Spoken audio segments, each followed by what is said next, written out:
The Senate will come to order. Our chaplain, the Reverend Dr. Barry Black, will open the Senate in prayer.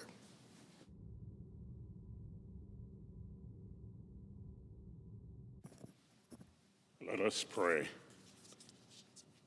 Eternal God, our Father, thank you for the gifts you have given to us and to all humanity.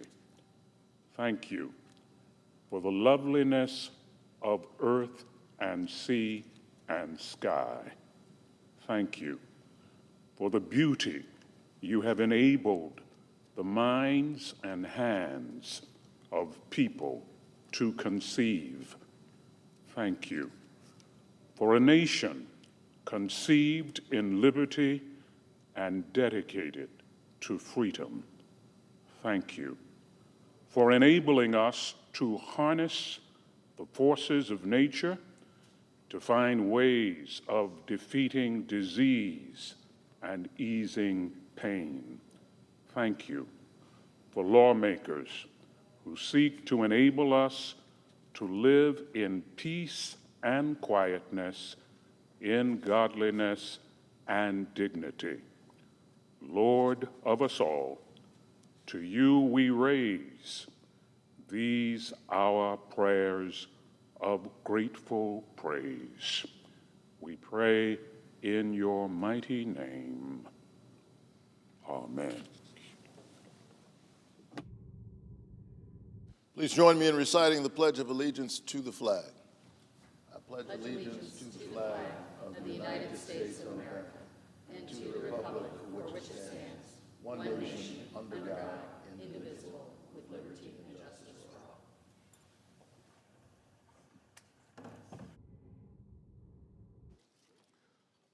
all. The clerk will read a communication to the Senate.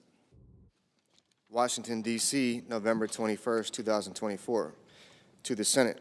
Under the provisions of Rule 1, Paragraph 3 of the Standing Rules of the Senate, I hereby appoint the Honorable Raphael G. Warnock, a senator from the state of Georgia, to perform the duties of the chair. Signed, Patty Murray, President pro tempore.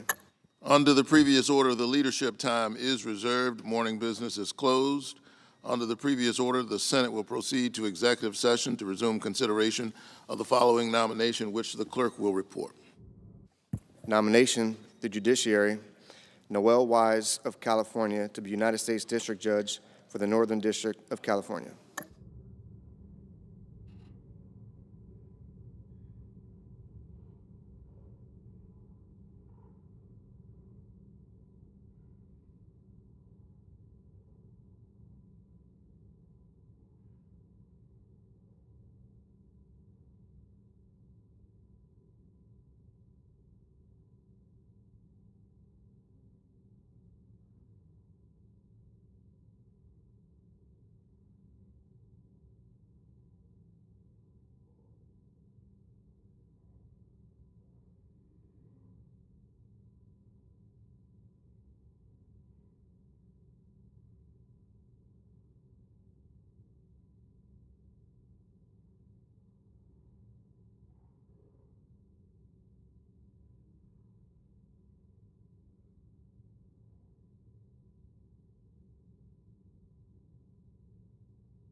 President.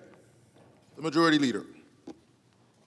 Mr. President, last night the Senate stayed late to keep working on confirming more of the President's judicial nominees.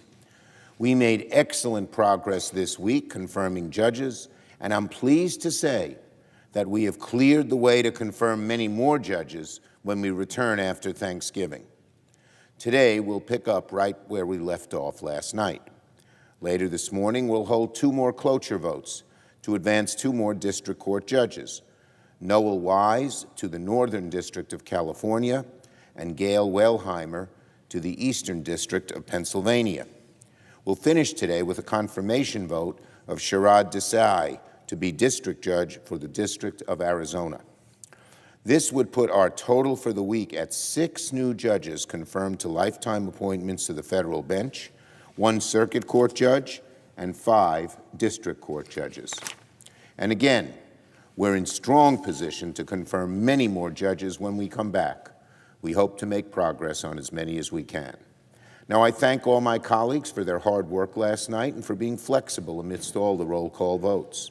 And I want to thank the floor staff, the cloakrooms, the pages, and all the staff in the Senate for staying late several nights this week so we could keep working on the floor.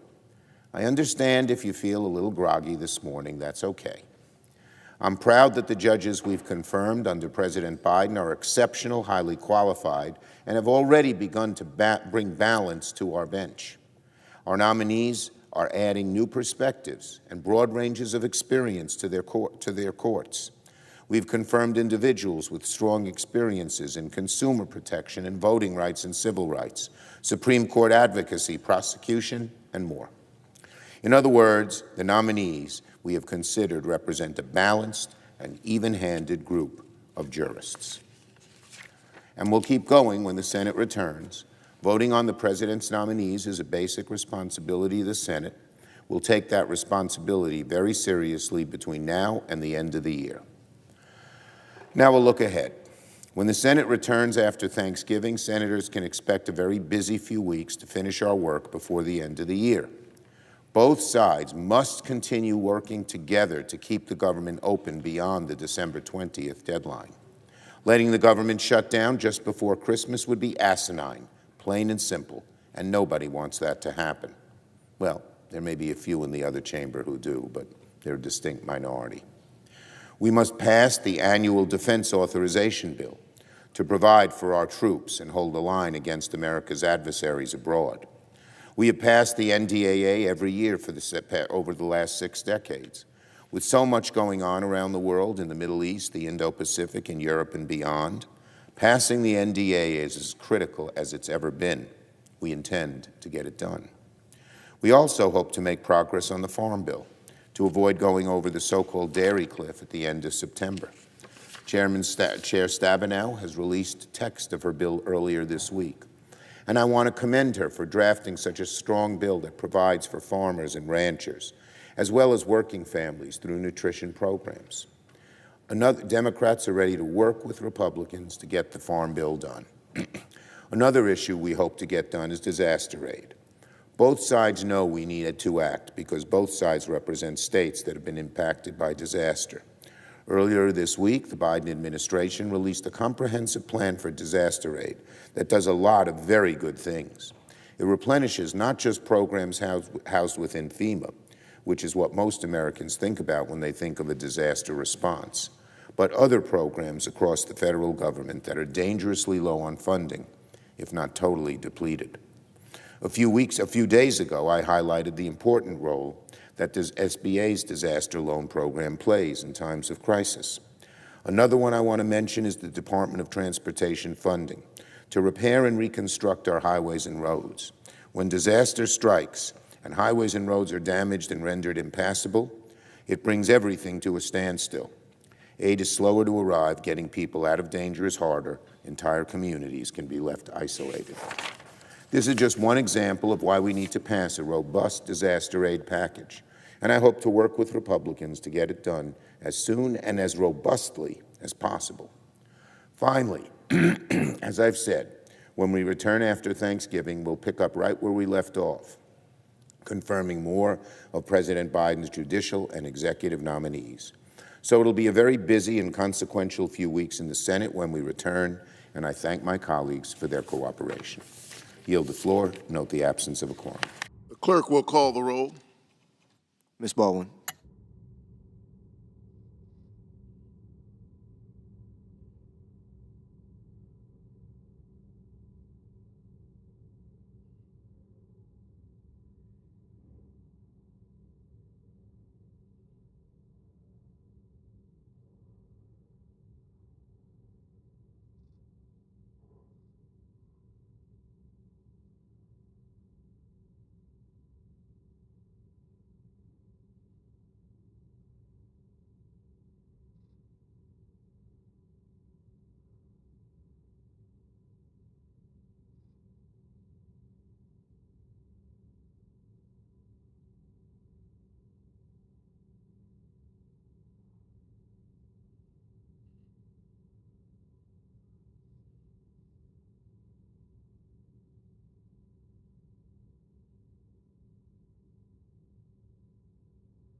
The Republican leader.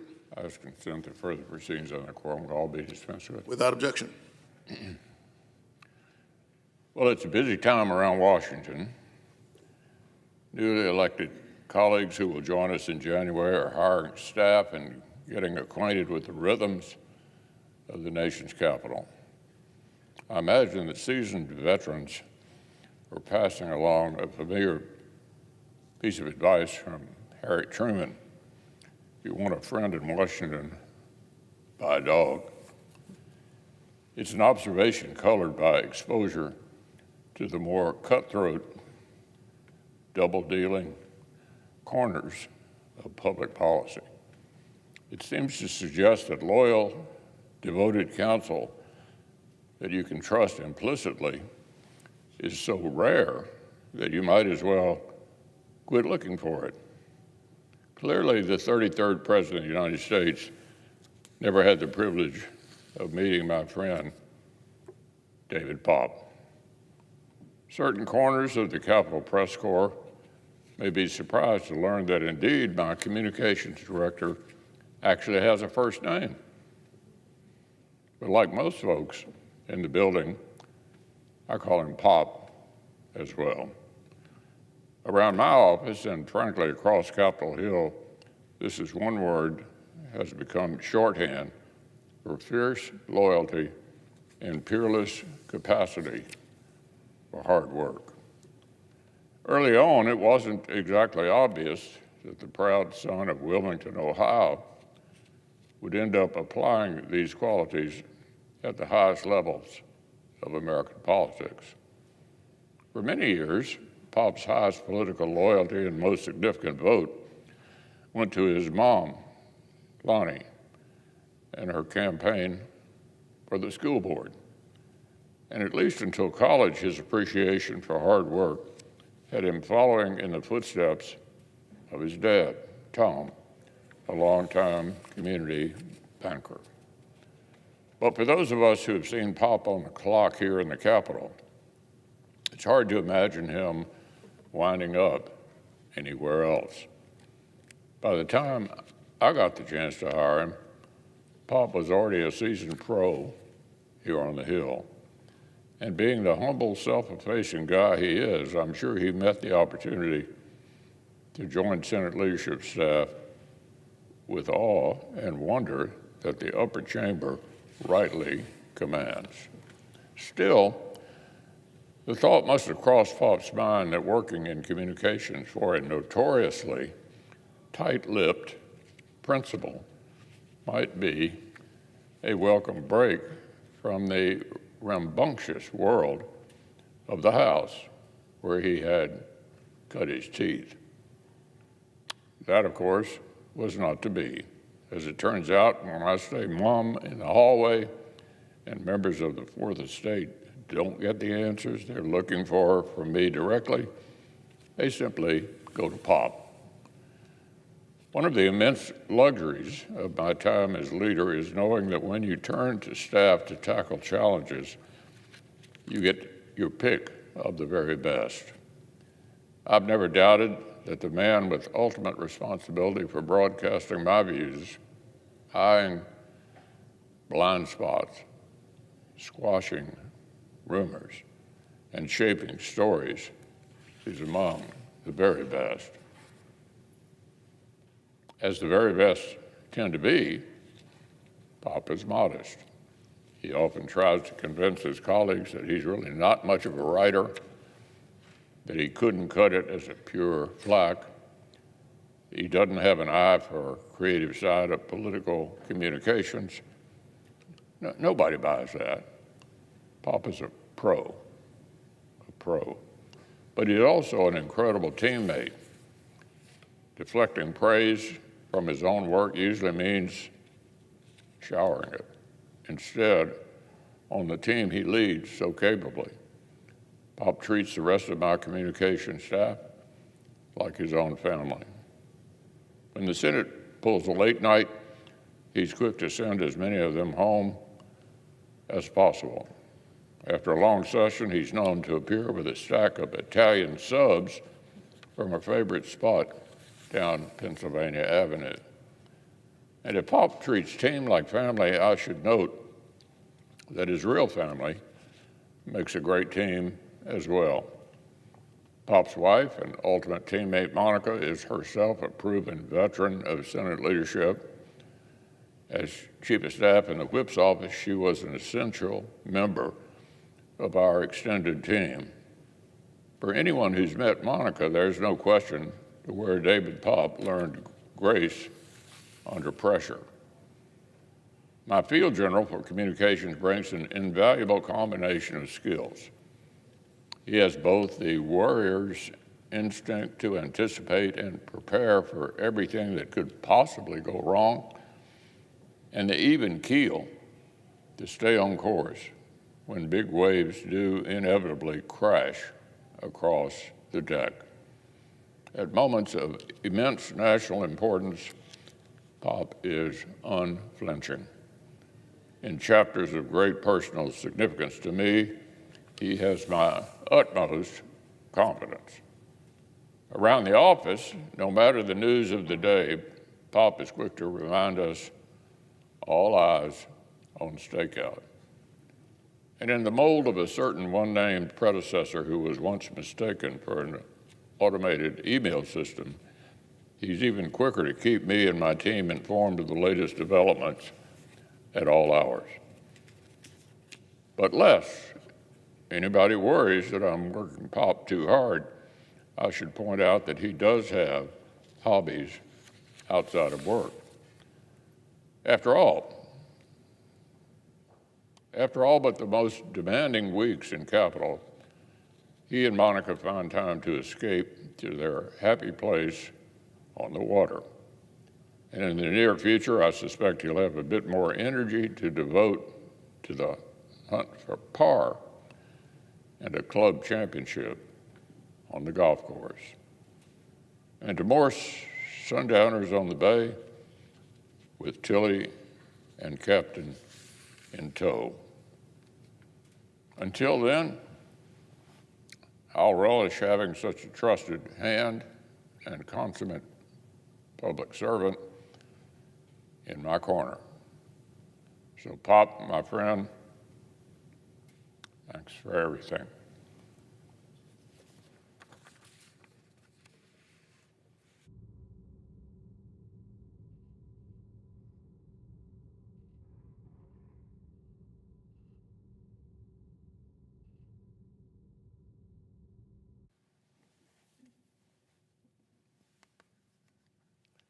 I suggest you have the quorum.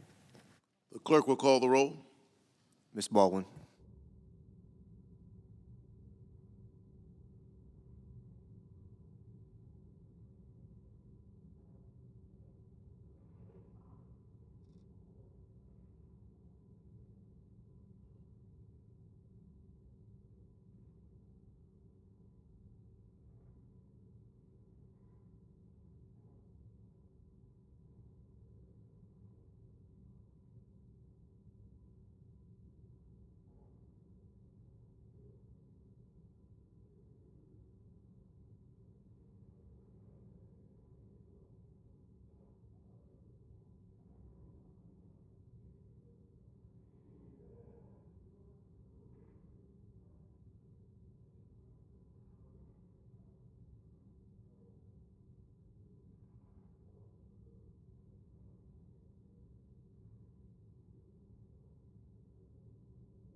Mr. President. The Republican whip. Mr. President, the Senate and quorum call. We are. Mr. President, I ask unanimous consent the quorum call be suspended. Without objection. Mr. President, before I begin, I'd like to say a word about the International Criminal Courts issuing arrest warrants for Israeli Prime Minister Netanyahu and former Defense Minister Gallant. The ICC's decision is outrageous, unlawful, and dangerous. Israel has a right to defend itself, and the ICC's rogue actions only enable the terrorists who seek to wipe Israel off the map. These actions threaten Israel, but left unchecked, they could pose a threat to the United States in the future. The Senate needs to stand strongly with our ally at this time. I am again calling on Leader Schumer to bring a bill to the floor sanctioning the ICC, which the House has already passed with bipartisan support. Last night, the Senate sent a strong bipartisan message of support for Israel by rejecting resolutions that would have denied Israel the lethal aid that they need. Now the Democrat leader needs to bring up the ICC sanctions bill. If he chooses not to act, the new Senate Republican majority next year will. We will stand with Israel and make this bill and other supportive legislation a top priority in the next Congress. In 6 weeks, Republicans will retake the majority here. And when we do, we will make it clear that the United States stands squarely in Israel's corner. Mr. President, a Democrat congresswoman said the quiet part out loud the other day when she admitted that while she would have supported the abolishment of the filibuster if Democrats had won full control of Washington, she did not support abolishing the filibuster now that Republicans have gained control. This is her quote, "I am championing getting rid of the filibuster now when the Senate has the trifecta." Actually, let me repeat that. She asked it as a question. Am I championing getting rid of the filibuster now when the Senate has the trifecta? She answered, and I quote again, "No, but had we had the trifecta, I would have been, because we have to show that government can deliver," end quote. Let me repeat that, Mr. President. Had we had the trifecta, I would have been supportive of abolishing getting rid of the filibuster. In other words, one rule for Democrats and one rule for everybody else. Democrats should be able to do whatever they want. Republicans, not so much. Mr. President, I happen to agree with the Congresswoman about preserving the filibuster. This essential tool encourages compromise and helps ensure that all Americans, not just those whose party is in the majority, have a voice in legislation. The difference between me and the Congresswoman is that I believe that the rules should apply all the time. I don't think there should be special rules for Republicans or, as the Congresswoman believes, for Democrats. Mr. President, the Congresswoman was perhaps more frank than some Democrats in admitting out loud that she thinks the rules shouldn't apply to Democrats. But her attitude, I have to say, is hardly new. If there's one thing that we've learned over the past few years, it's that Democrats firmly believe that the only legitimate government is a Democrat government. Take Democrats' campaign to undermine the legitimacy of the Supreme Court. Let the court issue any decision that Democrats don't like, and these days you can be confident you will hear some Democrat decrying not just the court's decision, but the court's legitimacy. Never mind the fact that this court, like others before it, is composed of 9 justices duly nominated and confirmed in accordance with the Constitution. Or that so-called liberal justices and so-called conservative justices vote together a substantial percentage of the time. This court sometimes issues decisions that Democrats don't like, and therefore, in their view, the court is somehow illegitimate. Mr. President, I find it ironic that a party that has spent a fair amount of time this election cycle talking about the importance of preserving our democracy seems intent on embracing the thoroughly undemocratic notion that only one party should be making decisions in this country. Well, I hate to tell Democrats, but that's not how it really works. And the idea that one party should have a lock on power and the courts is usually associated with forms of government that go by less pleasant names than democracy. I'm also always struck by the elitism that goes with Democrats' attitude. It's no secret that a lot of people on the left despise individuals who voted for President Trump. Words like racist, sexist, and misogynistic get thrown around to describe voters who are simply tired of Democrats' failed economic policies, or who were worried about the crisis at our border, or who disagreed with many of the Democrats' radical social policies. And Democrats' apparent belief that it's the Democrat Party and the Democrat Party only that should be calling the shots in Washington betrays some of that same disdain for voters. Well, Mr. President, the filibuster is safe for now. And while I don't have high hopes for Democrats changing their tune on the Supreme Court, perhaps being in the minority in this next Congress will at least remind Democrats of the importance of protecting minority rights no matter what party is in power, and ensure that the next time Democrats are in charge, they're not quite so eager to tear down this important safeguard. We can only hope. Mr. President, I yield the floor, and I suggest the absence of quorum. The clerk will call the roll. Ms. Baldwin.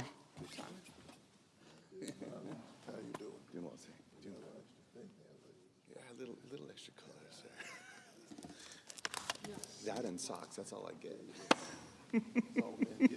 Yes, sir. I'm tired.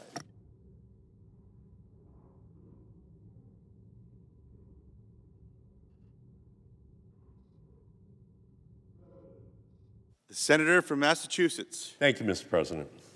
Mr. President, I rise today to discuss an issue that has been dominant. The Senate is in a quorum I'm call. sorry, Mr. President, I ask for a vitiation of the quorum. Without objection. Thank you, Mr. President. Mr. President, I rise today to discuss an issue that has been a dominant topic of conversation in this country: artificial intelligence, or AI. Over the past 2 years, generative AI products like ChatGPT have exploded in popularity, while companies have invested tens of billions of dollars developing new AI models. The AI innovation race is in full swing, and I share much of this excitement. AI holds great promise with the potential to transform the way we live, we work, and interact with the world.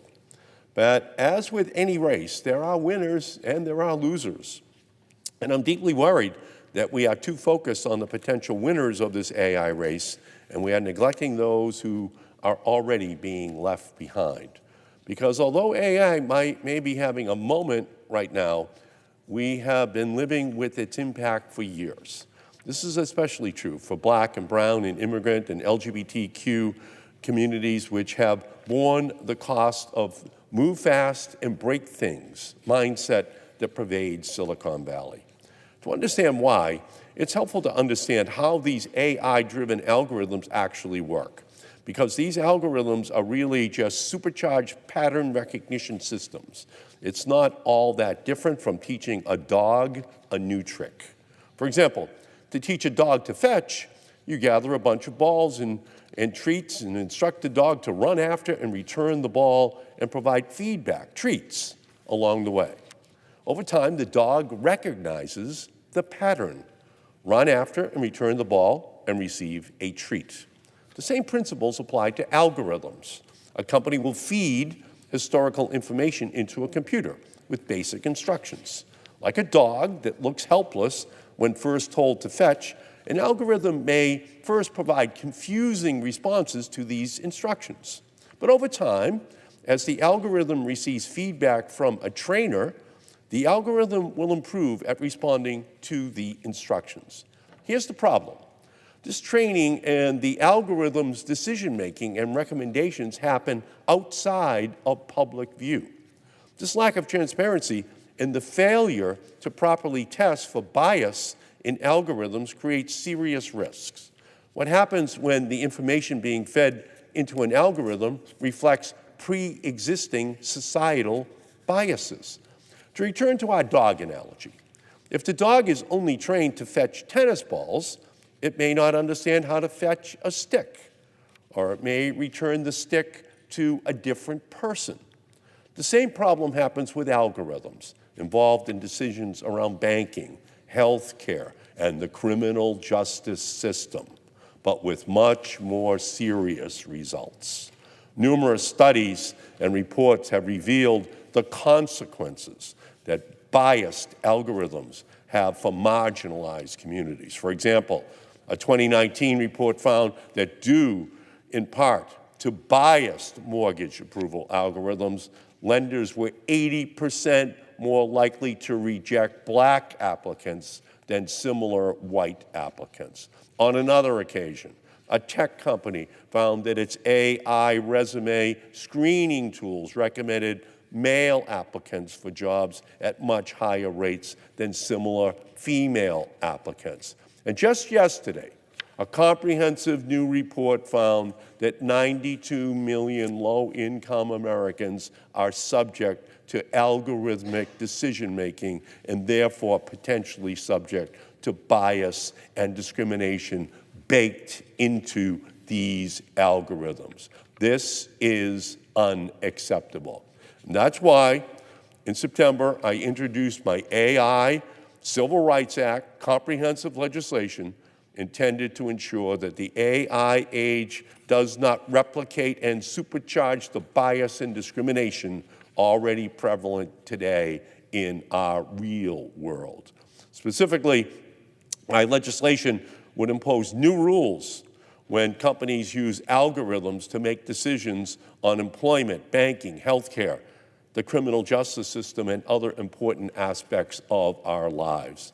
Today, I'm proud to announce that 54 new organizations have endorsed my bill, including some of the biggest labor unions in the country, critical housing organizations, and indispensable civil rights groups. In total, 80 civil rights organizations and AI experts have endorsed my AI Civil Rights Act. This support sends a clear message. As Congress considers AI legislation in the coming weeks and years, we must ensure that the AI age does not come at the expense of already marginalized communities. We cannot allow AI to stand for accelerating injustice in our country. We have a choice. Do we promote innovation without addressing AI bias and discrimination? Do we protect profits instead of people? Do we allow biased black box algorithms to control our lives? Make no mistake, we can have an AI revolution while also protecting the civil rights and liberties of everyday Americans. We can support innovation without supercharging bias and discrimination, and we can promote competition while safeguarding people's rights. And that is why we must pass my Artificial Intelligence Civil Rights Act. This is the beginning of an era where we can do this right, but it's up to the Congress to make sure that that happens. Mr. President, with that, I yield back.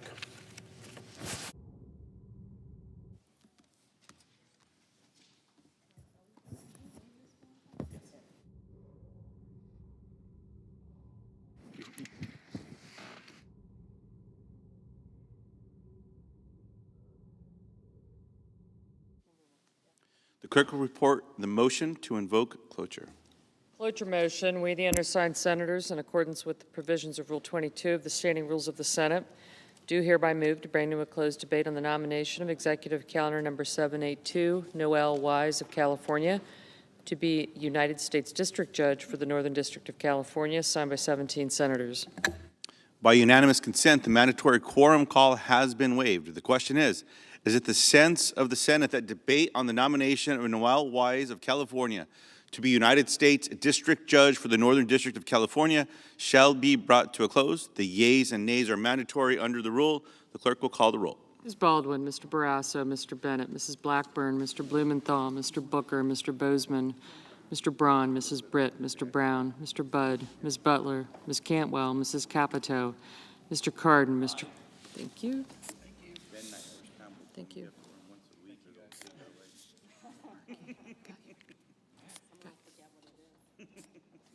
Mr. Carper.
Mr. Cassidy, Ms. Collins, Mr. Coons, Mr. Cornyn, Ms. Cortez Masto, Mr. Cotton, Mr. Kramer, Mr. Crapo, Mr. Cruz, Mr. Daines, Ms. Duckworth, Mr. Durbin, Ms. Ernst, Mr. Fetterman, Mrs. Fisher, Mrs. Gillibrand, Mr. Graham, Mr. Grassley, Mr. Haggerty, Ms. Hassan, Mr. Hawley, Mr. Heinrich, Mr. Helmy, Mr. Hickenlooper, Mr. Rono, Mr. Hoven,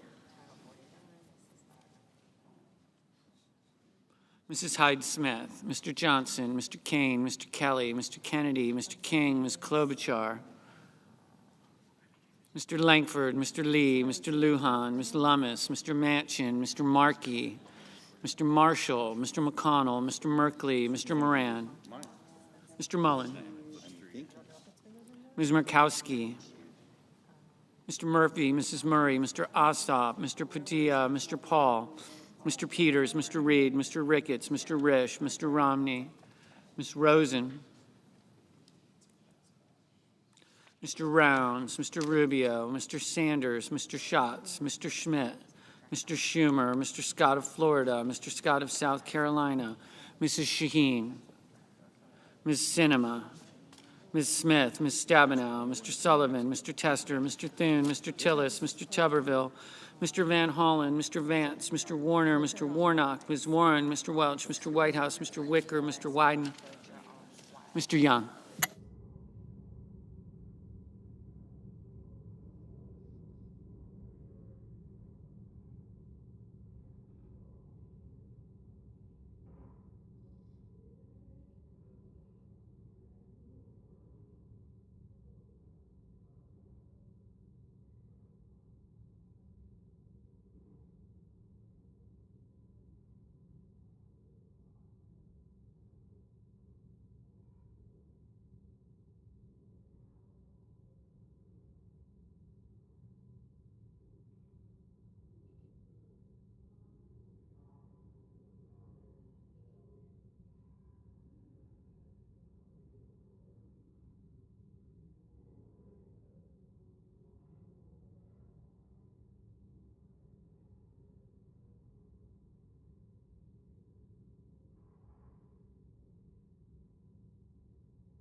Senators voting in the affirmative: Butler, Cantwell, Cardin, Duckworth, Durbin, Fetterman, Hassan, Heinrich, Markey, Peters, Shaheen, Warner, Warren.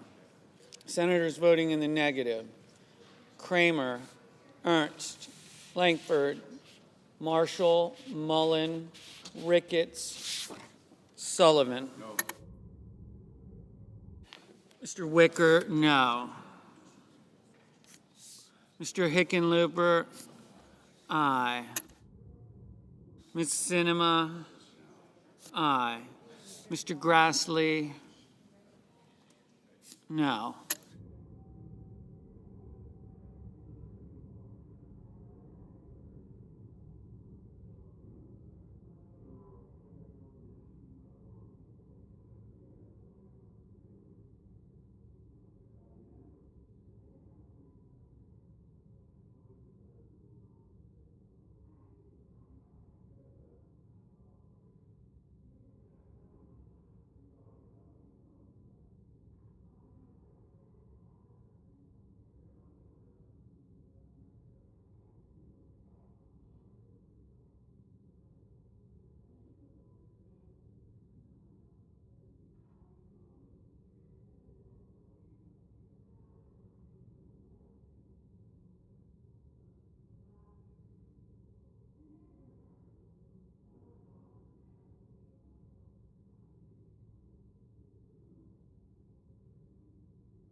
Mr. Schatz, aye.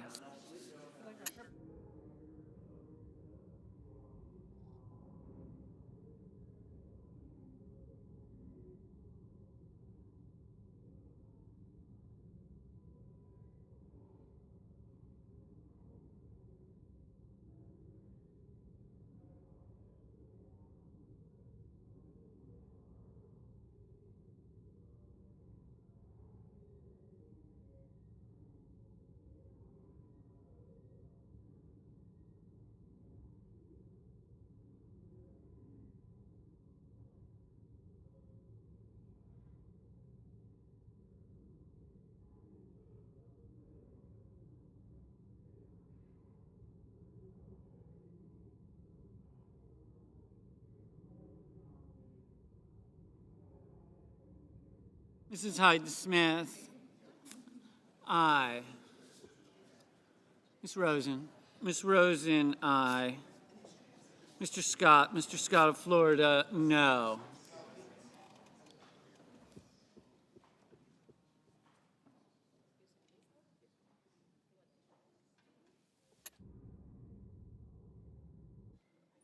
Mr. Vance, no. Mr. Rubio, no.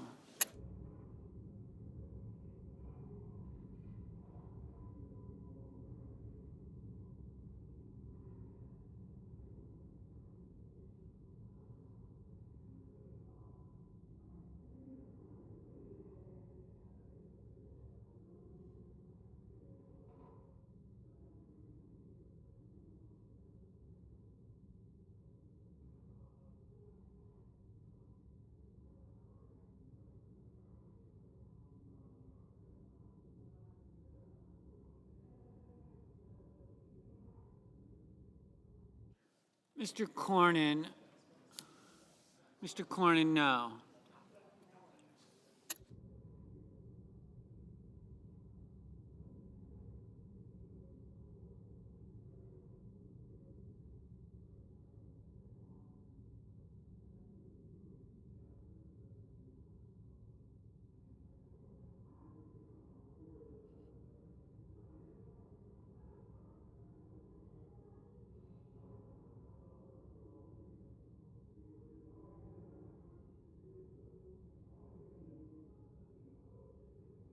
Mr. Thune, no. Mr. Helmy, aye.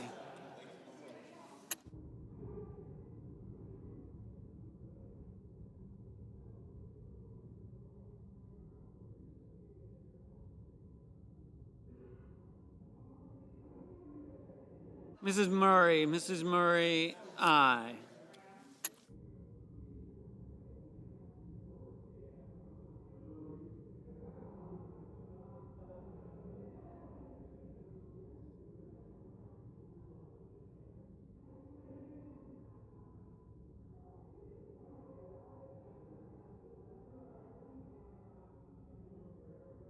Mr. Brown, aye. Mr. Young, no. Mr. Van Hollen, aye. Mrs. Britt, no.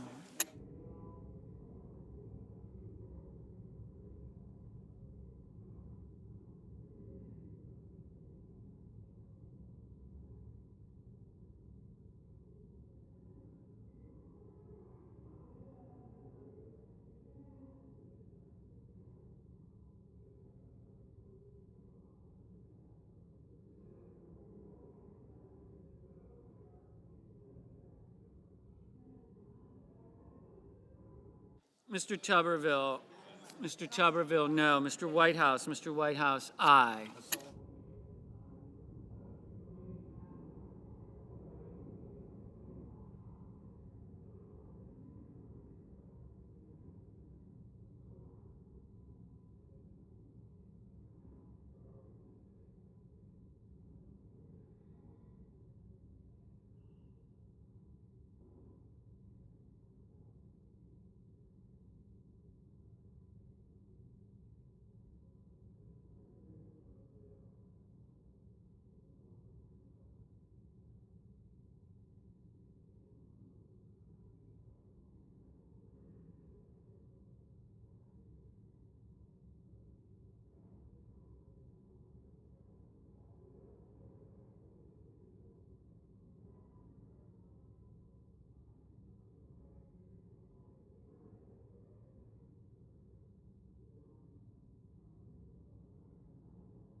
Mr. Crapo, no.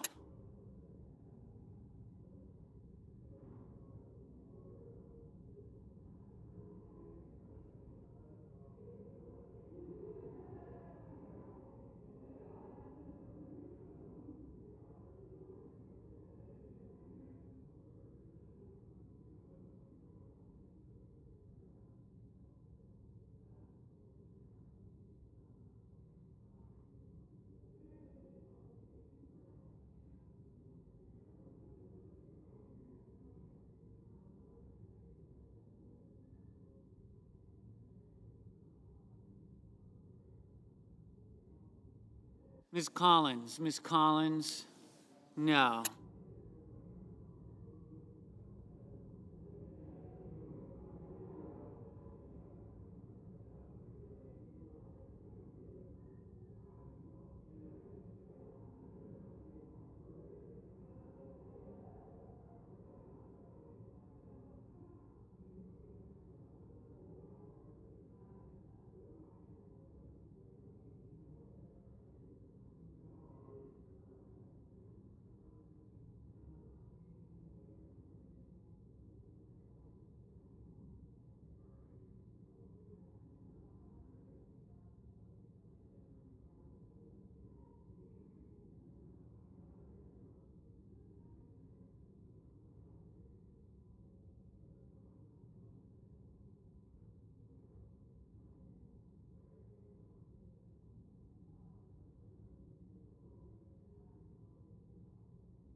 Mrs.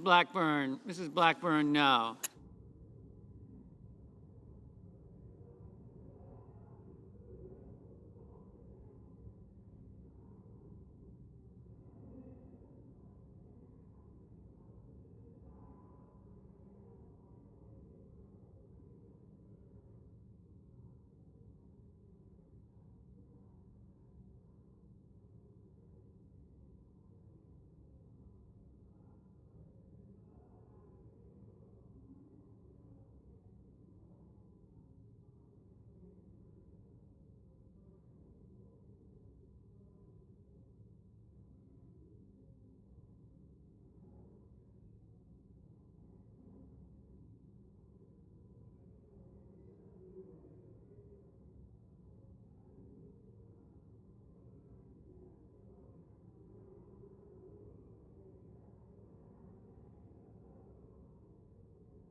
Mrs. Capito, no. Mr.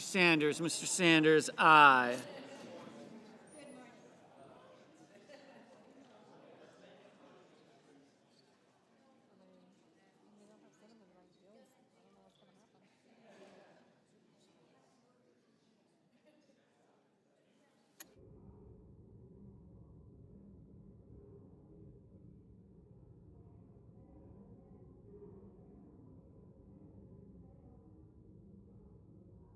Ms. Markowski, no.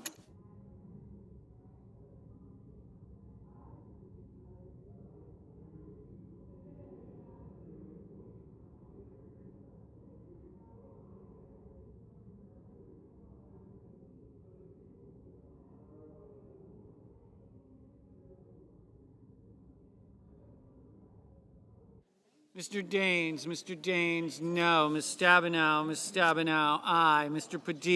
Padilla, aye.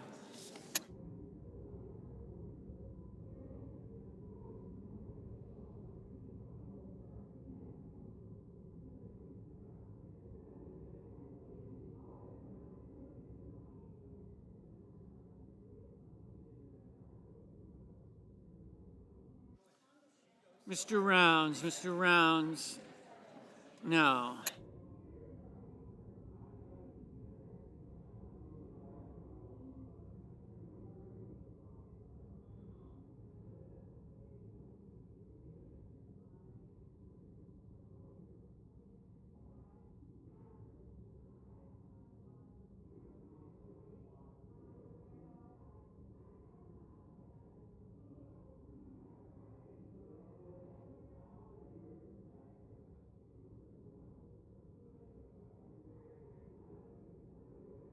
Mr. Risch, no.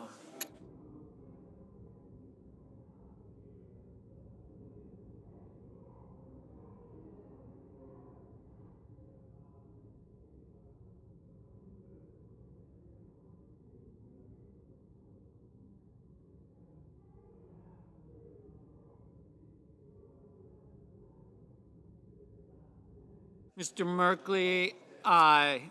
Mr. Welch, aye.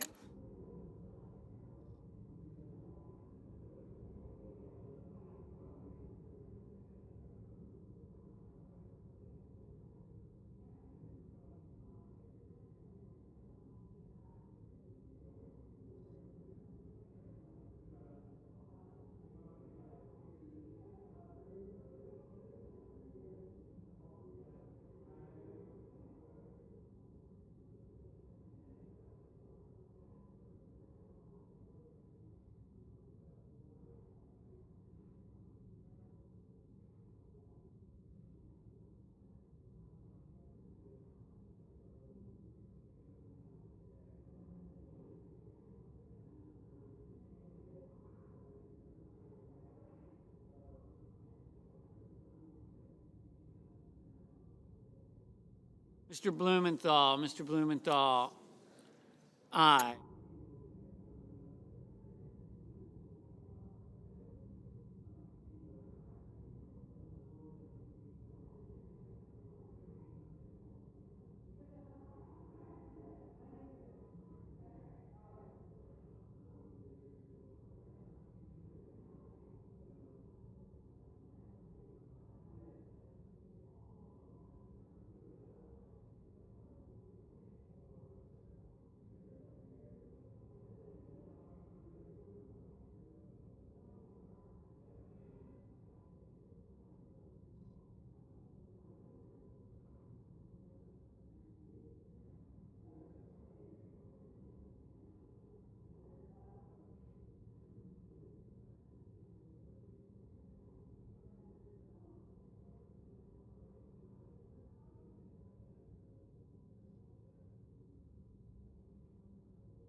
Mr.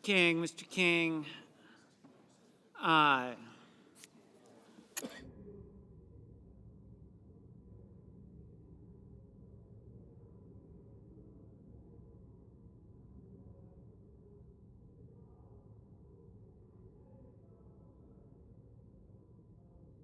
Mr. Schmidt, no.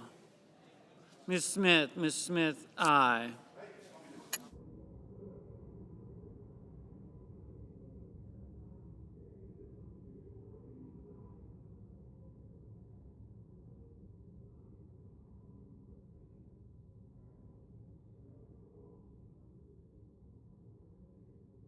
Mr. Hoven, no. Mr. Carper.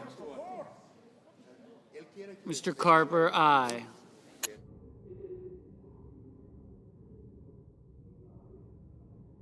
Mr. Lee, no.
Mr. Budd, no.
Mr. Cotton, no.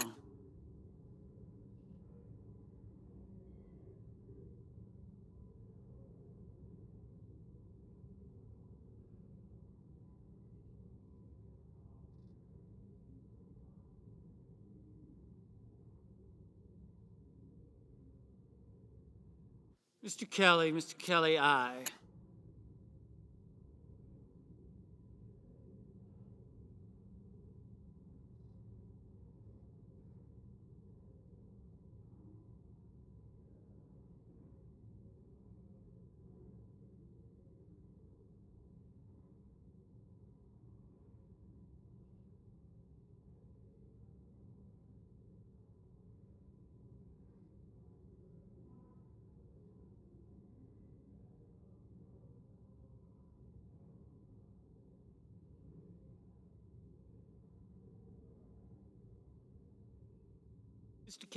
Mr. Kennedy, no.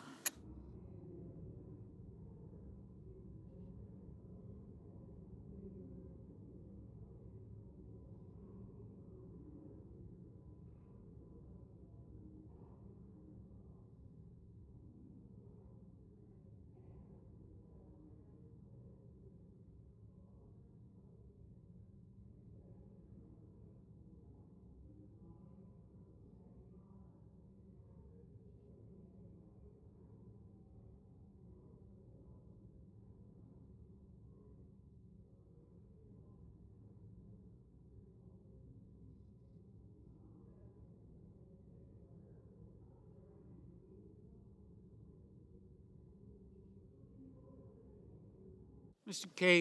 Casey, aye.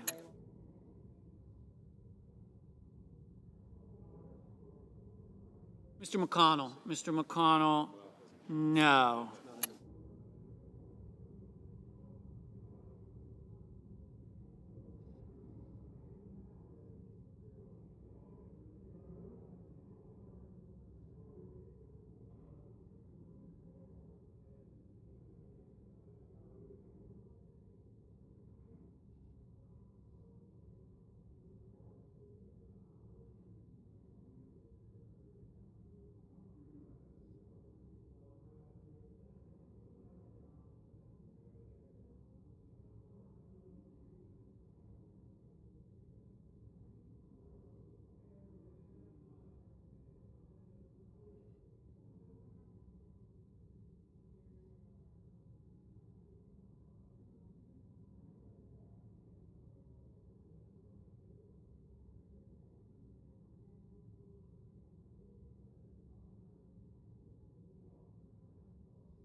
Mr. Coons, aye.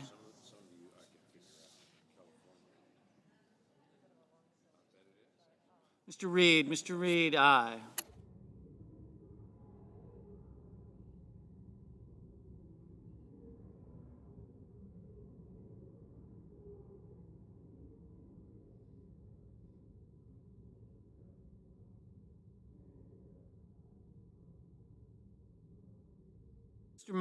Mr. Murphy, aye.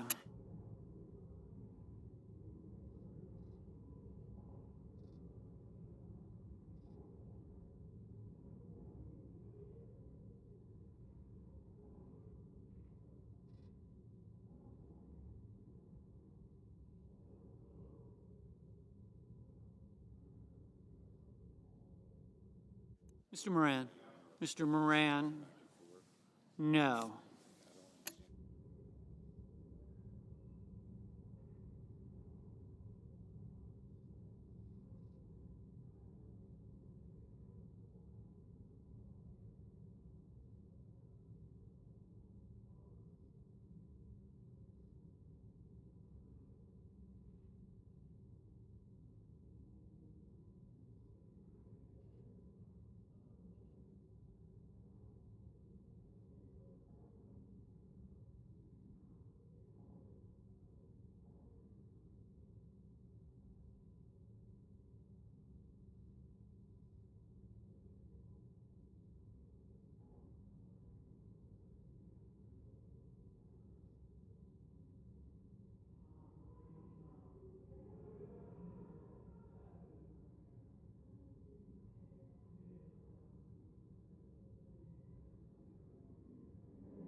Ms. Cortez Masto, aye. Mr. Booker, aye.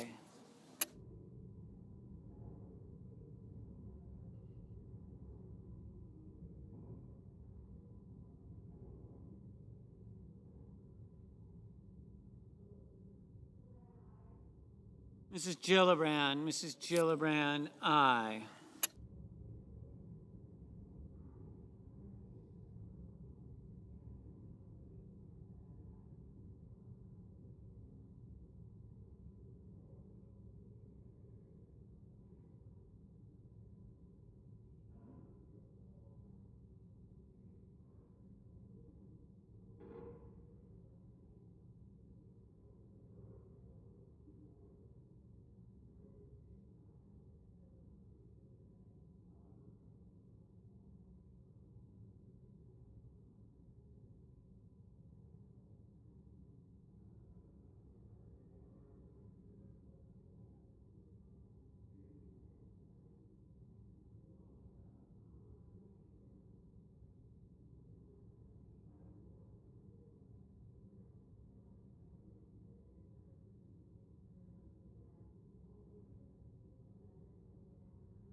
Mr. Scott of South Carolina, no.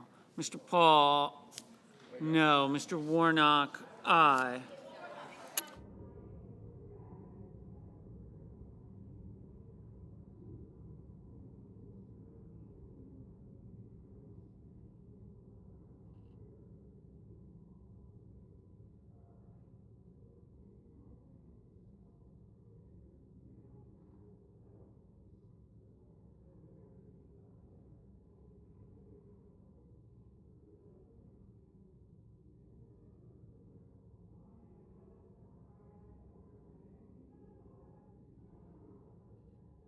Mr. Cassidy, no.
Mr. Johnson, no.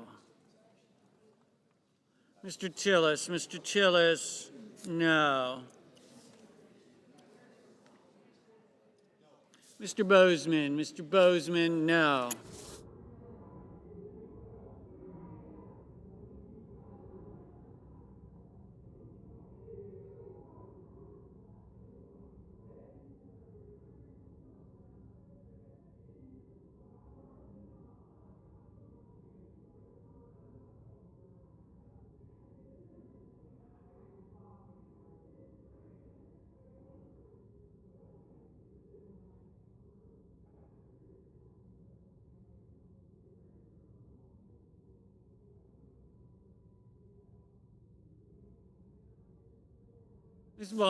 Ms. Baldwin, aye.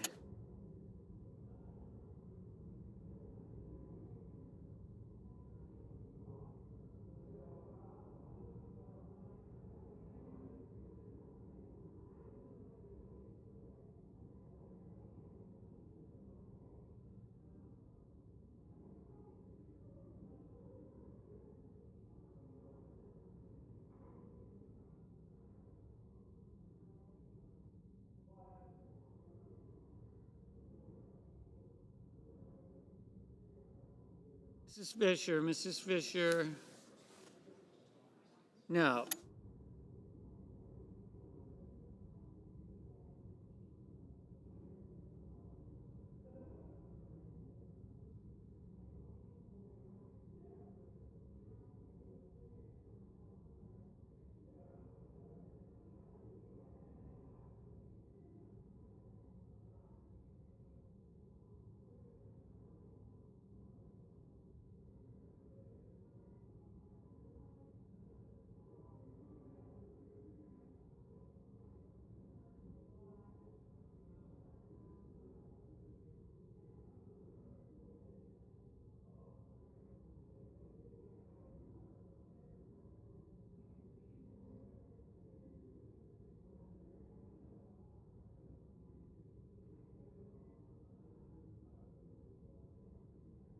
Mr. Romney, no.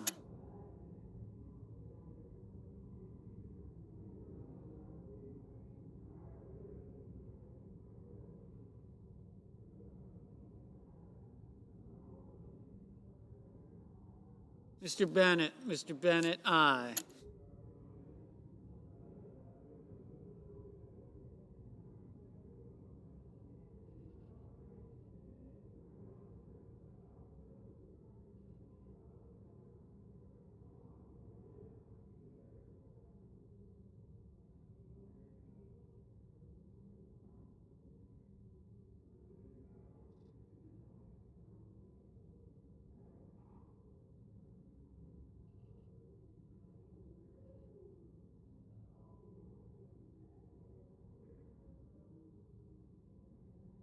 Mr. Haggerty, no.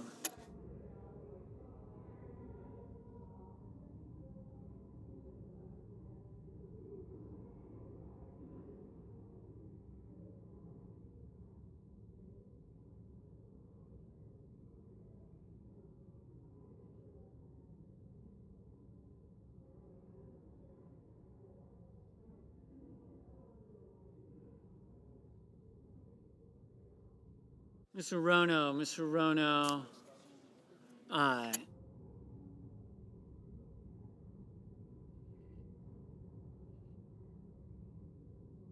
Mr. Braun, no.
Mr.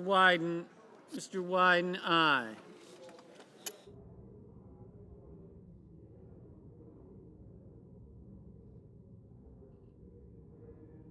Mr. Schumer, aye.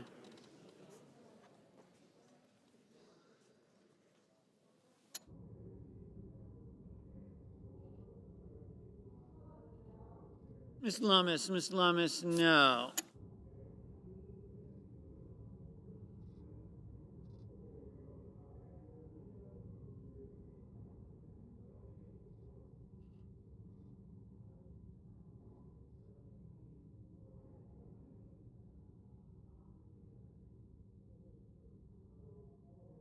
Ms. Klobuchar, Aye.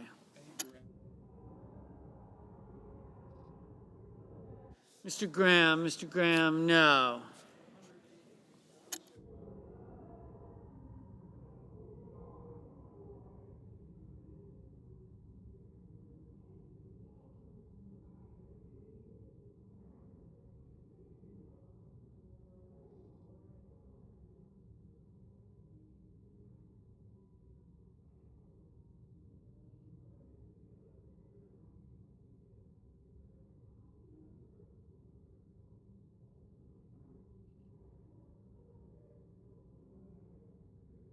Mr.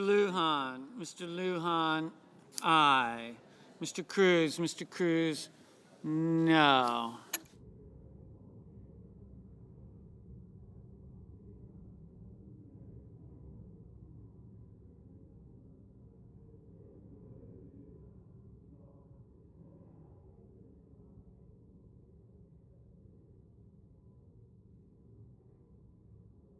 Mr. Hawley, no.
Mr. Ossoff, aye.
Mr. Barrasso. Mr. Barrasso.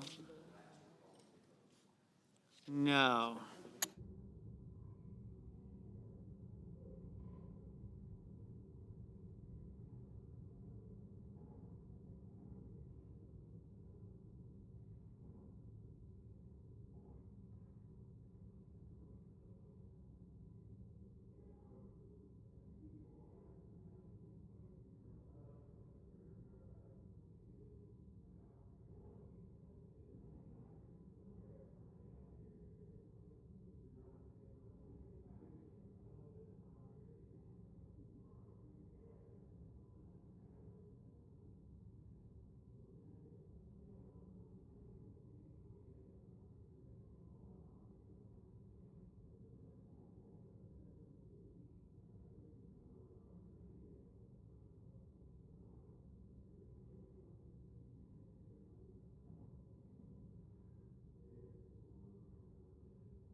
Mr. Kane, aye.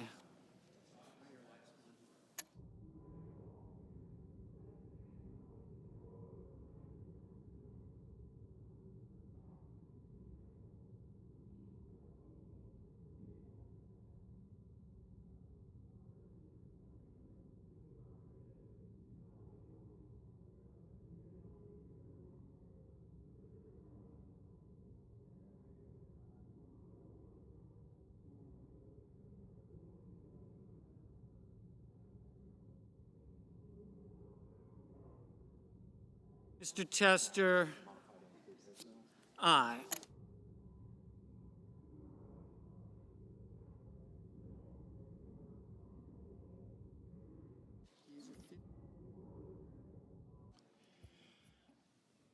On this vote, the yeas are 50, the nays are 49. The motion is agreed to.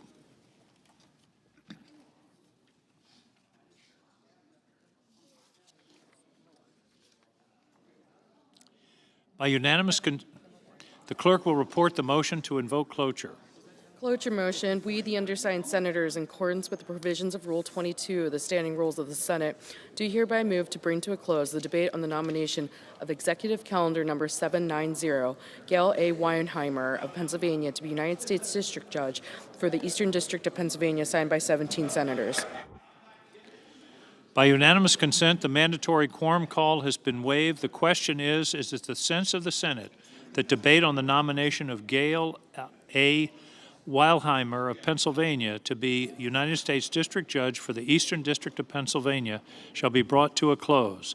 The yeas and nays are mandatory under the rule. The clerk will call the roll. Ms. Baldwin, Mr. Barrasso, Mr. Bennett, Mrs. Blackburn, Mr. Blumenthal, Mr. Booker, Mr. Bozeman, Mr. Braun, Mrs. Britt, Mr. Brown, Mr. Budd, Ms. Butler, Ms. Cantwell, Mrs. Capito, Mr. Cardin, Mr. Carper, Mr. Casey.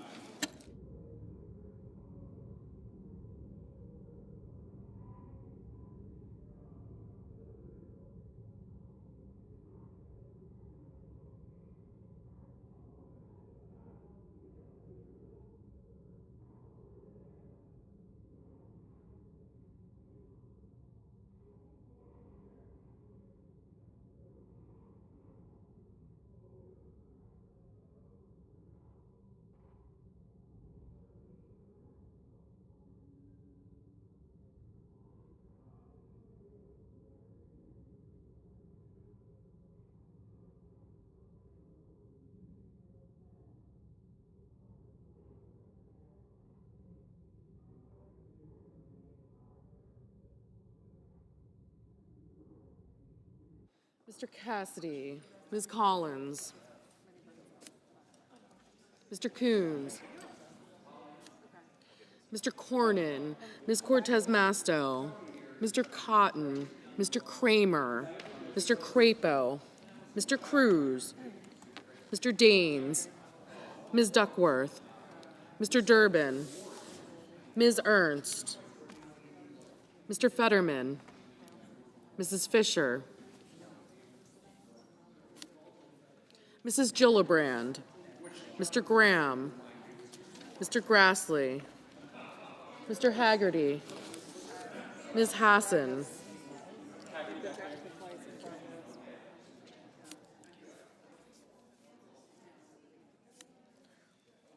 Mr. Hawley, Mr. Heinrich, Mr. Helmy, Mr. Hickenlooper, Ms. Hirono, Mrs. Hyde-Smith, Mr. Hoven, Mrs. Hyde-Smith, Mr. Johnson. Thank you. Mr. Kane, Mr. Kelly, Mr. Kennedy, Mr. King, Ms. Klobuchar, Mr. Langford, Mr. Lee, Mr. Lujan, Ms. Lummis, Mr. Manchin, Mr. Markey, Mr. Marshall, Mr. McConnell, Mr. Merkley, Mr. Moran, Mr. Mullen, Ms. Murkowski, Mr. Murphy, Mrs. Murray, Mr. Ossoff, Mr. Padilla, Mr. Paul, Mr. Peters, Mr. Reed, Mr. Ricketts. Mr. Risch. Mr. Romney. Ms. Rosen. Mr. Rounds. Mr. Rubio. Mr. Sanders. Mr. Schatz. Mr. Schmidt. Mr. Schumer. Mr. Scott of Florida. Mr. Scott of South Carolina. Mrs. Shaheen. Ms. Sinema. Ms. Smith. Ms. Stabenow. Mr. Sullivan. Mr. Tester. Mr. Thune. Mr. Tillis. Mr. Moran. Mr. Moran, no.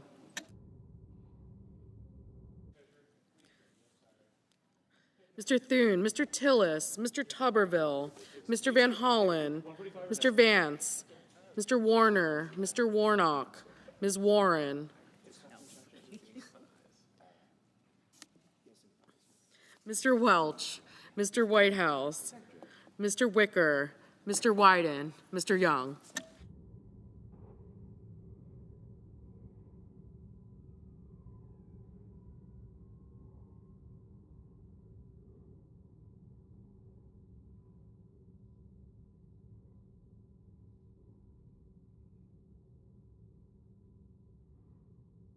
Senators voting in the affirmative: Casey, King, Lujan, Sinema, Stabenow, and Tester. Senators voting in the negative: Barrasso, Capito, Collins, Cornyn, Kramer, Cruz, Fisher, Haggerty, Hawley, Johnson, Lankford, Moran, Murkowski, and Tillis.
Ms. Warren, aye.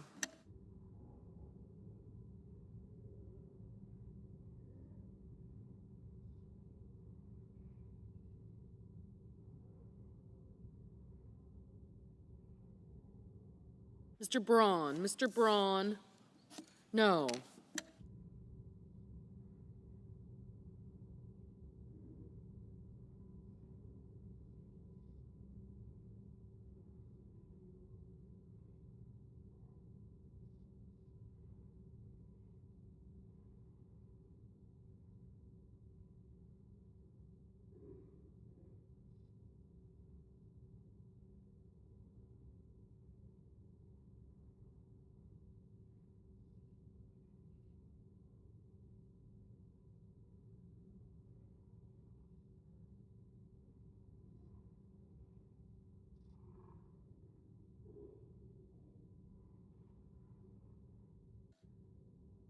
Ms. Klobuchar. Ms. Klobuchar, aye.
Mr. Ricketts. Mr. Ricketts, no.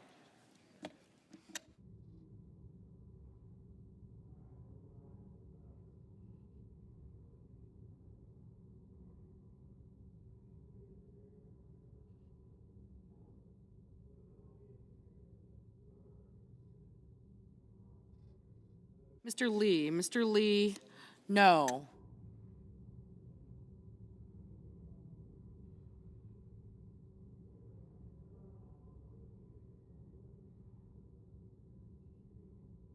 Mr. Booker. Mr. Booker, aye.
Ms. Hirono. Ms. Hirono, aye.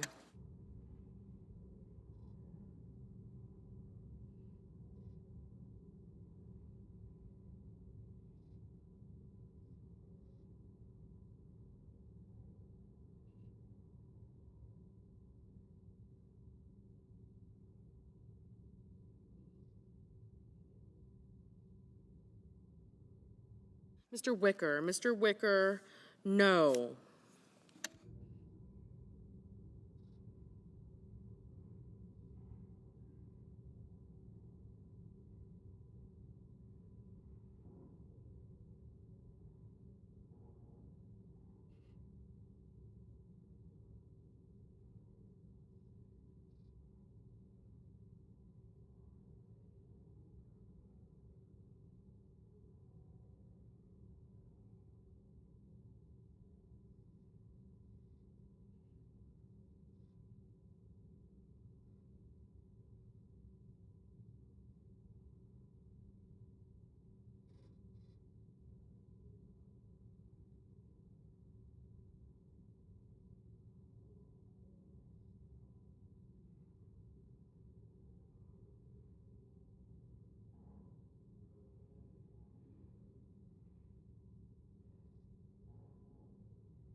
Mrs. Blackburn. Mrs. Blackburn, no. We have the calendar. Mr. Crapo. Mr. Crapo, no.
Mr. Budd, no.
Mr. Heinrich, aye.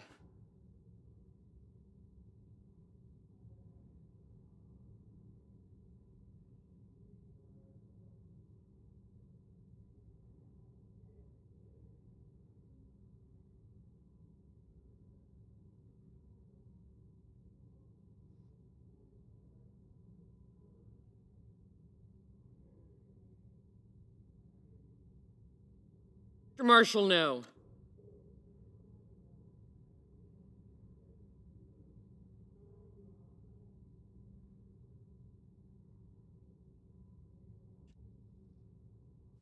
Ms. Hassan, aye.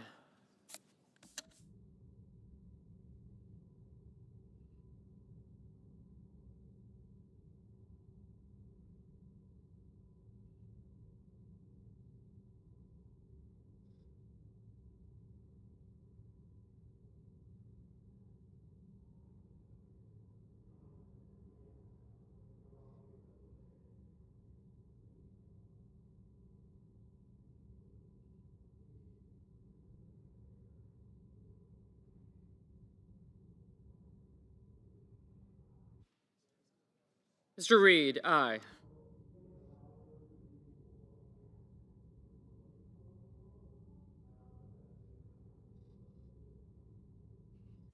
Ms. Rosen, aye. Mr. Cassidy, no.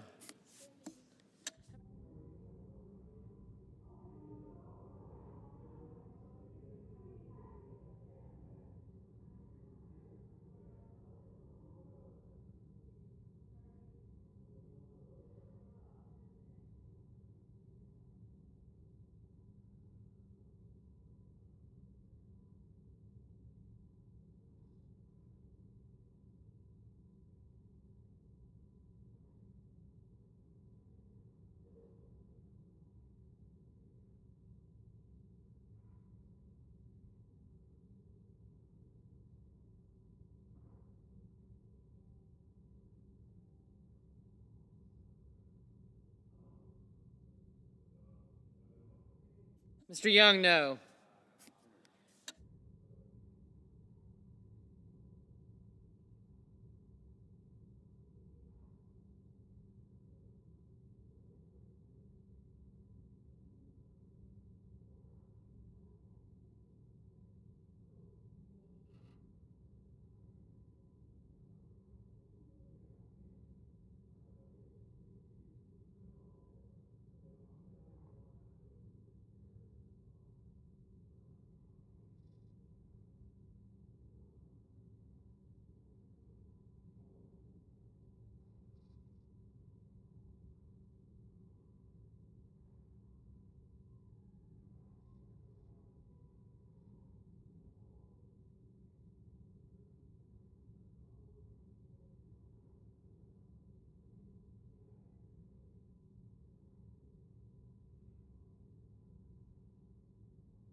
Mr. Bozeman, no. Mr. Kane, aye.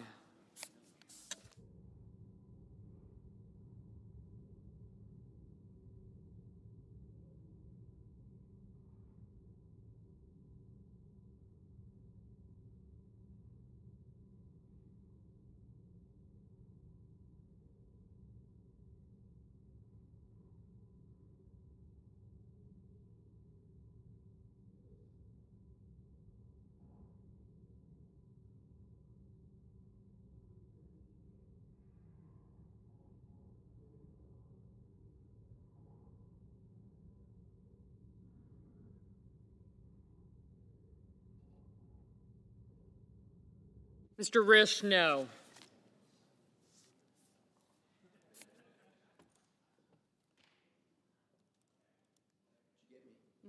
Thank you.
Mr. Sullivan, no.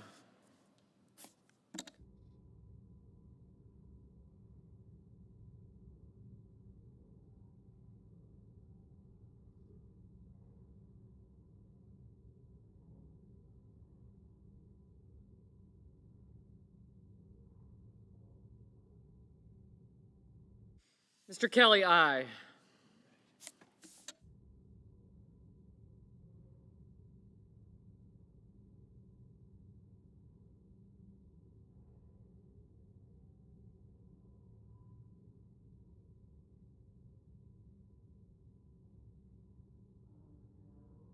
Islamists, no.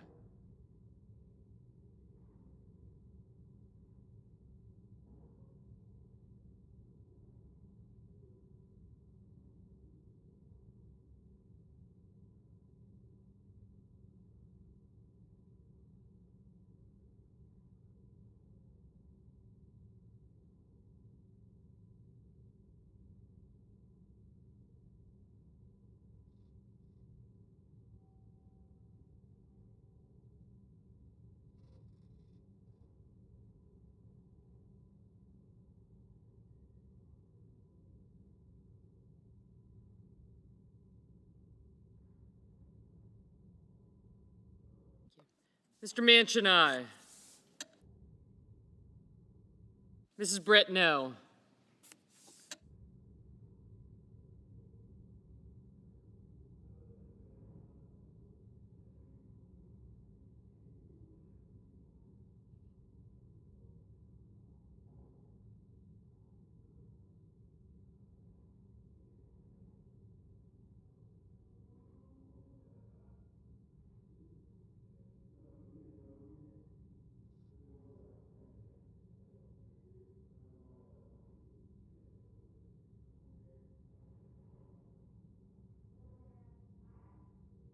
Mrs. Gillibrand, aye.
Mr. Scott of Florida, no. Mr. Carper, aye.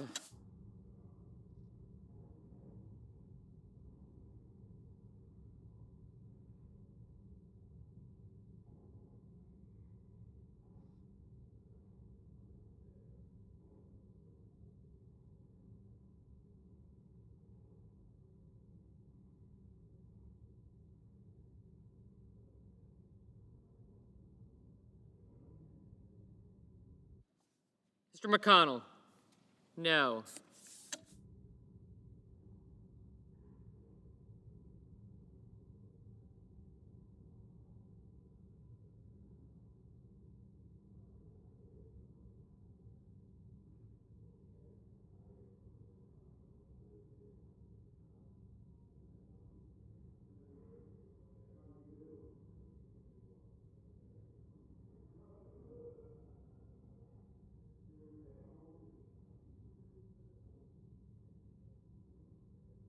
Mr. Helmy, aye. Mr. Schatz, aye.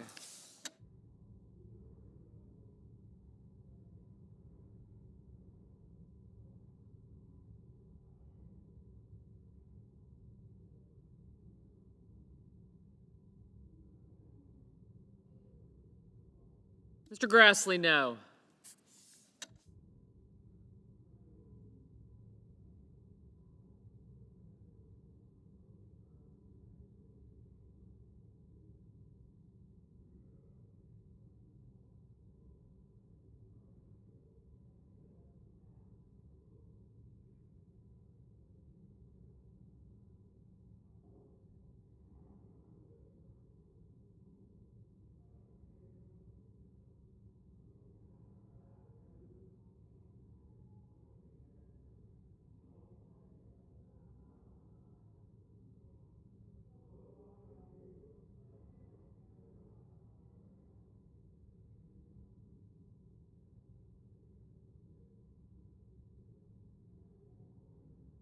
Mr. Scott of South Carolina, no.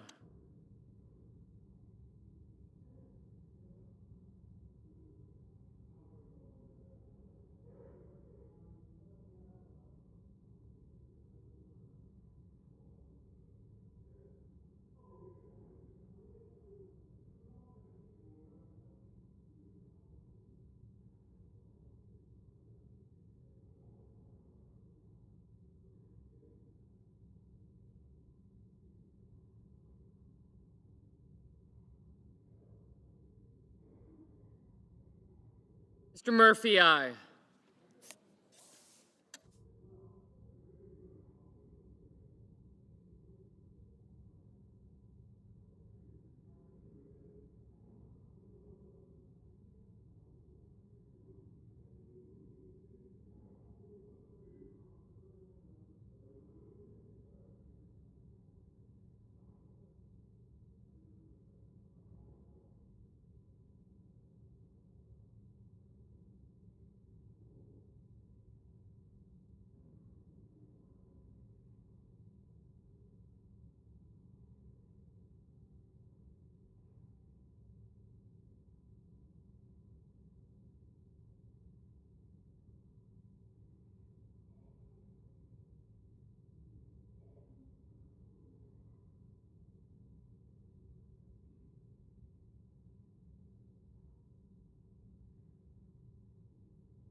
Mr. Paul, no.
Mr. Tuberville, no.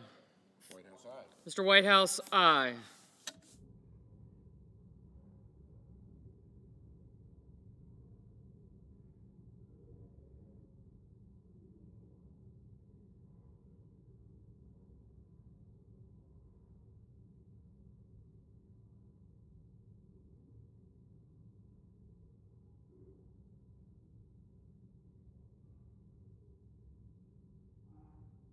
Mr. Wyden, aye.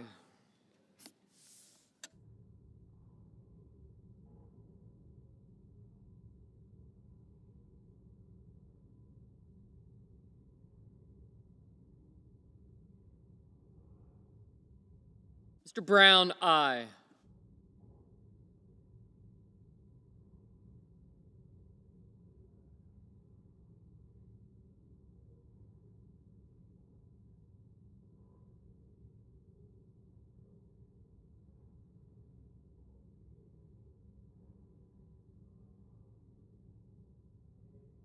Mr. Kennedy, no.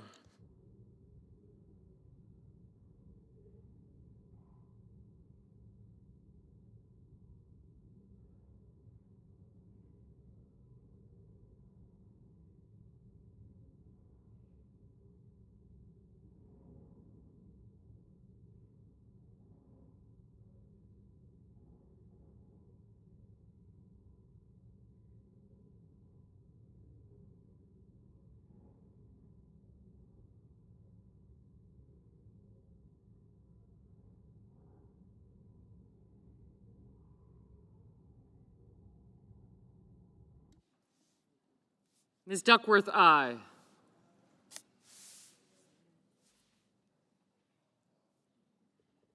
Mr. Sanders, aye.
Mr. Padilla, aye. Mr. Hoven, no.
Mrs. Murray, aye.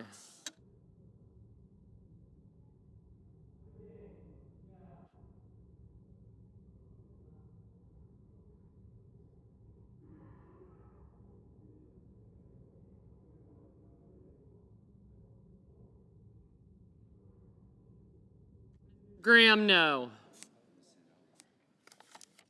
Mrs. Hyde-Smith, no. Mr. Tillis, no.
Mr. Cotton, no. Ms. Butler, aye. Ms. Cortez Masto, aye.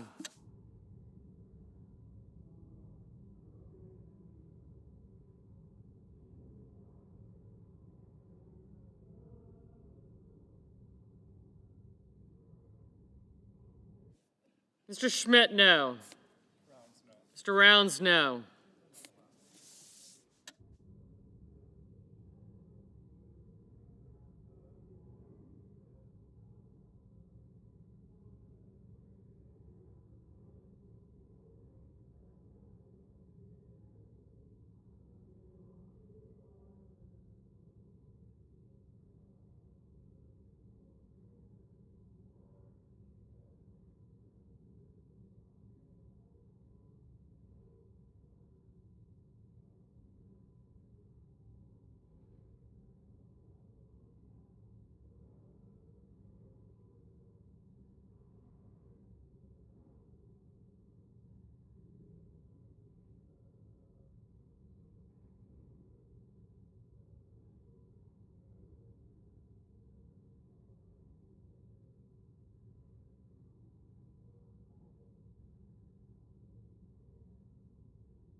Mr. Merkley, aye.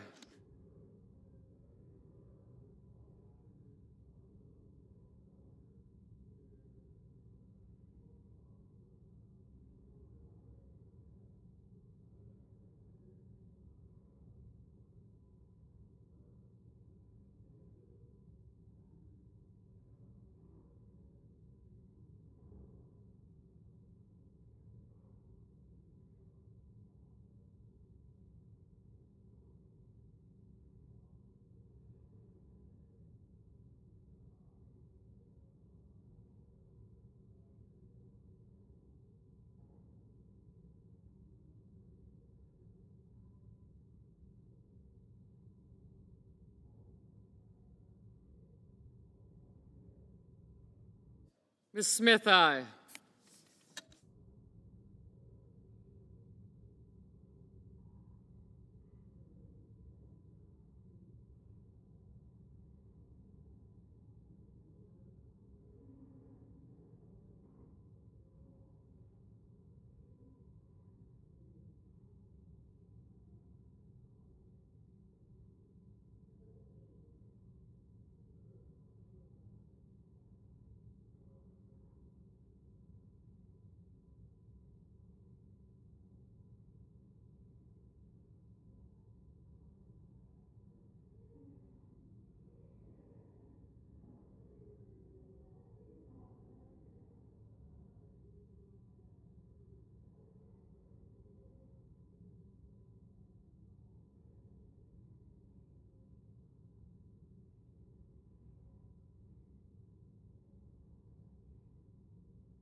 Mr. Cardin, aye.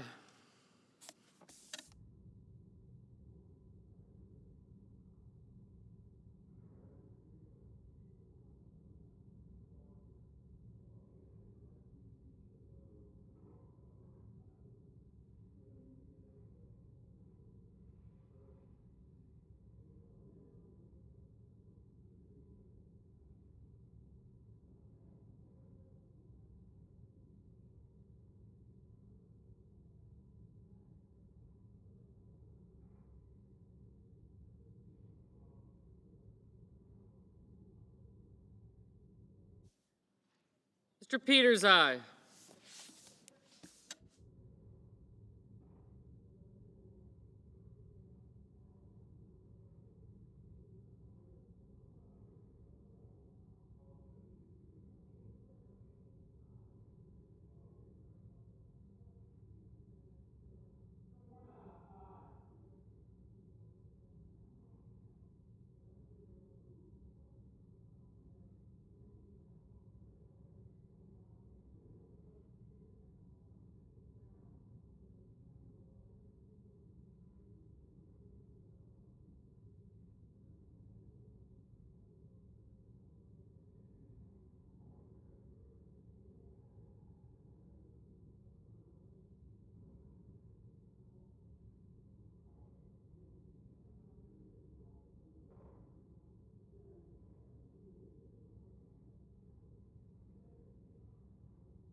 Ms. Baldwin, aye.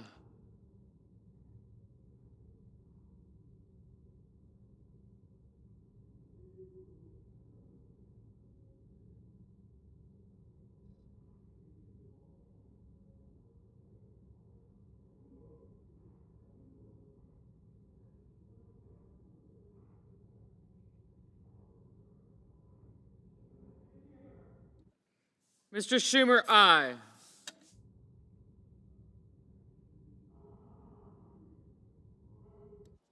Mr. Fetterman, aye.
Mr. Mullen, no.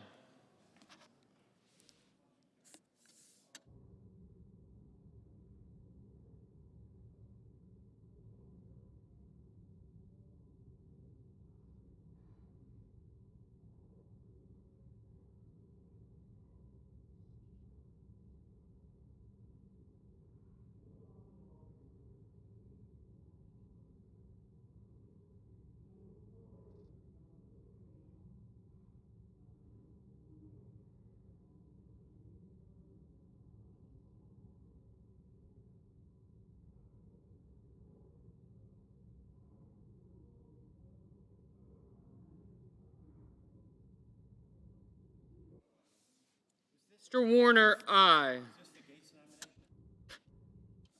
Mr. Welch, aye.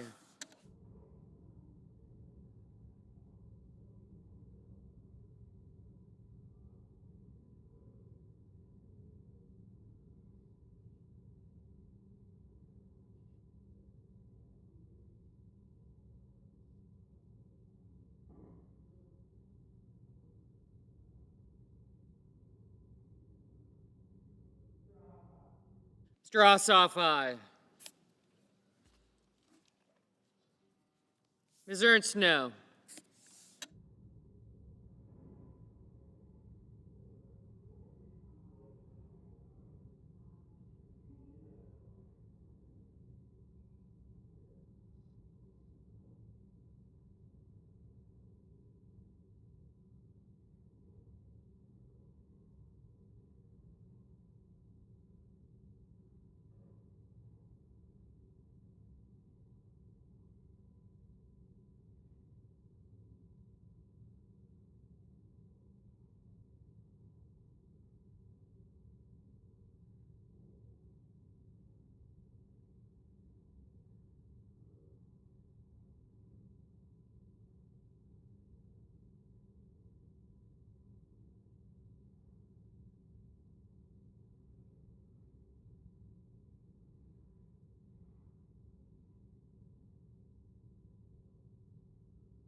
Aye.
Mr. Coons, aye.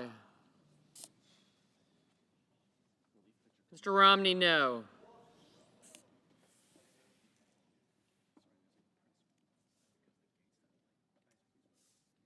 Ms. Cantwell, aye.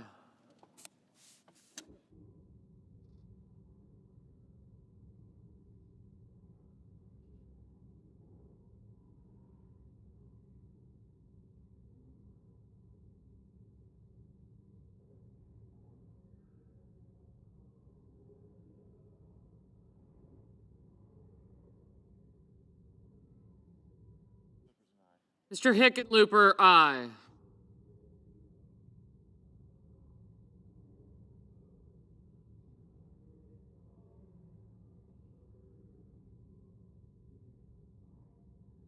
Mrs. Shaheen, aye.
Mr. Blumenthal, aye.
Mr. Durbin.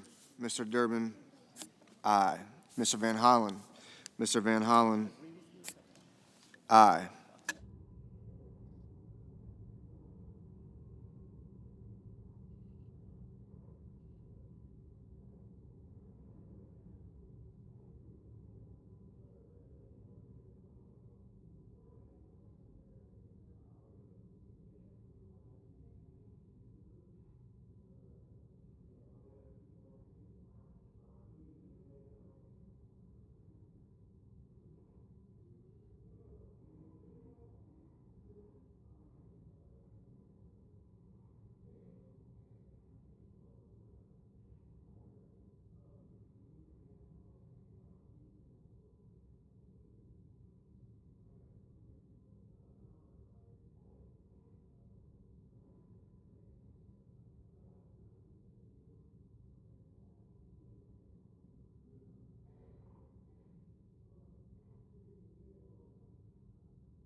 Mr. Thune. Mr. Thune, no. Mr. Markey. Mr. Markey, aye.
The yeas are 51, the nays are 47. The motion is agreed to. The clerk will report the nomination. Nomination, the judiciary, Gail A. Weilheimer of Pennsylvania to be United States District Judge for the Eastern District of Pennsylvania. Mr. President. Senator from Hawaii. Mr. President, the past 4 years have been the most productive ever for the Senate Committee on Indian Affairs. Working on a bipartisan basis, we have secured the largest investment in Native communities in American history and enacted more than 24 bills into law. The progress we've made is real, it is tangible, and it is meaningful. But there's still a lot of work to do to live up to our responsibilities to these communities, including in the final weeks of this Congress. There are currently more than 12 bills that have advanced out of our committee on a unanimous bipartisan basis, but have yet to receive full Senate consideration, and there is no good reason for them to languish for months or even years without action. My bill, S385, makes technical corrections to the Native American Tourism and Improving Visitors Experience Act, which authorizes grants to Indian tribes, tribal organizations, and Native Hawaiian organizations for recreational travel and tourism activities. This bill was reported out of committee more than a year and a half ago. There's been more than enough time to raise concerns and rectify any issues. It is time to get this done now. S1322, the Unlocking Native Lands and Opportunities for Commerce and Key Economic Developments, or Unlocked Act, would enable Indian tribes to lease their own land for up to 99 years for business and other purposes, and to approve certain rights-of-way on their lands under existing law. Senator Murkowski and I introduced this legislation that will incentivize more businesses to invest in Indian country. This common-sense legislation supporting tribes will support tribes and their economic development needs. Finally, S2868 was introduced by Senator Smith on behalf of the Lower Sioux Indian community to revoke the Tribes Indian Reorganization Act, Section 17, Charter of Incorporation. The tribe testified in committee that the charter is actively hindering its economic development activities because it can't do things without the Secretary's approval. The tribe's charter has been in place since 1937, and only Congress has the power to revoke such charters and has acted to revoke such charters previously for a number of tribes. And so, as if in legislative session, I ask unanimous consent that the Senate proceed to the immediate consideration of the following bills en bloc: calendar number 34, S385, calendar number 342, S1322, and calendar number 490, S2868. The clerk will report.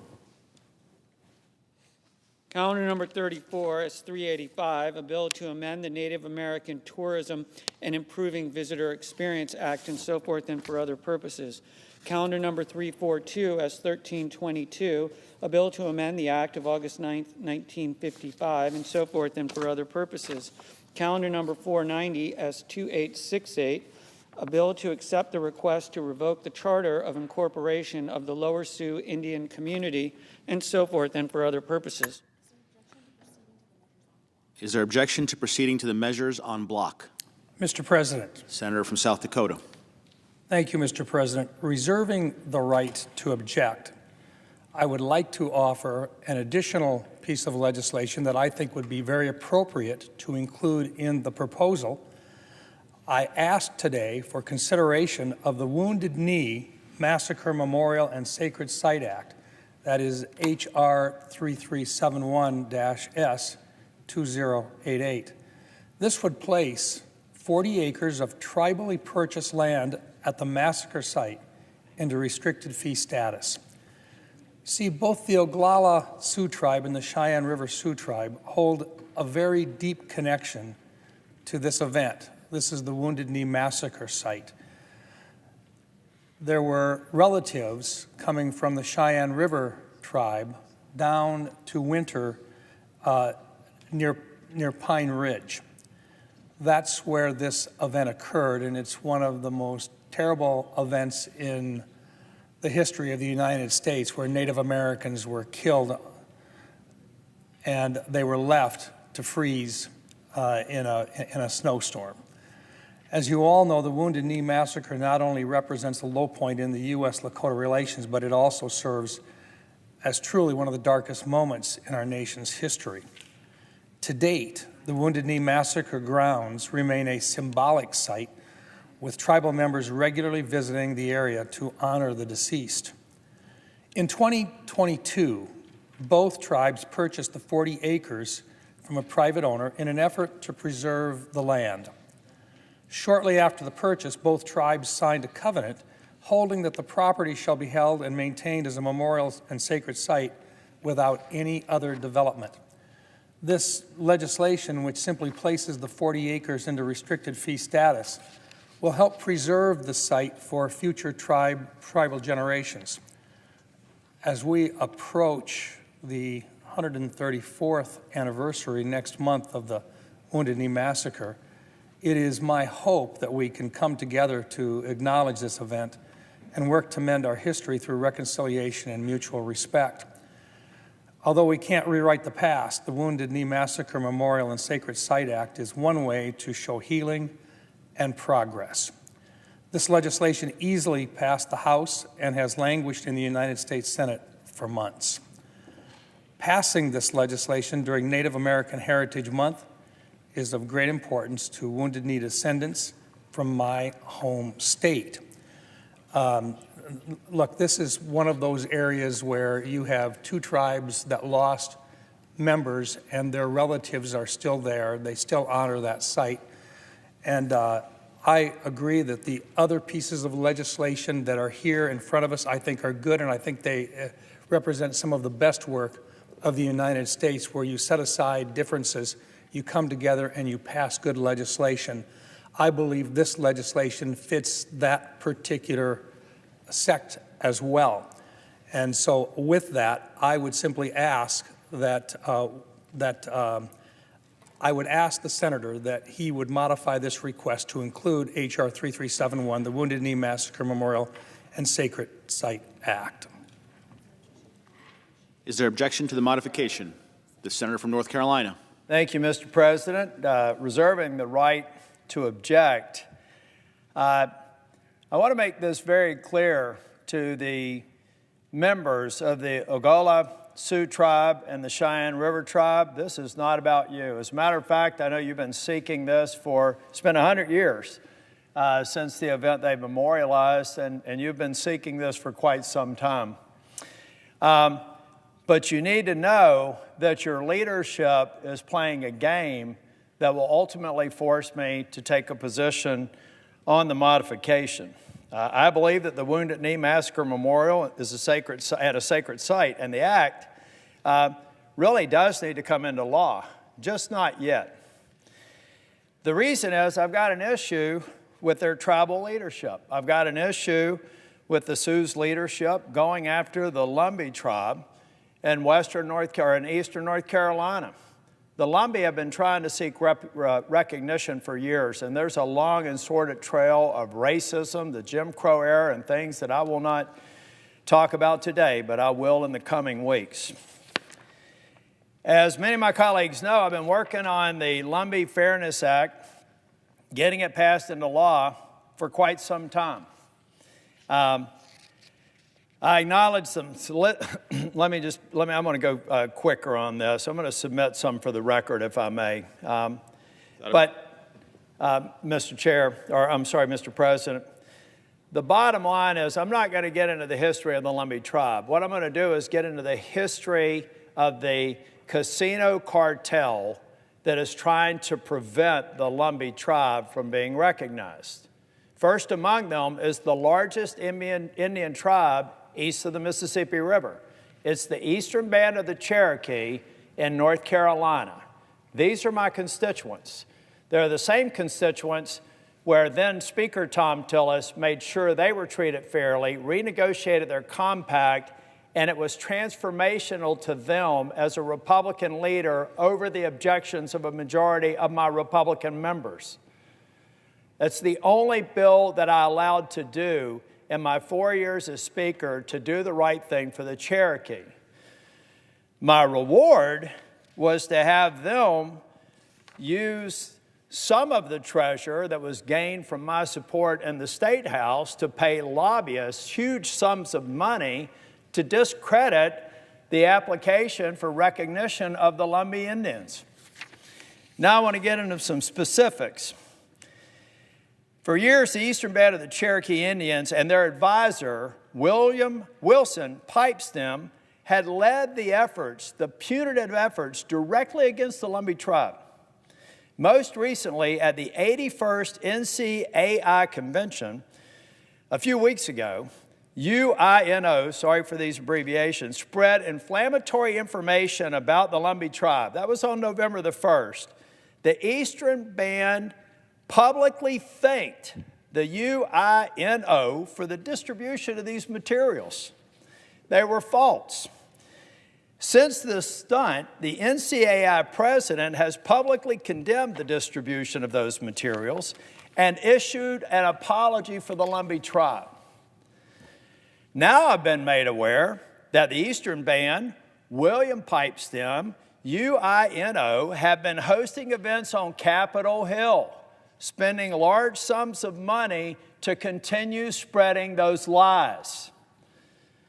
In the coming weeks and months, I'm going to continue to highlight the individuals, the lobbyists, the tribal leaders, and the groups that are part of this web that are preventing the Lumbee from getting the recognition that they have deserved for nearly 130 years.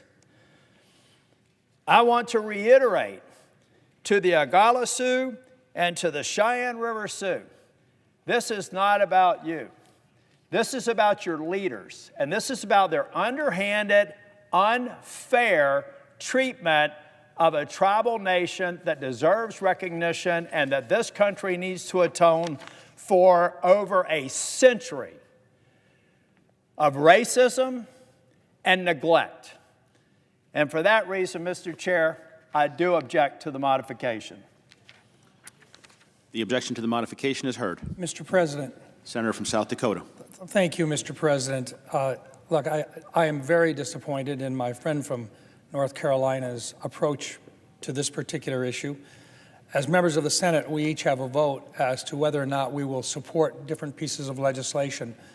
I had chosen not to object to his legislation, which he has been speaking about, and we have done our best to try to allay any concerns that he may have about our future attempts to disrupt his approach.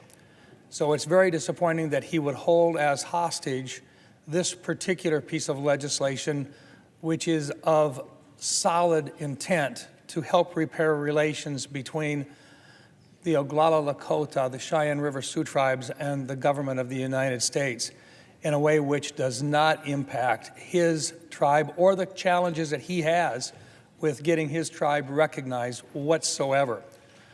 In fact, we had felt that by not objecting at this point, and we have not, that he would understand how serious we were about trying to get our piece of legislation attached to this to fix the problem. As an example today, and to the chairman of the committee who has worked so hard to bring these forward along with the ranking member, I have no intentions of standing in the way of them passing their solid legislation simply as a protest vote. I think we have to move forward and take the best that we can. I will continue to try to work with the member from North Carolina to assure him that if he will allow this piece of legislation to move forward, we would not be objecting to his legislation in the future. But if we can't have ours, I guess there's always the possibility that he will not be able to get his as well. And with that, I will not object to the original proposal. Mr. President. Senator from North Carolina. Senator Rounds, I call him Mike, and I are good friends. We came into the legislature, we came into the Senate together in 2014. We got to know each other before we even got here. He is a man of honor, and he's a man of his word. And I have no doubt that he would stand in the way should I allow this measure to go forward today. The problem is the tribes that he represents will. They will continue to work to spread the misinformation, to smear a tribe that deserves recognition, and they want the respect that they have been entitled to for over 130 years when they first got recognition, short of federal recognition. So if I had a Senate and a Congress, if I had 535 Mike Rounds, I would not have objected to this today. If I had tribal leaders who were not lying to constituents and misinforming them on the background of the Lumbee tribe and knowing that they will continue to, I have no other option than what I did today, and it gives me no pleasure to do it to one of my favorite people in the U.S. Senate. Is there objection to the original request? Without objection, the Senate will proceed to the measures en bloc. Mr. President, Senator from Hawaii. I further ask that the committee reported substitute amendment S 1322 be considered and agreed to, and that the bills as amended, where amended, be considered read a third time en bloc. Without objection. I know of no further debate on the bills as amended, where amended en bloc. Is there further debate? Hearing none, all those in favor say aye. Aye. All opposed, no. The ayes appear to have it. The ayes do have it. The bills as passed are passed as amended where amended. En bloc. I ask that the motions to reconsider be considered made and laid upon the table en bloc. Without objection. Mr. President, I took the floor today to pass several Indian Affairs bills that have been languishing for months and some for even years. I continue to intend to fight to pass several bipartisan bills. So it is good that we passed 3 of them, but there is a lot more work to do. Senators Padilla, Lujan, Heinrich, Smith, and others all have bills that are ready for consideration today and can end up as federal law by the end of this Congress. They would improve the lives of tribes and their communities, from water rights settlements to protecting children from abuse and neglect. And all of these bills have to be considered. I am told additional time will be needed to clear these bills over the Thanksgiving break. And so I will stand down for now, but I just want to make it clear to everybody. We're going to spend a lot of time on the floor together. There will be no cheap holds. There will be no convenient holds. There will only be, we'll give people a chance to work out their problems, but we're going to do this on the floor, live, like a real legislature, and we're going to get this done. Thank you very much. I yield the floor. Under the previous order, the Senate will resume consideration of the following nomination, which the clerk will report. Nomination, the judiciary, Sherrod Desai of Arizona to be United States District Judge for the District of Arizona. Mr. President.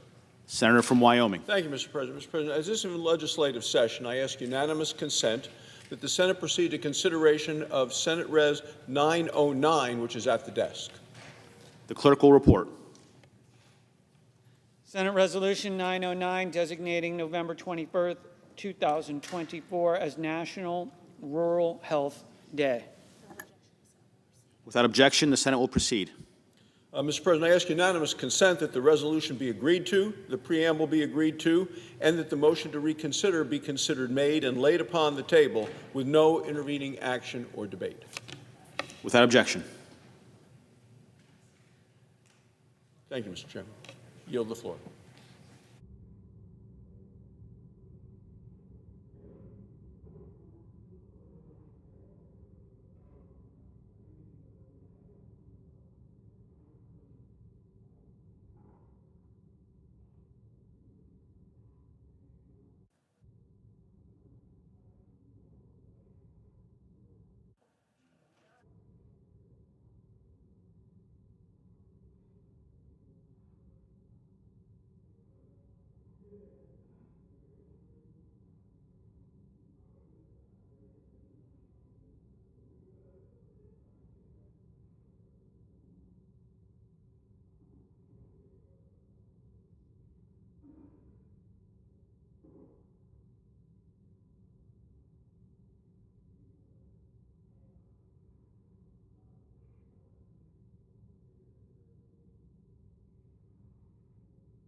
Senator from Minnesota. Mr. President, I ask consent that the scheduled vote begin immediately.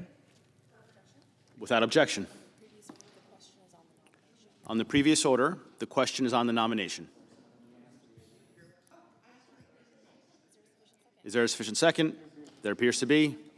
The clerk will call the roll. Ms. Baldwin, Mr. Barrasso, Mr. Bennett, Mrs. Blackburn, Mr. Blumenthal, Mr. Booker, Mr. Bozeman, Mr. Braun, Mrs. Britt, Mr. Brown, Mr. Budd.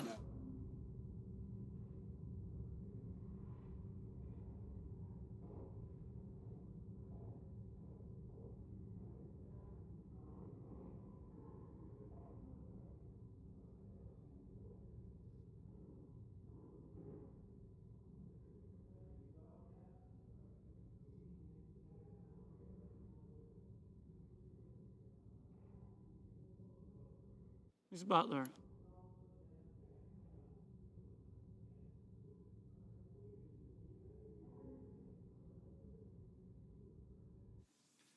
Ms. Cantwell, Mrs. Capito, Mr. Cardin, Mr. Carper, Mr. Casey,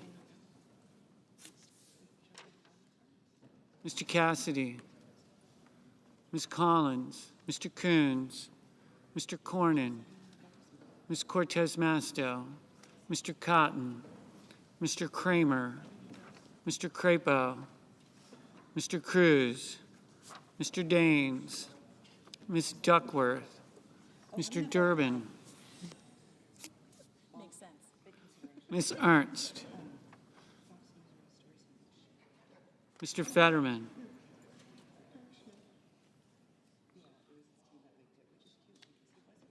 Mrs. Fisher, Mrs. Gillibrand, Mr. Graham, Mr. Grassley, Mr. Haggerty,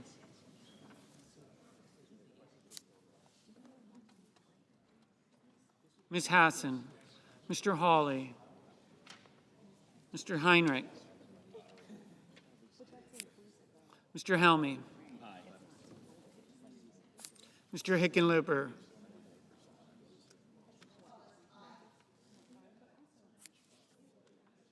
Ms. Arono, Mr. Hoven, Mrs. Hyde-Smith,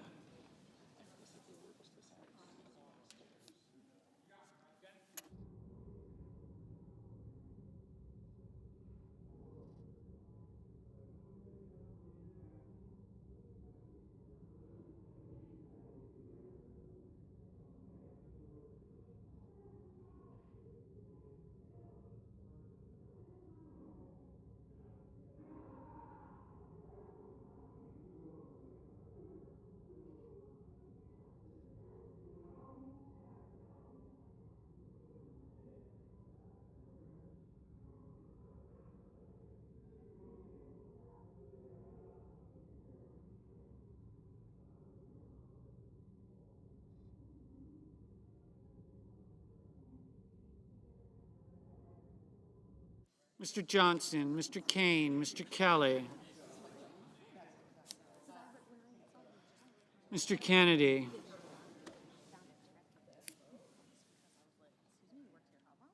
Mr. King, Ms. Klobuchar, Mr. Langford, Mr. Lee, Mr. Lujan, Ms. Lummis, Mr. Manchin, Mr. Markey, Mr. Marshall, Mr. McConnell, Mr. Merkley, Mr. Moran, Mr. Mullen, Ms. Murkowski, Mr. Murphy, Mrs. Murray, Mr. Ossoff, Mr. Padilla, Mr. Paul, Mr. Peters, Mr. Reed,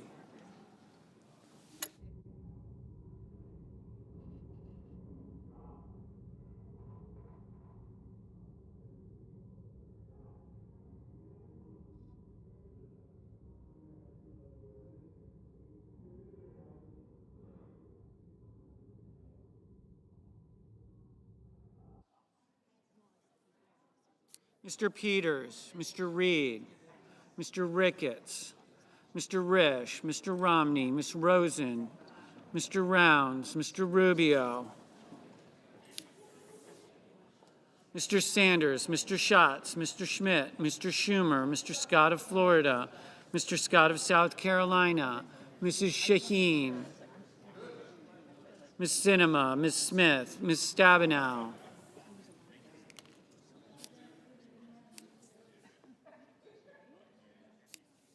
Mr. Sullivan, Mr. Tester, Mr. Thune, Mr. Tillis, Mr. Tuberville, Mr. Van Hollen, Mr. Vance, Mr. Warner, Mr. Warnock,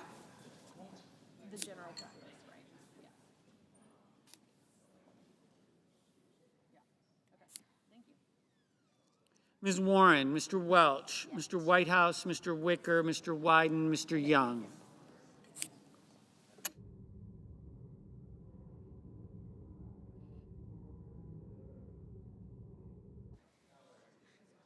Senators voting in the affirmative: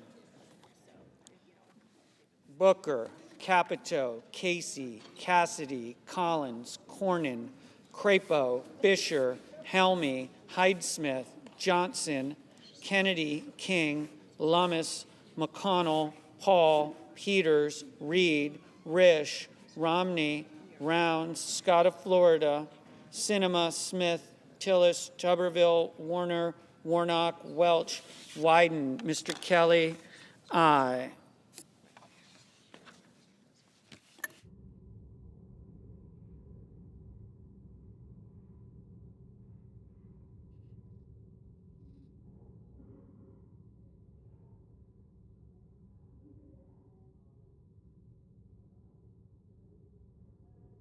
Senators voting in the negative: Budd, Cotton, Ernst, Grassley, Lee, Mullen, Schmidt. Mr. Heinrich, aye.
Mr. Ossoff, aye.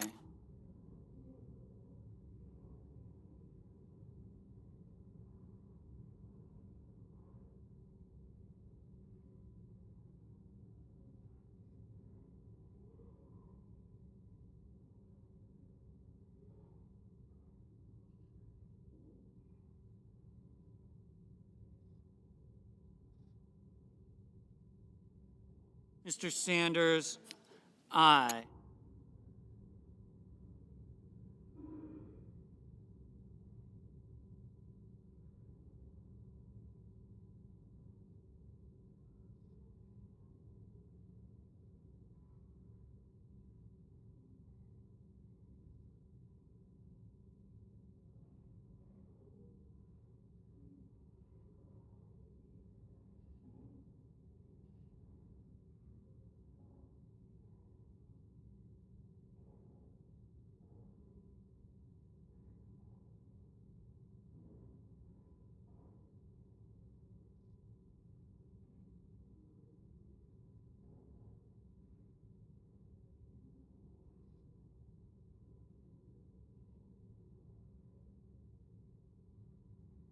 Mr. Cardin, aye.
Mr. Daines, aye. Mr. Sullivan, aye.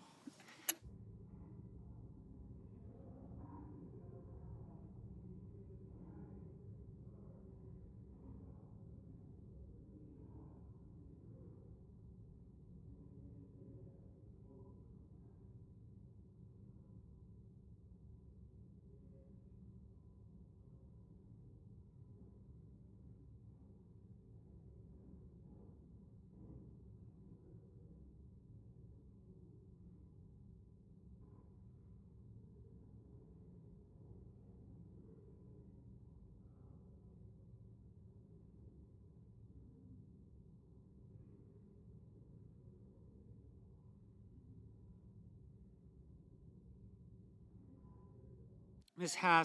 Hassan, aye.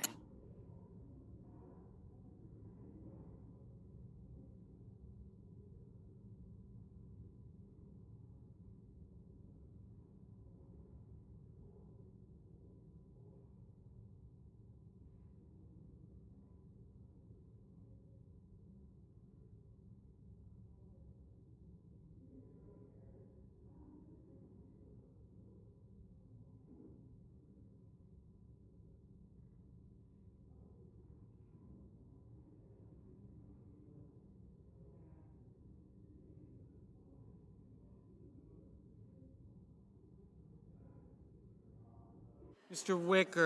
Wicker, aye.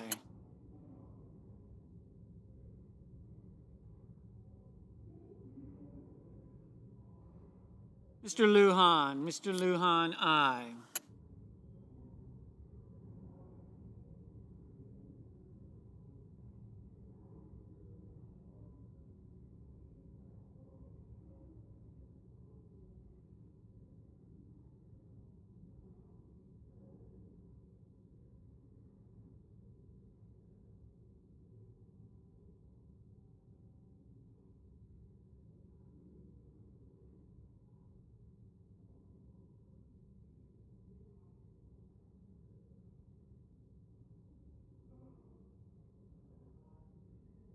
Mr. Schatz,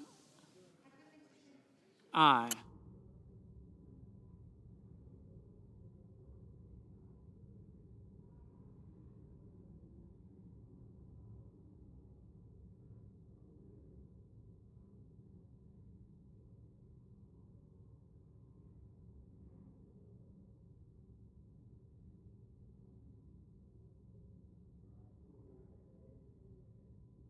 Mr. Kane, aye.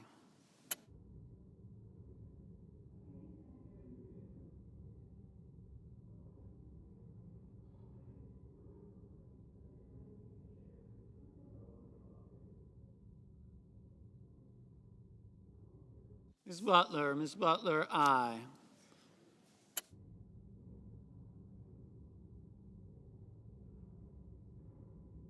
Mr. Murphy, aye. Mr. Tester, aye.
Mr. Kramer, aye.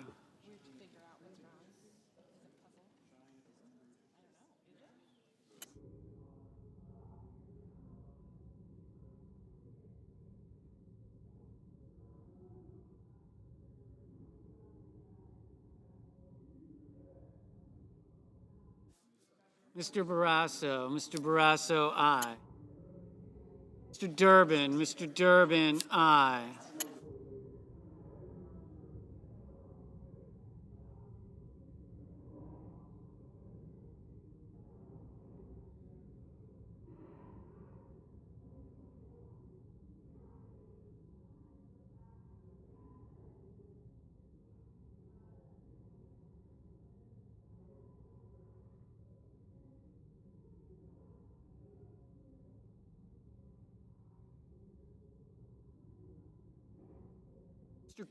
Mr. Carper, aye.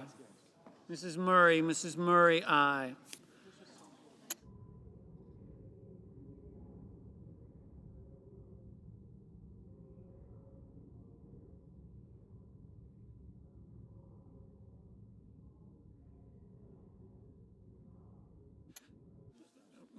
Mrs. Shaheen, aye.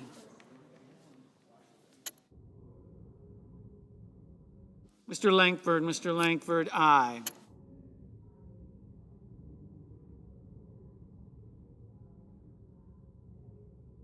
Miss Rosen, aye.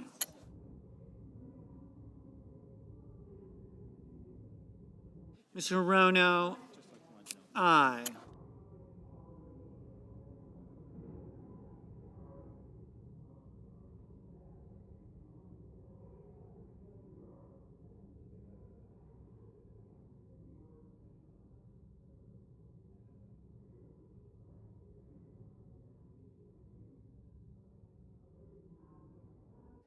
Mr. Van Hollen, aye.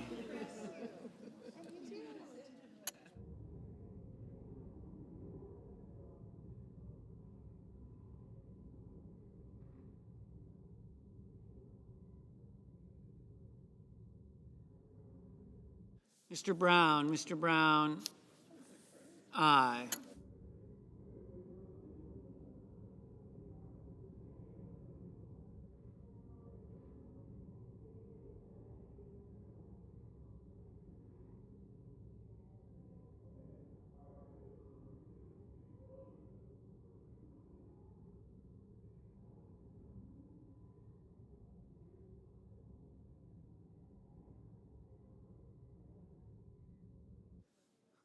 Ms.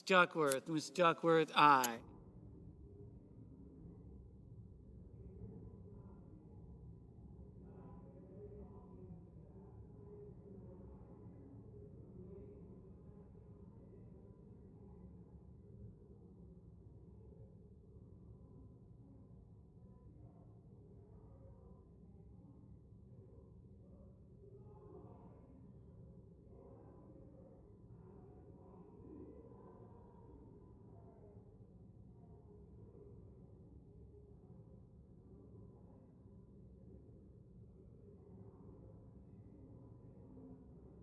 Mr. Bennett, aye.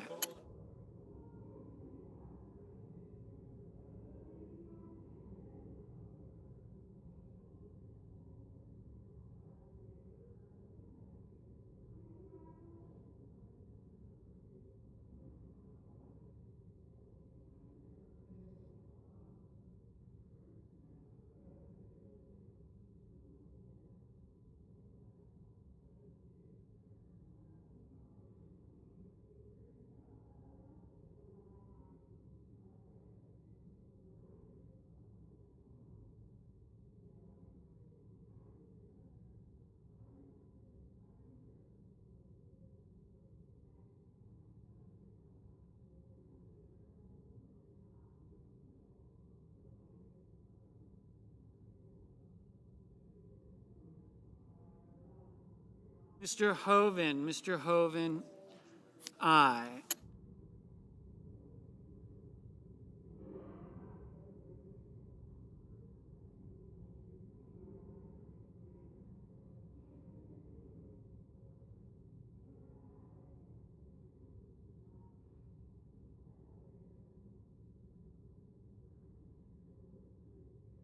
Mr. Cruz, no.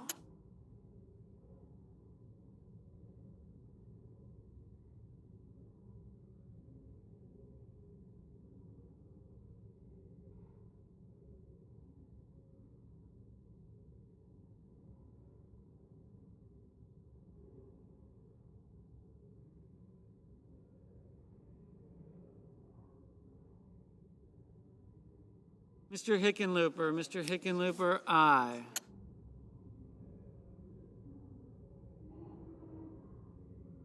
Ms. Warren, aye.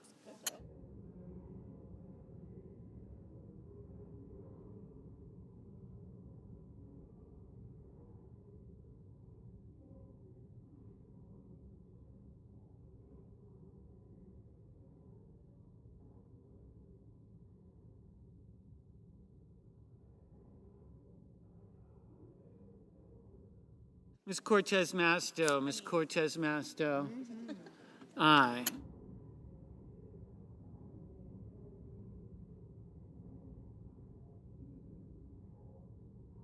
Mr. Markey, aye.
Mr. Young, aye.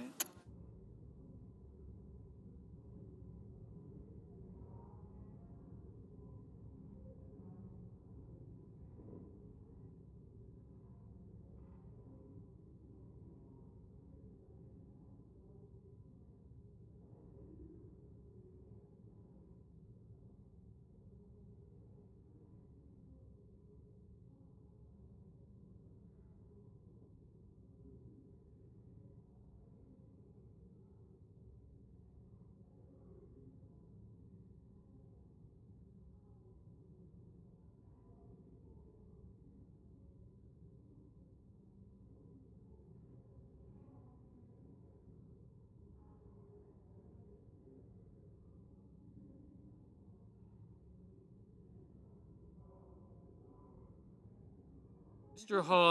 Hawley, no.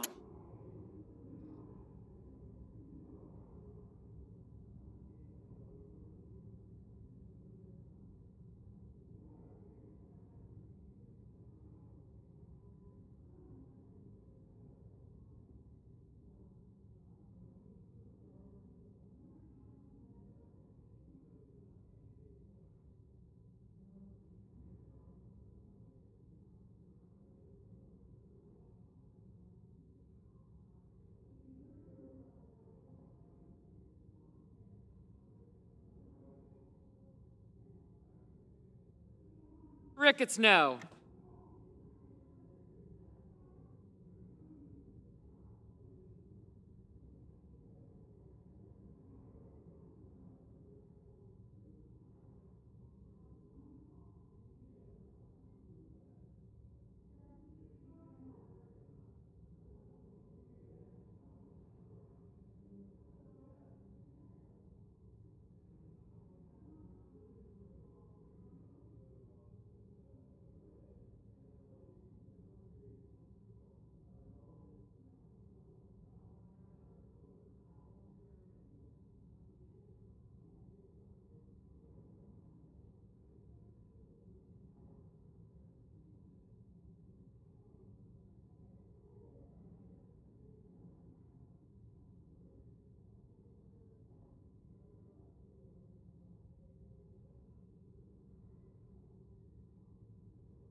Arizona.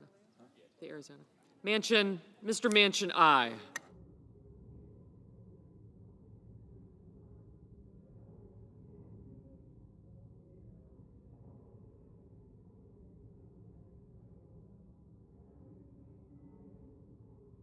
Baldwin, aye.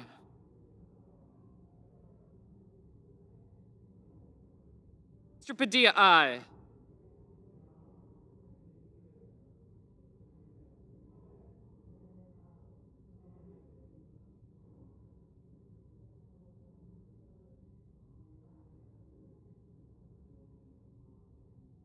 Mr. Whitehouse, aye. And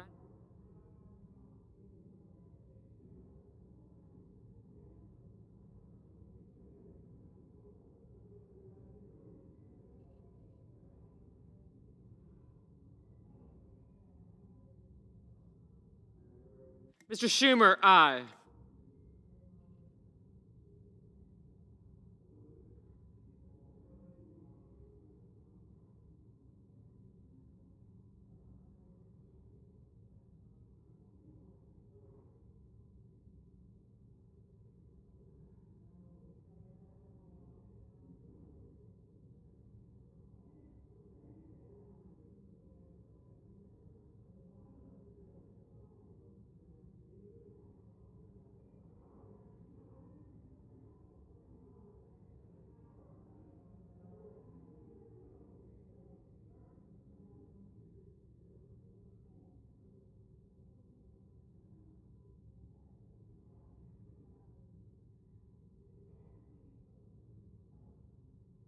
Ms. Warren, aye.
Ms. Murkowski, aye.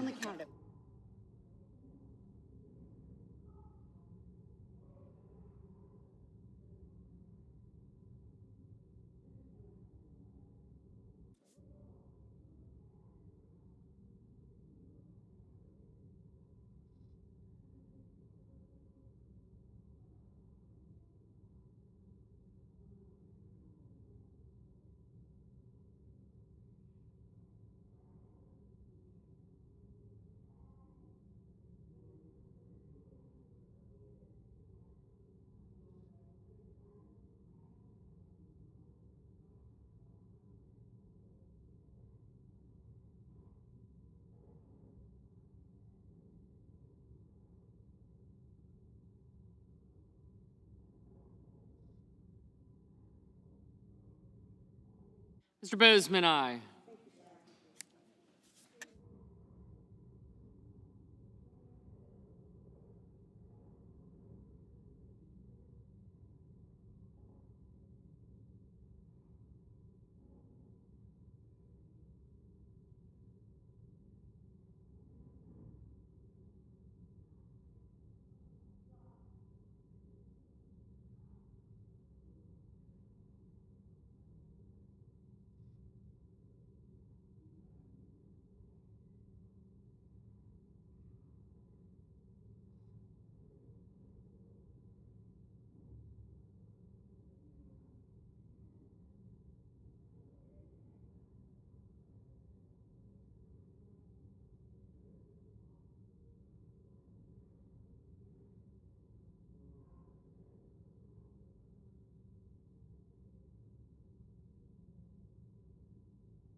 Mr. Coons, aye.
Ms. Klobuchar, aye.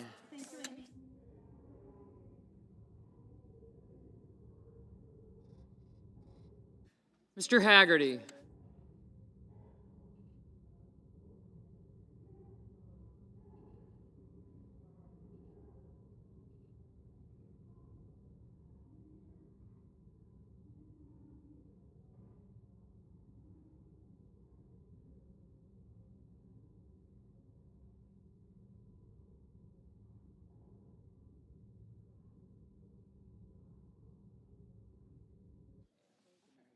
Mr. Haggerty, no.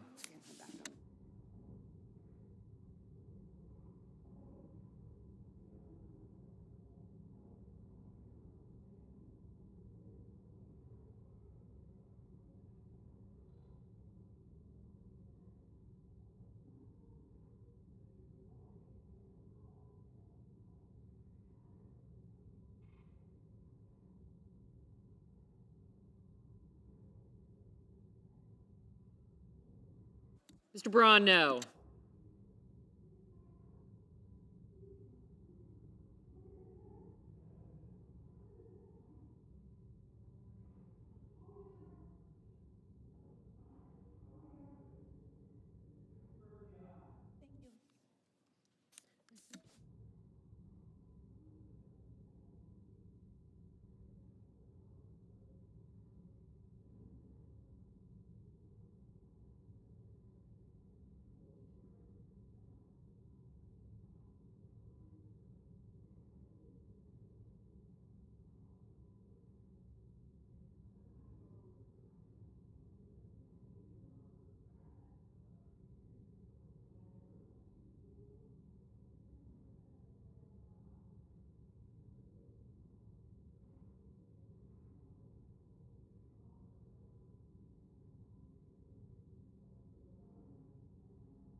Ms. Cantwell, aye.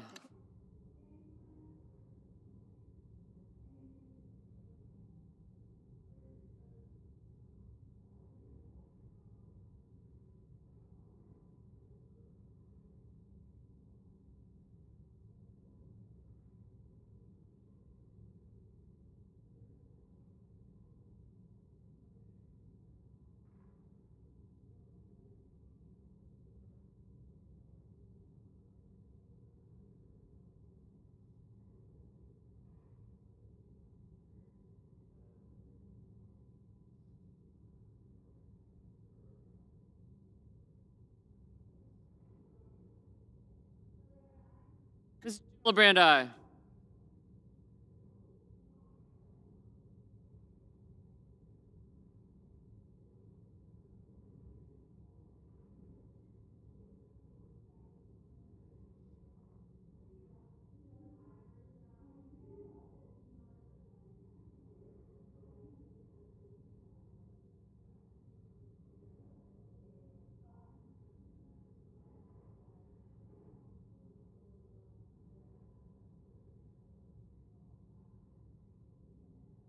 Ms. Stabenow, aye.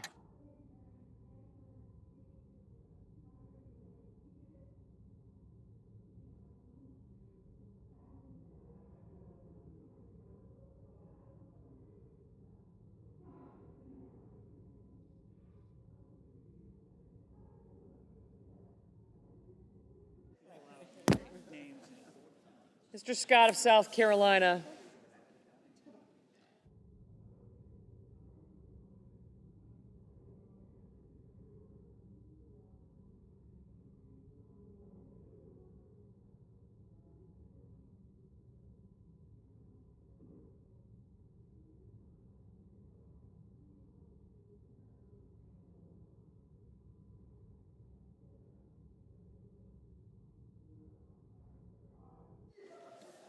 Mr. Scott of South Carolina, aye.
Mr. Blumenthal, aye.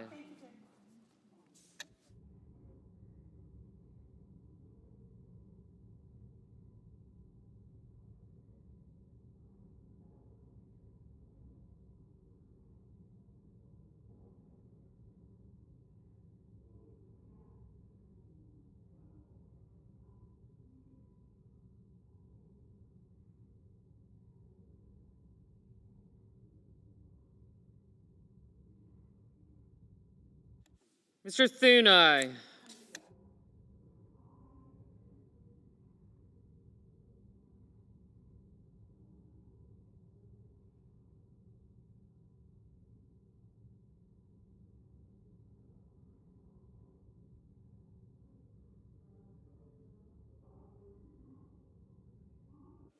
Mr. Britt, aye.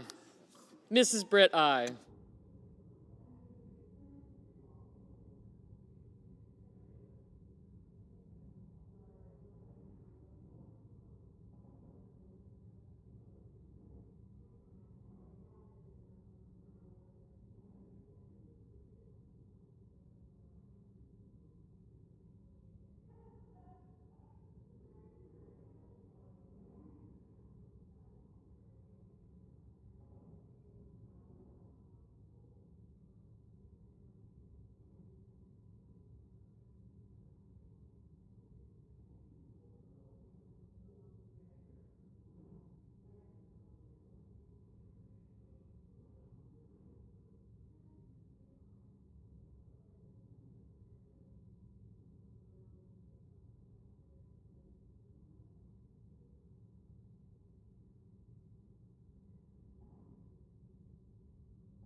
Mr. Graham, aye.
The yeas are 82, the nays are 12, and the nomination is confirmed. Under the previous order, the motion to reconsider is considered made and laid upon the table, and the President will immediately be notified of the Senate's action.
Madam President.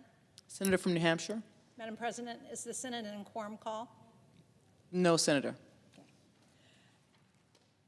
I'm pleased to come to the floor with my colleague, Senator Collins, to talk about the fact that this week the Senate passed a resolution designating November as American Diabetes Month.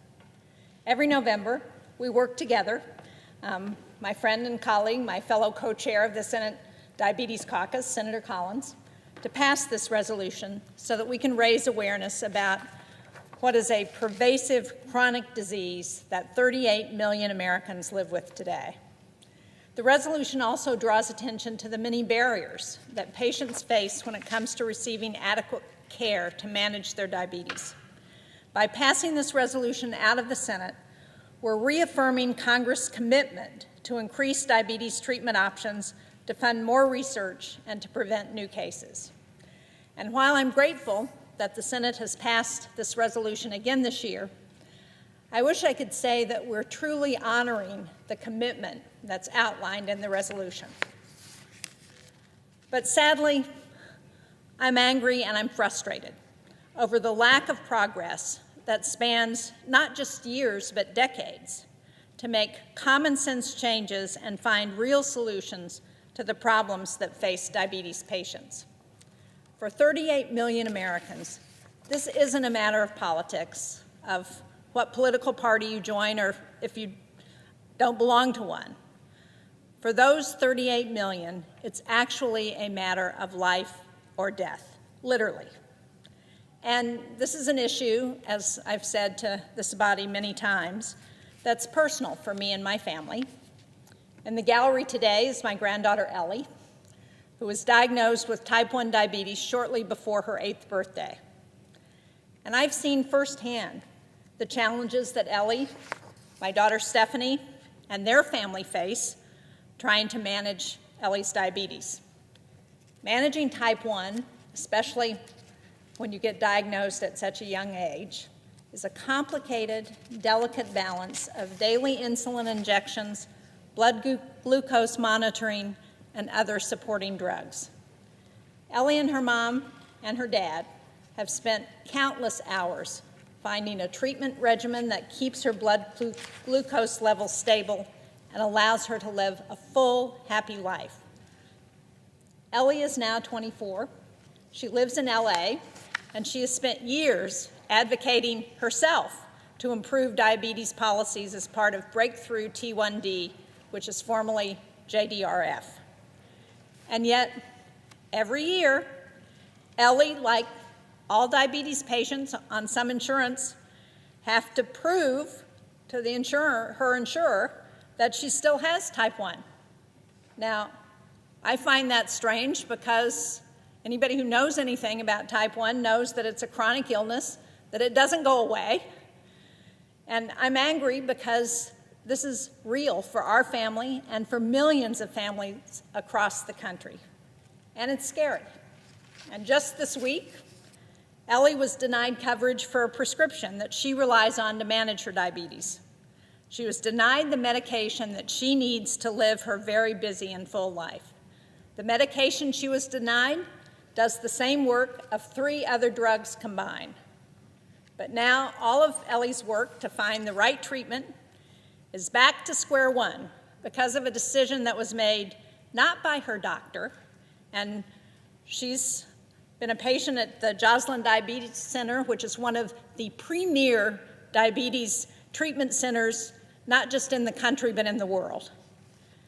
It wasn't her doctor at the Joslin Center that made that decision. It wasn't her local primary care doctor. It was the insurance company. And I wish I could say this was the first time, but denials like these have become a common occurrence.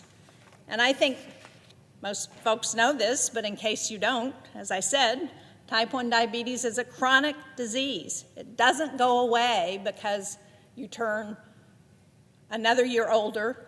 It doesn't go away because you move to a different location. Ellie is going to live with this disease unless we have a breakthrough for the rest of her life. And she will spend every day, some portion of her day, thinking about it. She will spend every day making choices about what to eat or drink, about the right exercise routine, and how she can best manage her levels. And it is unconscionable that a decision by an insurer would make these choices even harder. And we're lucky in our family because we have resources, we have time to dedicate to researching and solving some of these issues, to trying to navigate the healthcare system. But sadly, that's not the case for so many families across this country. People like the single mom who works multiple jobs to keep food on the table for her kids. I understand why Americans are angry with the status quo. They should be. We should all be, because it is well past time we finally get help to those people who need it to address their type 1 diabetes. So I know that Senator Collins and I have legislation. It's called the Insulin Act. It's an effort to help people who can not afford the cost of their insulin. And we know that's an issue because spending on insulin has tripled in the last decade. Nearly 1 in 5 patients are still forced to ration their insulin. Capping out-of-pocket costs for insulin and finding ways to increase insulin competition are no-brainers for most Americans. Sadly, that hasn't been true in the Senate. In fact, this is an issue that receives so much support from the American people that addressing insulin costs has sadly become a political football. Unfortunately, that comes at the expense of patients who rely on daily insulin to survive. Senator Collins and I started working on this issue of our legislation in 2019.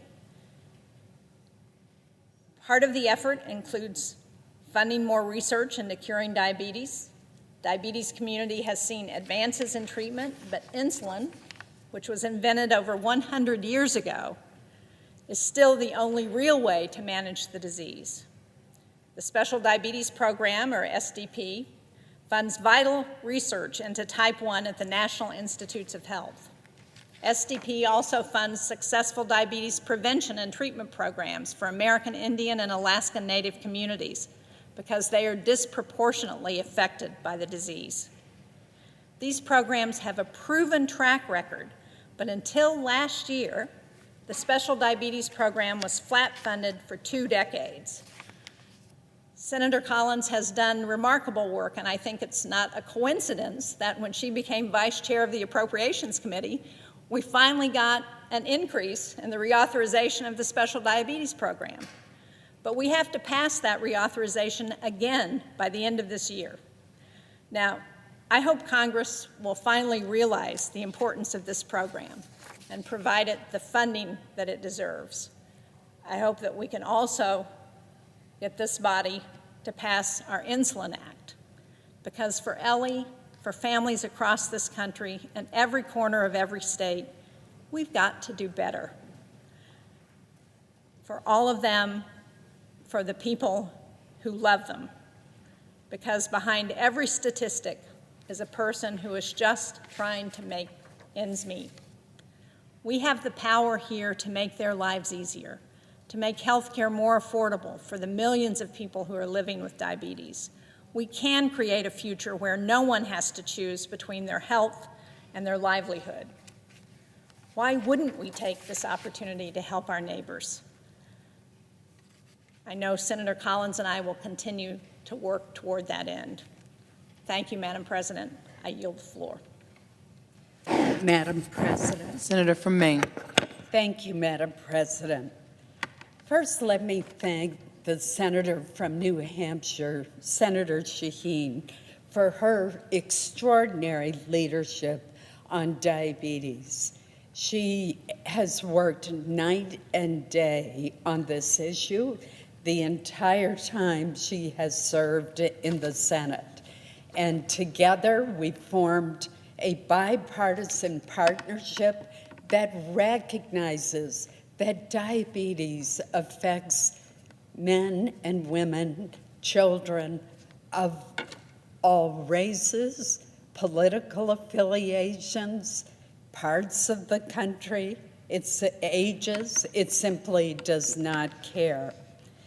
During American Diabetes Month, it is critical that we continue to raise awareness about the burden of diabetes on the 38 million Americans living with either type 1 or type 2 diabetes.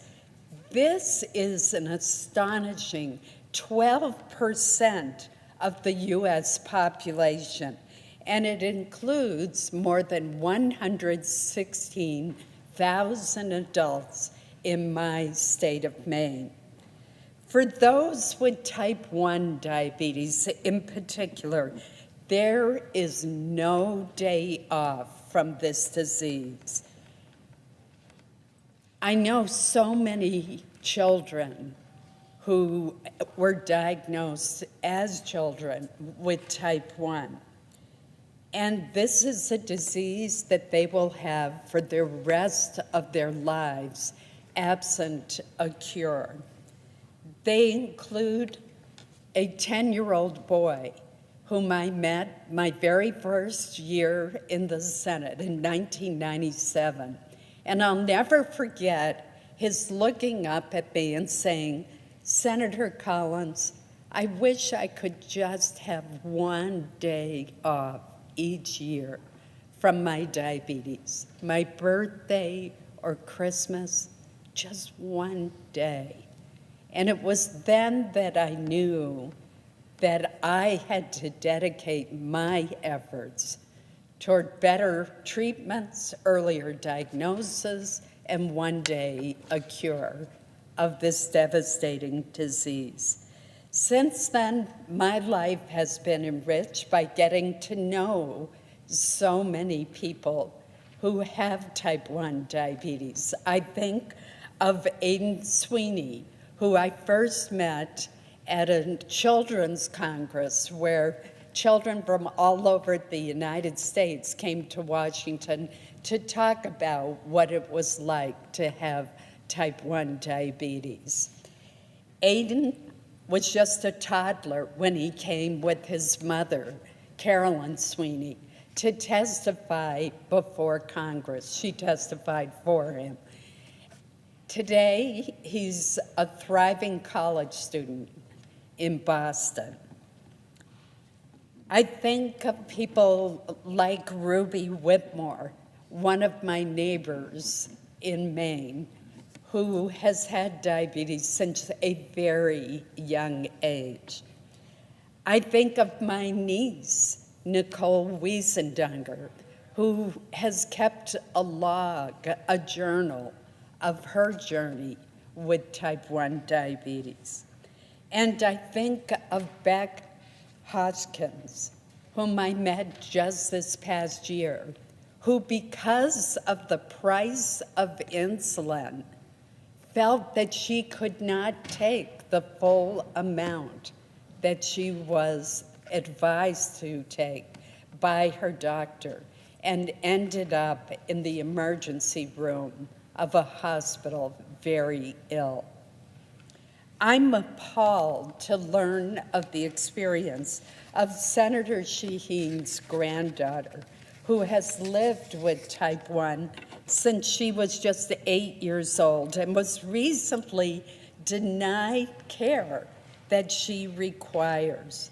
I agree with Senator Shaheen that we must hold insurance carriers accountable when they apply unreasonable utilization management techniques that benefits the companies at the expense of everyday Americans and that contradict the best treatment for the person with type 1. Doctors and patients in Maine are frustrated with the unfair burden that these practices add to the burdens that these individuals are already coping with. We must and we can do better. Diabetes is also one of our country's most costly diseases in both human and economic terms. It is the leading cause of kidney disease, blindness in working-age adults, lower limb amputations, heart disease, and stroke. Approximately 1 in 4 healthcare dollars and 1 in 3 Medicare dollars are spent treating people with diabetes. Diabetes cost our nation $413 billion in 2022, and medical expenditures for individuals coping with diabetes are roughly 2.6 times higher than expenditures for those without the disease. As the founder and the co-chair of the Senate Diabetes Caucus, I have been proud to lead this bipartisan resolution designating the month of November as American Diabetes Month.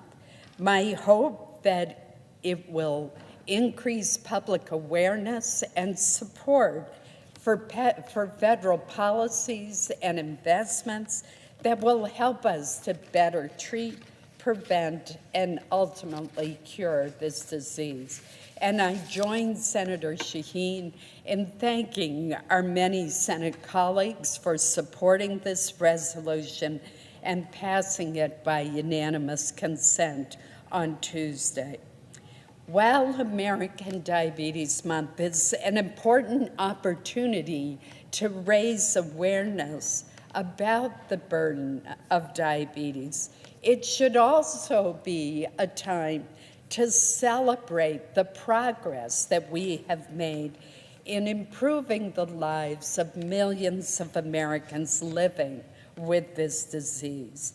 One example of progress is the sustained federal investments in programs that help prevent and treat the disease and its complications, including the Special Diabetes Program, which, as Senator Shaheen pointed out, is set to expire at the end of this year.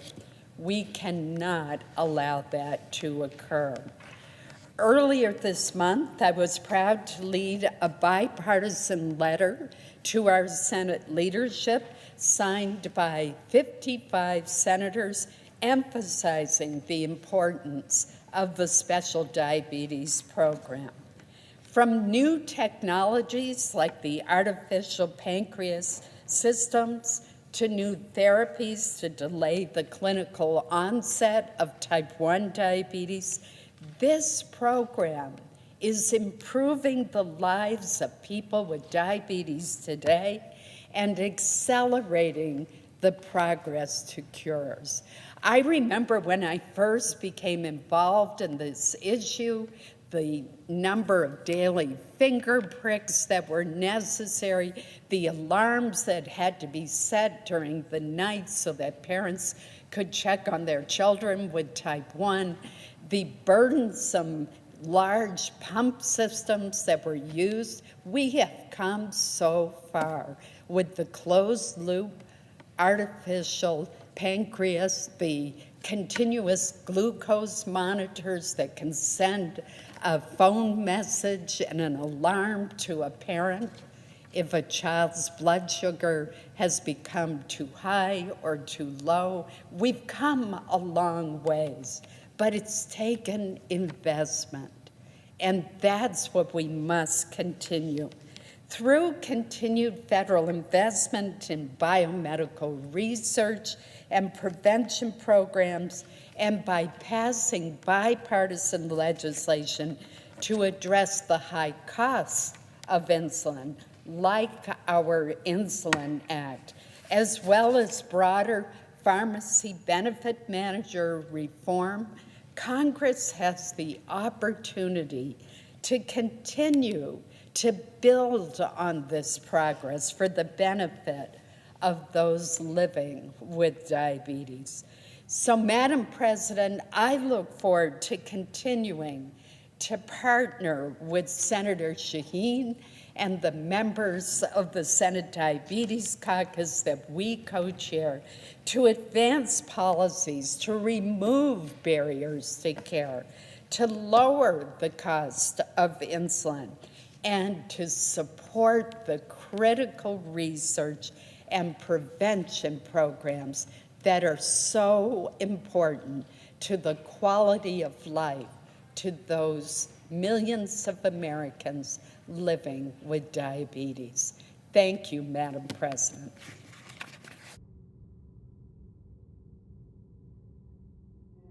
President, I would suggest the absence of a quorum. Clerk will call the roll. Ms. Baldwin.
Mr. President. The senior senator from Maryland.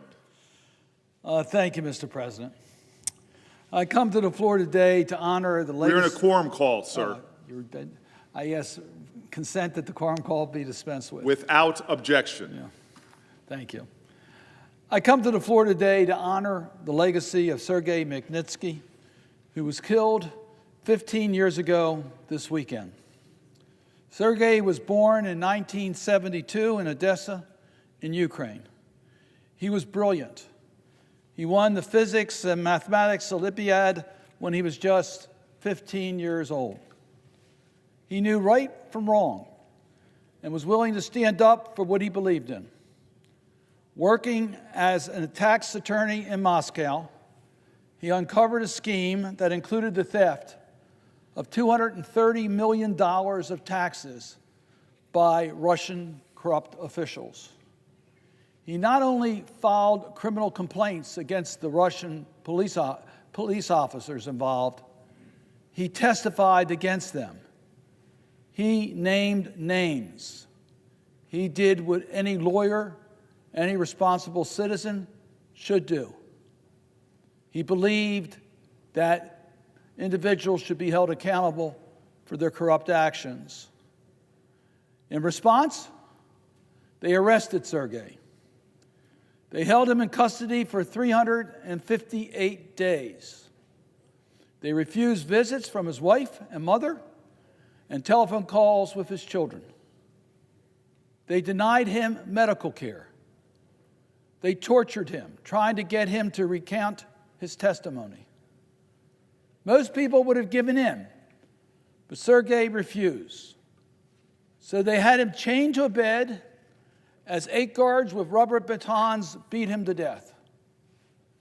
I want to read from his colleagues wrote about him in memorial. They said that Sergei wasn't involved in politics. He wasn't an oligarch. He wasn't a human rights activist. He was just a highly competent professional. The kind of person you would call up on the workday, was finishing at 7 p.m. with a legal question, and he would cancel his dinner plans and stay in the office until midnight to figure out the answer. He was what many people would describe as the good face of modern Russia, a smart and honest man working hard to better himself and to make a good life for his families.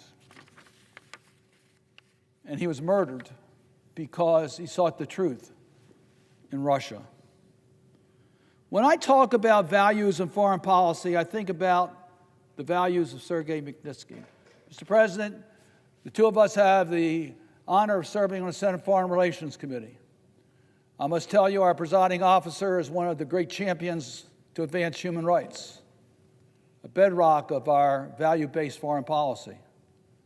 America's strength is in its foreign policy is based upon values, supporting human rights, anti-corruption, democratic institution building, as compared to autocratic regimes that have foreign policy based upon transactional goals, immediate goals, that they enforce many times by corruption and force.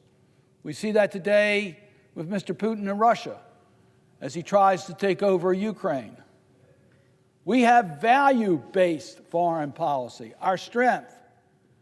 Sergei Magnitsky was about values, his bravery, his honesty, and about his willingness to stand up to a corrupt authoritarian state. Looking around the world today, we see war in Europe, in the Middle East, and Africa.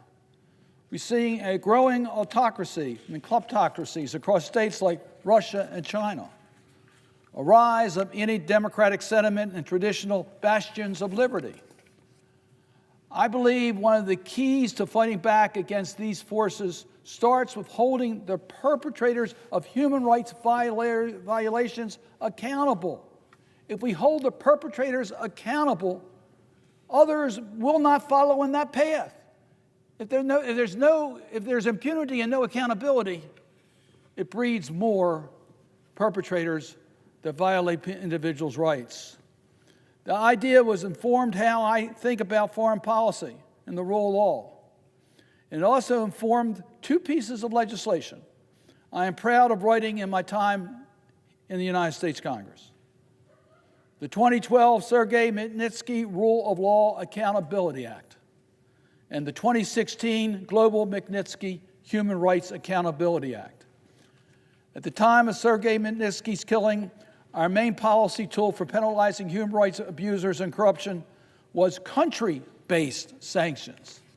This is a blunt tool, useful to respond to major events like Russia's invasion to Ukraine or Iran's enrichment of uranium to nuclear weapon grade. You go against the country, there's a penalty to be paid. But it's less effective to provide accountability for human rights violators, which are individuals that are perpetrating those violations. We needed something more responsive, more targeted. Inspired by the tragedy of Sergei Magnitsky's murder, I set out to write legislation to hold his murderers accountable. I didn't know at the time the profound impact the bill would have for human rights and accountability. The original bill targeted the individuals who were complicit in the jailing and murdering of Sergei Magnitsky. It blocked these individuals from enjoying the benefits of America, it stopped them from traveling to the United States, and it stopped them from using our banking system. It gave the United States government the authority to seize their properties. It stopped them from violating human rights with impunity. Magnitsky-style sanctions seem like a foregone conclusion today, but not when we got it enacted. Although it passed the Senate with overwhelming bipartisan support, it was not an easy fight. Different parts of our foreign policy community were vehemently opposed. It was something new. It was a change. And change is hard.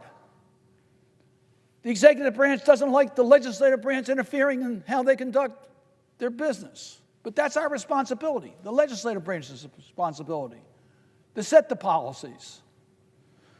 We pushed ahead. In 2016, we expanded the bill beyond the reach of human rights violators and corrupt actors around the world.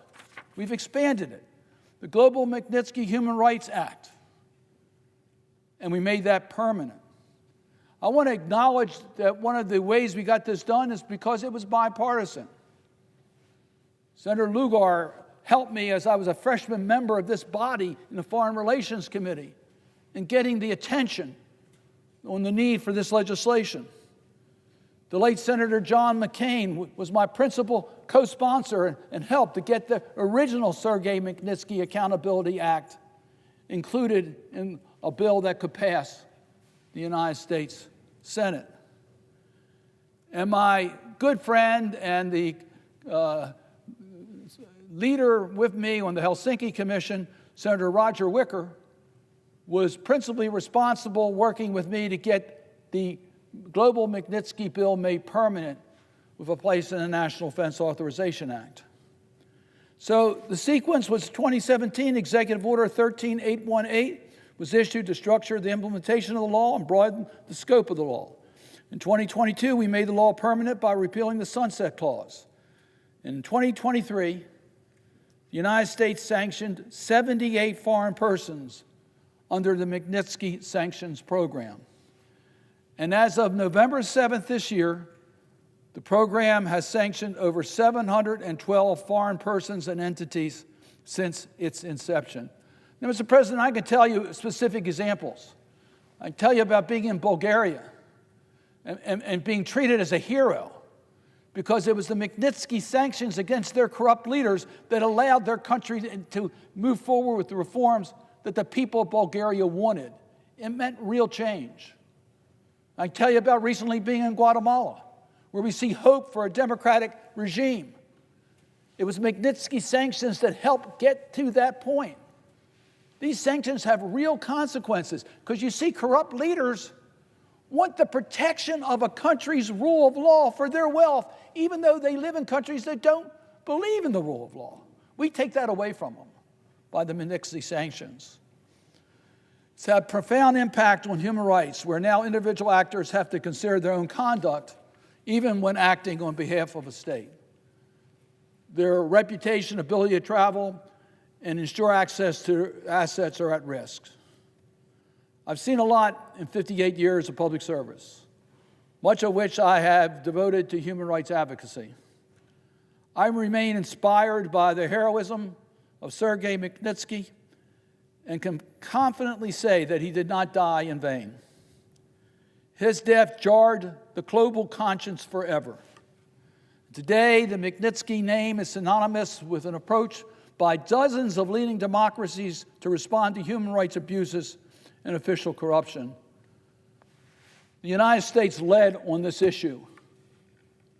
We were the ones that were able to get it started. When we lead, and we lead with values, and we lead on behalf of democracies, other countries will follow our leadership.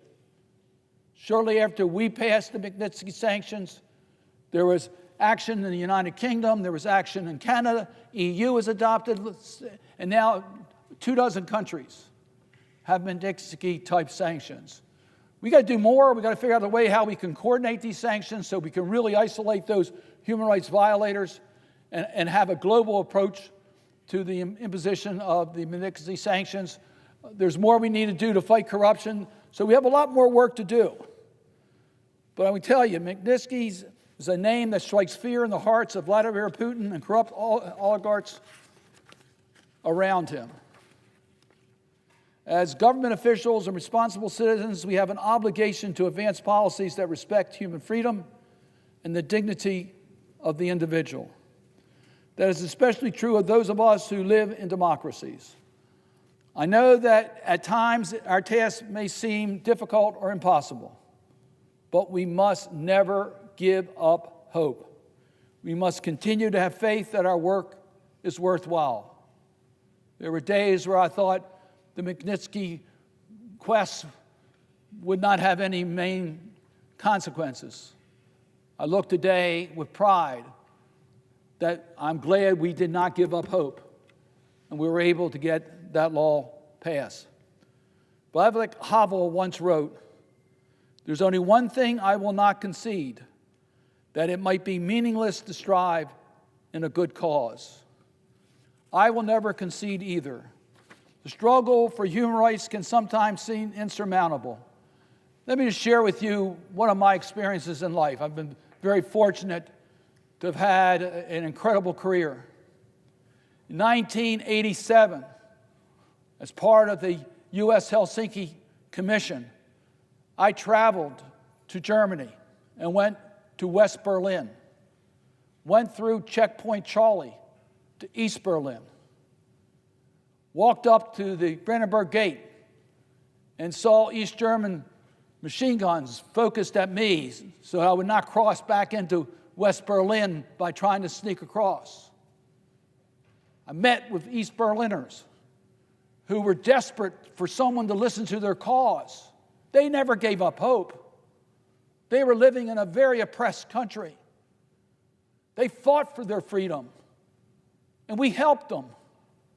We didn't give up hope. They didn't give up hope. 2 years later, I returned to Berlin with a hammer in hand to help knock down the Berlin Wall. I've returned to Berlin many times since and see a unified city. We can never give up hope. What we do in this chamber, the leadership we take to go after those abusers, affect real people and the future of real countries. We must not give up hope in striving for a good cause, because if we do not give up hope, we will overcome oppression and violence and build a world that is safe and peaceful and prosperous. It's not only the right thing to do, it's the right thing for our national security.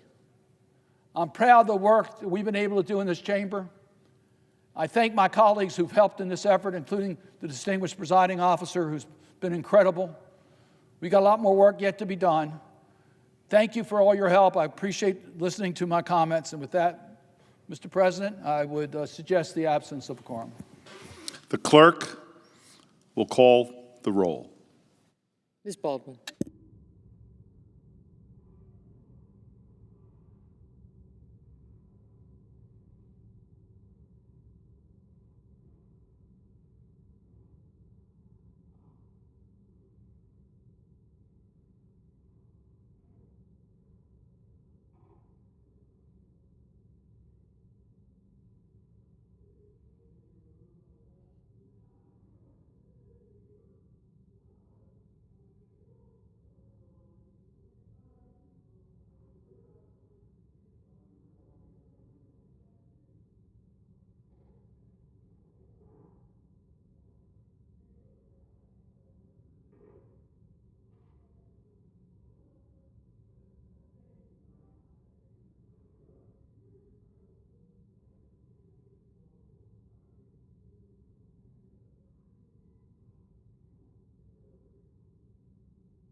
The senator from Rhode Island.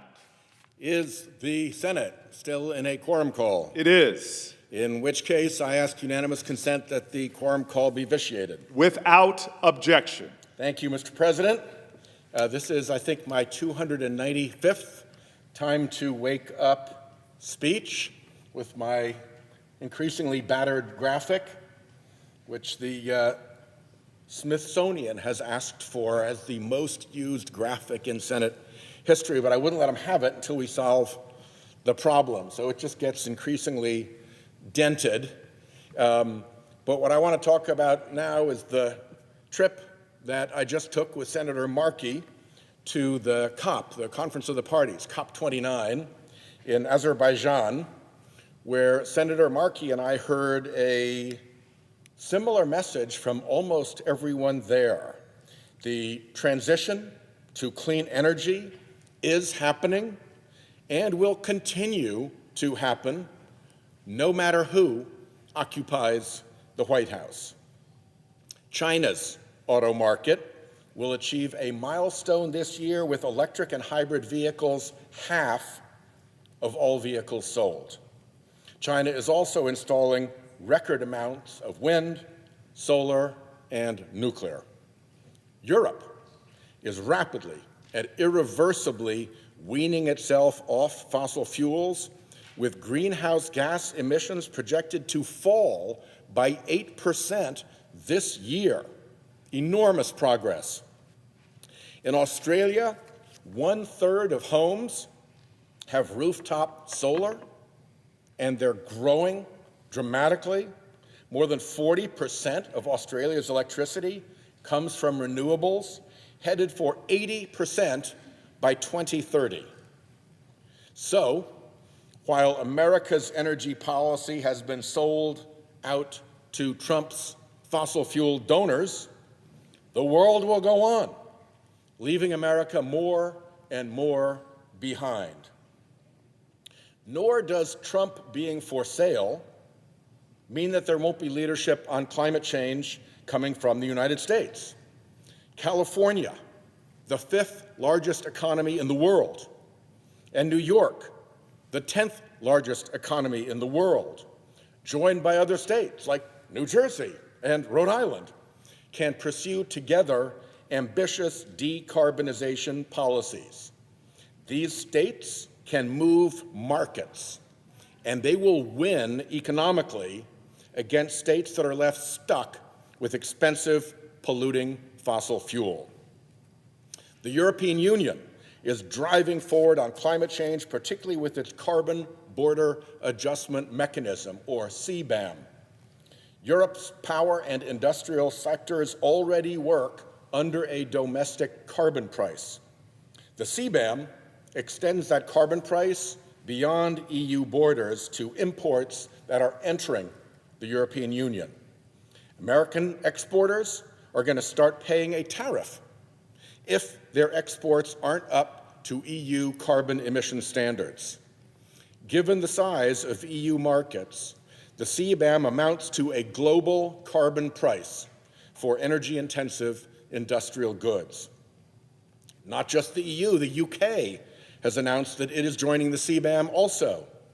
And we spoke with Australia, which is in detailed negotiations to join as well. Because of the CBAM, even economies that aren't joining, like India and China, are looking at domestic carbon pricing to reduce the tariff burden. After all, why pay tariffs to get into EU, UK, and Australian markets when you could keep the same revenue at home via a domestic carbon price?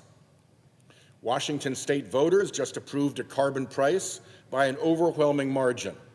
New England's Regional Greenhouse Gas Initiative is a small but successful multi-state carbon price. Carbon pricing is coming, and that is good news because there is no longer a pathway to climate safety without a price on carbon. We heard from business leaders about the economic havoc that climate change is causing, particularly now in insurance markets. It's a subject that my budget committee has examined closely, and our committee is going to release several more reports on the climate economic threat before I relinquish that gavel. As I said frequently at COP, we've gone through 3 stages on climate change. The first stage was the science phase. Scientists did their job, and they gave us accurate warnings about the dangers of fossil fuel emissions to the planet and to humanity. Then we came to the political phase. We did not do our jobs. Despite the warnings of science, politicians yielded to an unprecedented campaign of obstruction and disinformation orchestrated and funded by the fossil fuel industry through a flotilla of dark money front groups and captured trade associations. One rare bright moment in this political failure came when Democrats passed the Inflation Reduction Act.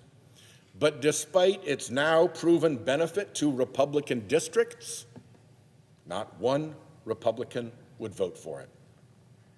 Now we enter the third phase of climate change, the economic phase, the time of consequences.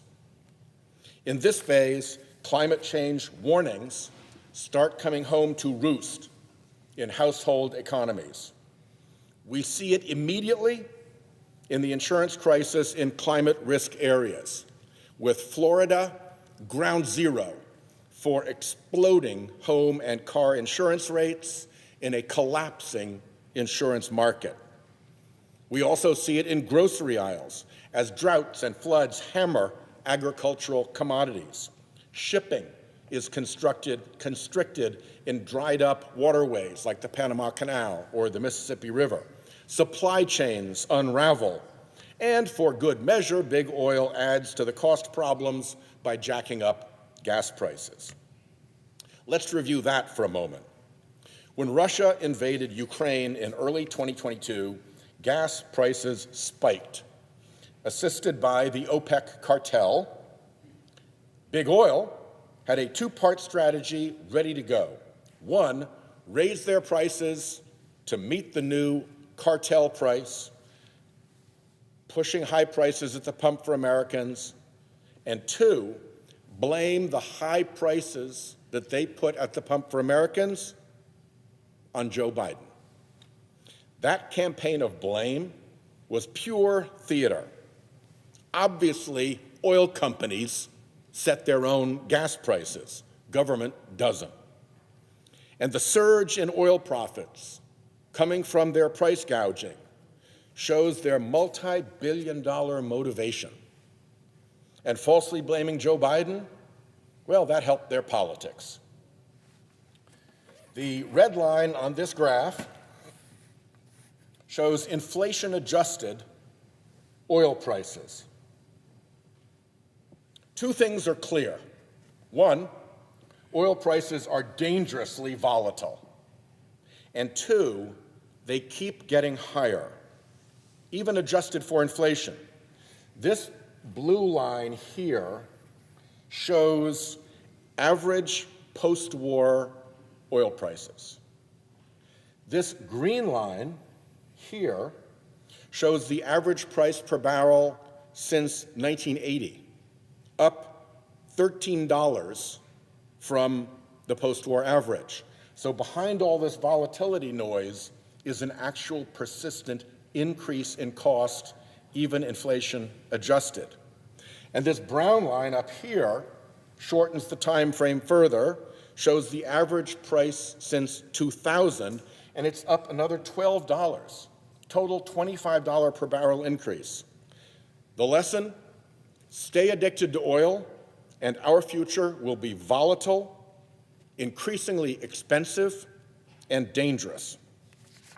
Where fossil fuel denies us energy security and drives inflation, renewable energy offers us stable, affordable energy powered by fuels that are free. Sunlight and wind and flowing water and geothermal heat, none depend on tyrants' whims or foreign cartels' greed. And then add the economic costs of climate change, not just the cost of the product, but the cost to life of burning that product.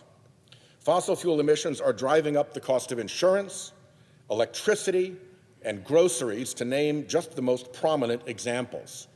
Homeowners' premiums in Florida have tripled or quadrupled. And it's not just Florida. Go to coastal Louisiana or Texas. Even California and other states are seeing surging insurance premiums, including auto premiums, as floods and hailstorms and fires become more common and intense. Electricity bills soared when utilities had to spend billions of dollars upgrading their distribution networks to prevent them from sparking wildfires in this new, hotter, drier condition that climate change has caused.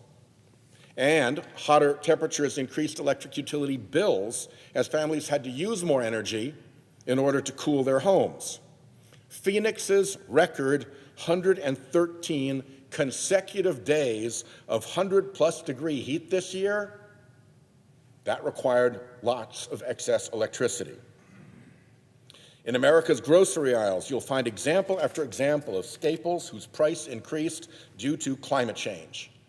Climate-fueled droughts, climate-fueled floods, climate-fueled heat waves. Orange juice, chocolate, olive oil, sugar, the list goes on. It is climateflation, and we should call it that. The fossil fuel industry's fake concern for America's consumers is illustrated by liquefied natural gas, LNG exports. Guess how economies work? Domestic prices rise when we export more LNG because there's less left for the American consumer. Supply down, demand the same, price up. Yet big oil happily raises prices on Americans by fighting for more LNG exports and more profits, driving higher prices for American families. Who is actually responsible for these price increases? The oil and gas executives who obstructed climate action for decades, putting our economy and our planet at ever greater peril. They knew that continued combustion of oil and gas would eventually result in dozens of feet of sea level rise and make extreme storms, droughts, heat waves, wildfires, and floods far more likely. They knew, and rather than fix it, they bought off the Republican Party with campaign cash and dark money front groups. Those oil and gas chieftains were among the biggest donors to President Trump's campaign. Just this year, Trump asked them for $1 billion in campaign money in exchange for doing their bidding. Quid pro quo. The burden on American families of higher insurance premiums, higher electricity bills, higher grocery bills, and storm-ravaged homes and cars is about to turn worse. There's an old saying, I think it was Ernest Hemingway, about going bankrupt. He said it happens very slowly and then all at once. We're headed for an all-at-once moment. Witnesses in our Budget Committee hearings warned that when insurance markets melt down because of unpredictable climate risk, the problem then cascades on into mortgage markets because you need insurance to get a mortgage. And that then cascades on into property values because your property's value drops if buyers can't get a mortgage to buy it from you. I mean, it's fine if you're a billionaire in Palm Beach who's going to sell Mar-a-Lago to the next billionaire and it's all a big cash transaction, but if you're a plumber in a development outside of Orlando, you need somebody who can get a mortgage to buy your property. And if you can't insure your property so that it can't support a mortgage, you're going to have a real problem with its property value. The former chief economist of mortgage giant Freddie Mac testified, this cascade ends in a shock to the economy like the 2008 mortgage meltdown. He's not alone. Just to give one other example of many, The Economist magazine not exactly a green outfit, warned in a cover article that, and I'm quoting here, climate change could wipe out $25 trillion of value in the global housing market. Quoting again, experts warn of a climate insurance bubble affecting a third of American homes. That prediction from the chief economist of Freddie Mac about a coastal property values crash that would cascade into a 2008-style economic meltdown for the country was based on, as I said, coastal property values. But now the Carolinas can tell you about upland flooding destroying the reliability of insurance. And California and western states can tell you about wildfire risk crashing insurance markets. So the original risk to coastal properties now has these evil siblings of climate risk to upland flooding and to wildfire adjacent properties. So it's likely to be worse. And as the economist points out, it's affecting a third of American homes. Rather than face up to any of this, the incoming administration will deny it all as payback to their oil and gas industry donors, corruption of the lowest sort. But no amount of lies, propaganda, and corruption can change the laws of physics, chemistry, and biology. You can deny gravity all you want, but when you step out a window, the result is the same.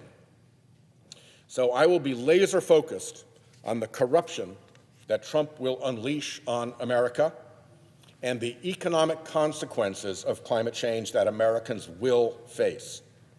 As the climate danger long warned about comes home to roost in surging insurance premiums, flooded communities, higher prices, and crashing property values in flood and wildfire-exposed communities, again, potentially causing a 2008-style economy-wide economic shock, we will explain to Americans how it did not have to be this way, how these costs are the poisoned fruit of the fossil fuel industry's climate fraud and its corrupt bargains with Trump. And with that, I yield the floor.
It's not too early to have a little. Mr. President.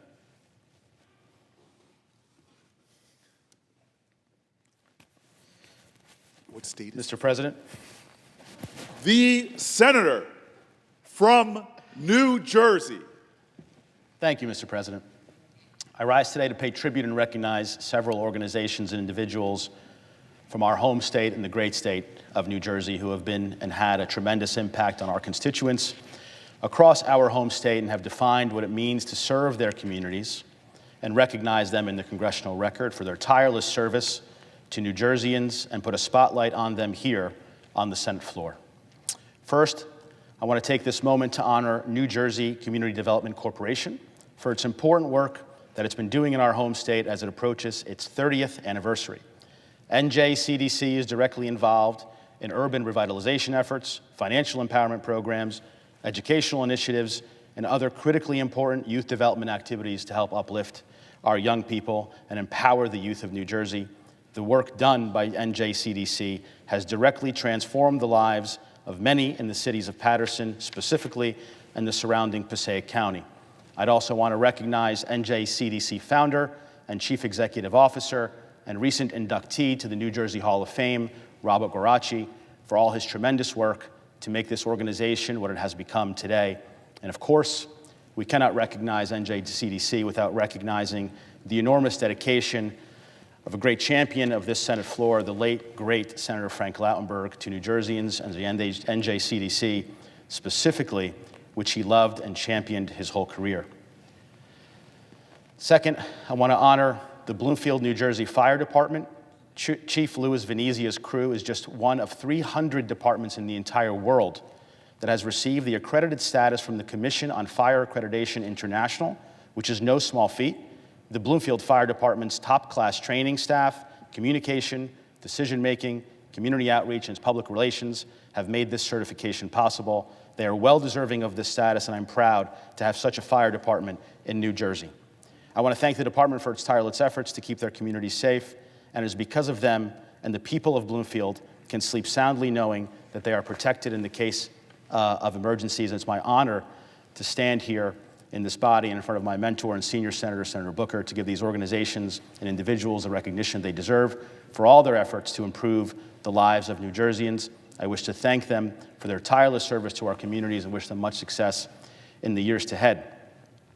And on behalf of my senior senator, I would be remiss if I did not recognize two other individuals in the gallery whose selfless service has uplifted so many lives across our state: Governor Phil Murphy and First Lady Tammy Murphy.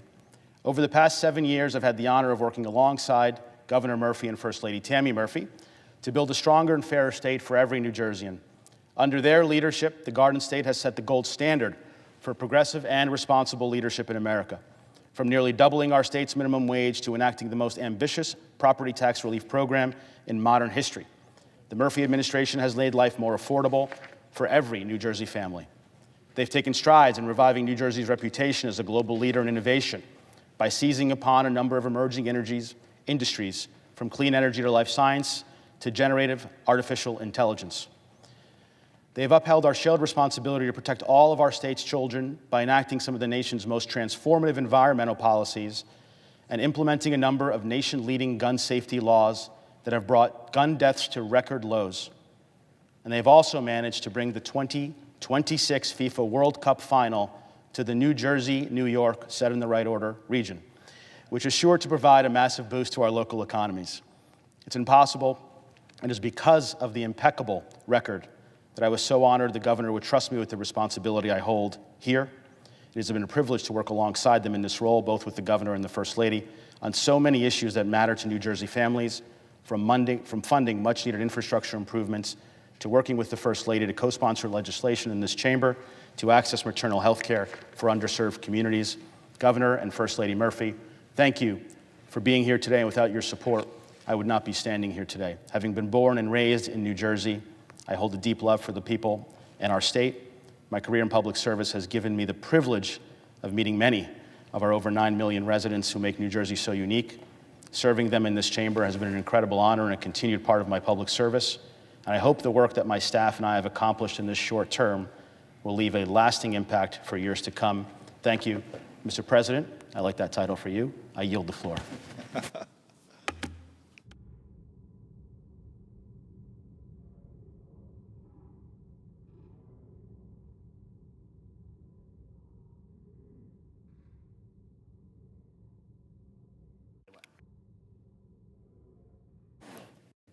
Mr. President, I note the absence of a quorum. The clerk will call the roll. Ms. Baldwin.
The senator from Alaska. Madam President, is the Senate in a quorum call? It is.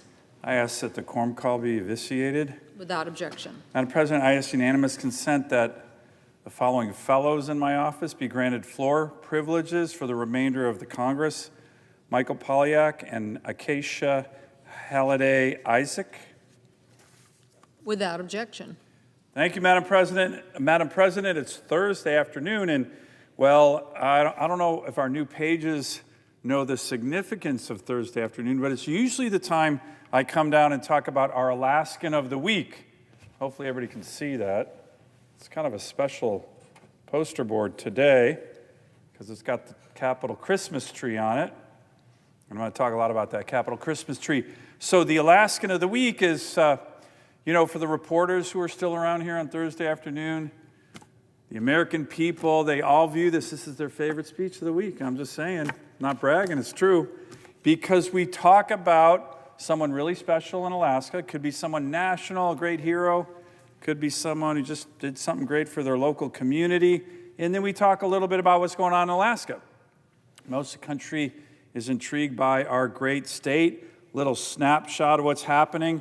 So let me do that right now. Winter's not coming. Winter's here.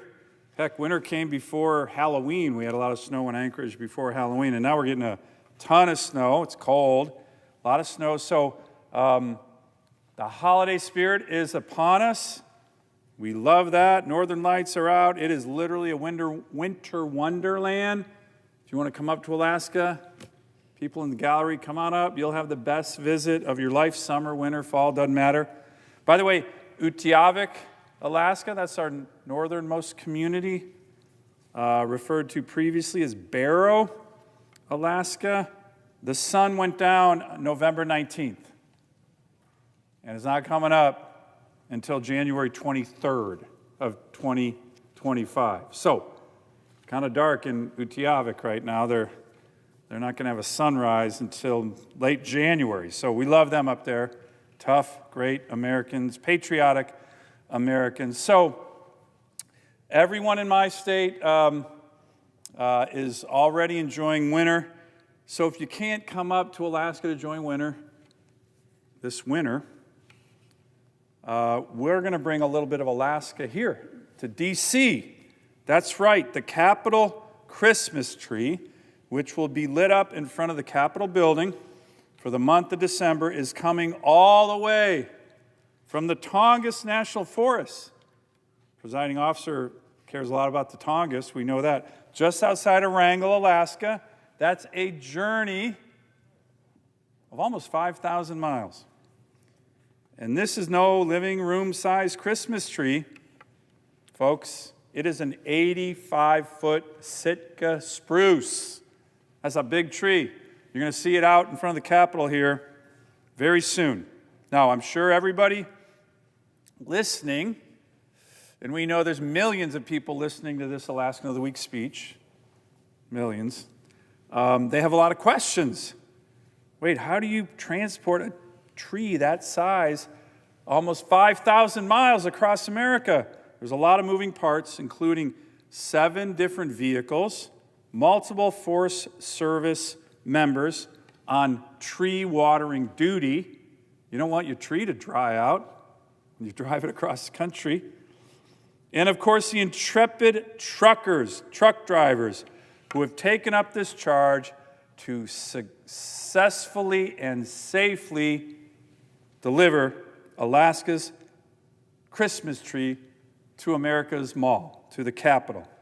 These Alaskans, Fred Austin and John Shank, longtime Alaska truck drivers, both Teamsters, are the men responsible for driving for 3 weeks to deliver this tree to Washington, D.C. And they, Madam President, Fred and John, are our Alaskans of the Week. By the way, I love the Teamsters. Big fan of the Teamsters. During the pandemic, I went out in our backyard in Anchorage and gave a speech making all the Teamsters our Alaskans of the Week because they were keeping our economy open when essentially the rest of the country, the rest of Alaska was shut down. So here's to the Teamsters. Here's to Fred and John. So let me give you a little background on this tree that Fred and John shared with me and my team recently. This gigantic tree was cut down outside of Wrangell, Alaska, as I mentioned, in late October, and was shipped from southeast Alaska, that's where Wrangell is, to Seattle, presiding officer's hometown, on November 3rd, escorted by Forest Service members who are caring for the tree, like I said, watering it, keeping it fresh, the whole trip.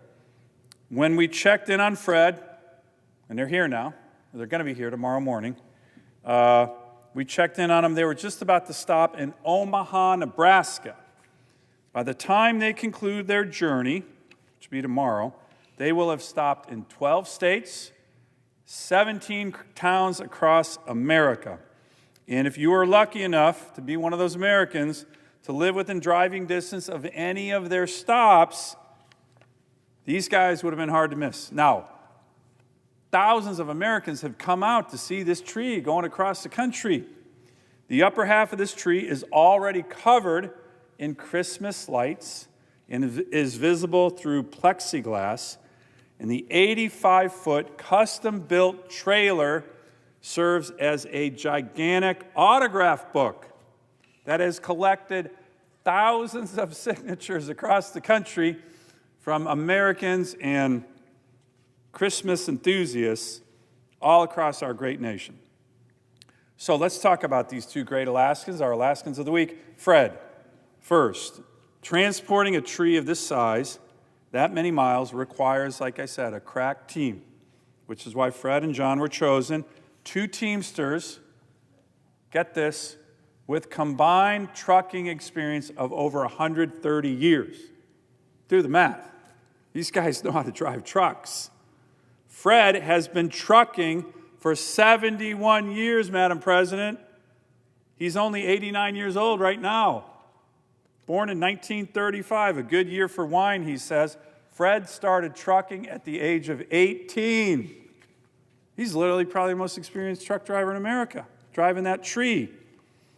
Like so many Alaskans, Fred is a veteran. And by the way, Alaska has more veterans per capita than any state in the country. We're very proud of that, our patriotic heritage in Alaska.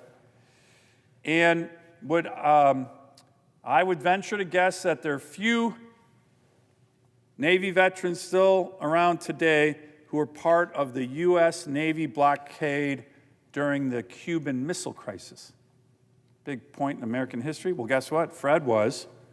He served on the USS Mullinix and was in the Navy for 6 years. He was defending democracy then and spreading Christmas cheer now. Fred literally has done it all. Fred came to Alaska with his family in the mid-1960s and, no kidding, settled in North Pole, Alaska, a very fitting hometown for what would be his task today, delivering America's Christmas tree. Some of you Alaskan of the Week fans might remember the Alaskan of the Week about a year ago, last December, when I spoke about the North Pole, Alaska's Miller family and their Santa Claus house. So again, Americans, you want to come up and see a great part of our great state, come to North Pole, Alaska in the interior. The Santa Claus house is still going strong. If you write a letter addressed to Santa in North Pole, your letter will end up at the Santa Claus house in Fred's hometown. When you get a reply, it's postmarked North Pole, Alaska. No kidding. So why did Fred decide to head north to the great state of Alaska? He said, quote, "It's in our blood to go find the frontier. That's been the history of the world. It was time for me to go north." And now he's making this almost 5,000-mile trip to bring the last frontier to Washington, D.C. Driving down south is an experience for Fred much different than driving in the last frontier. Fred says, quote, "There's lots of highways and traffic. At home in Alaska, if you want to beat rush hour, you just have one more cup of coffee. Not a lot of traffic jams in our state. Down here, it's a lot more coffee, pots of coffee." This is his first year transporting the Christmas tree. And he said the best part has been watching the reactions of people seeing the tree on the road or at one of the town stops. Like I said, Madam President, there has been thousands of people watching this incredible Alaskan tree going across the country. Fred said people come out to watch the truck and tree go by. They wave to us. They ask us to honk our horn. We are loving it. And the tree, of course, at 85 feet is hard to miss. We're prepping the country for the holiday spirit. So accompanying Fred is John Shank, also an Alaskan and a Capitol Christmas tree delivery veteran. By the way, he's probably the only veteran. Now, I'm not talking about military veteran. I'm talking about he's delivered the Christmas tree before, driving a truck. This is John's second time delivering Alaska's Christmas tree for the country. So go figure on that one. He's probably the only guy in the history of the country who's done this twice. He did it in 2015, which, by the way, was the only other time an Alaskan Christmas tree has made it for the Capitol Christmas tree, since the tree lighting ceremony officially began in 1964. But this drive is nothing compared to the 6 million miles John has banked during his nearly 50-year trucking career. Again, these guys, these Teamsters, these great Teamsters are some of the best truck drivers in the country. I said, Madam President, 6 million miles. For reference, there are only 17,600 miles of public roads in Alaska. During his career, John has effectively driven one of Alaska's public roads more than 340 times. Go figure that one out. Originally from Michigan, but raised by his family in Fairbanks, John's regular route as a trucker for Linden, which is a great Alaskan transportation company, the route he's usually done is from Fairbanks to the oil fields up at Prudhoe Bay. By the way, those of you who watch the different Alaska reality shows, those are the Ice Road Truckers. Great show. Tough duty, by the way, driving a truck from Fairbanks up to the North Slope, hundreds of miles in the winter on ice. John has done this so well that he was nominated for the American Trucking Association Driver of the Year. Not Alaskan Driver of the Year, American Driver of the Year, both in 2014 and in 2017. John came to Alaska in 1975 to transport food for dog mushing veterans, but also likes to say that he came up to Alaska, quote, for the adventure. And I've been here ever since. It's such a great state. He said the highlight of his trip so far across the country was their stop in Indiana, where he reunited with almost 30 members of his extended family in the Hoosier State who have been tracking the tree and, of course, their fellow family member John on his trip all the way to Washington, D.C. The tree is a family event all around. During their scheduled stops along the drive, families throughout America, thousands of them, have come to admire the tree and get excited about Christmas. Seeing families, seeing kids looking at the tree with rosy cheeks, John said, reminds us it's Christmas time. So there you have it. Two jolly Alaskan men, one literally from North Pole, Alaska, spreading special Alaskan Christmas cheer with this beautiful tree right here across America as they transport America's Christmas tree, Alaska's Christmas tree, to Washington, D.C. All they're missing is some reindeer. You see them right here? And you know, Alaska, we got a lot of reindeer. I'm sure my state would happily loan a few reindeer down here to D.C.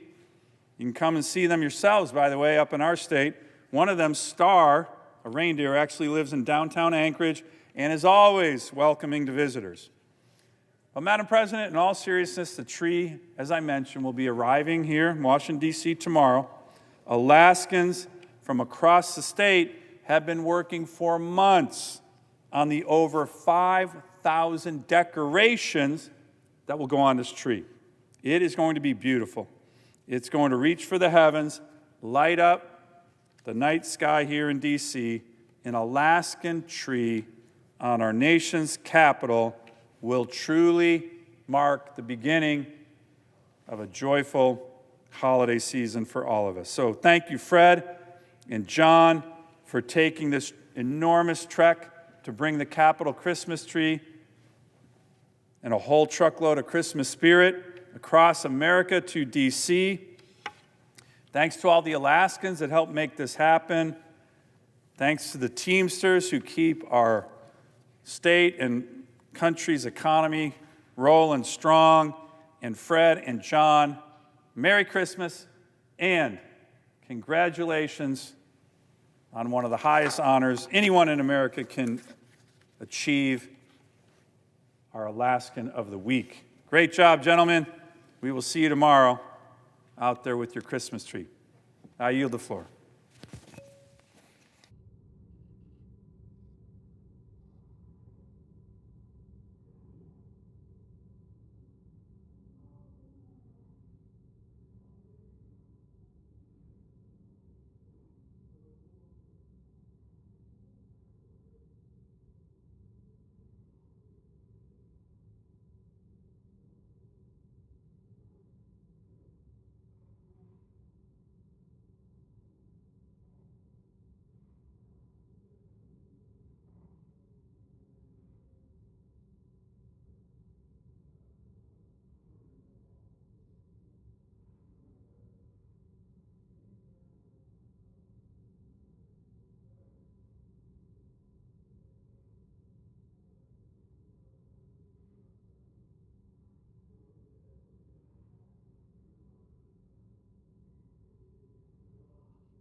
Madam President.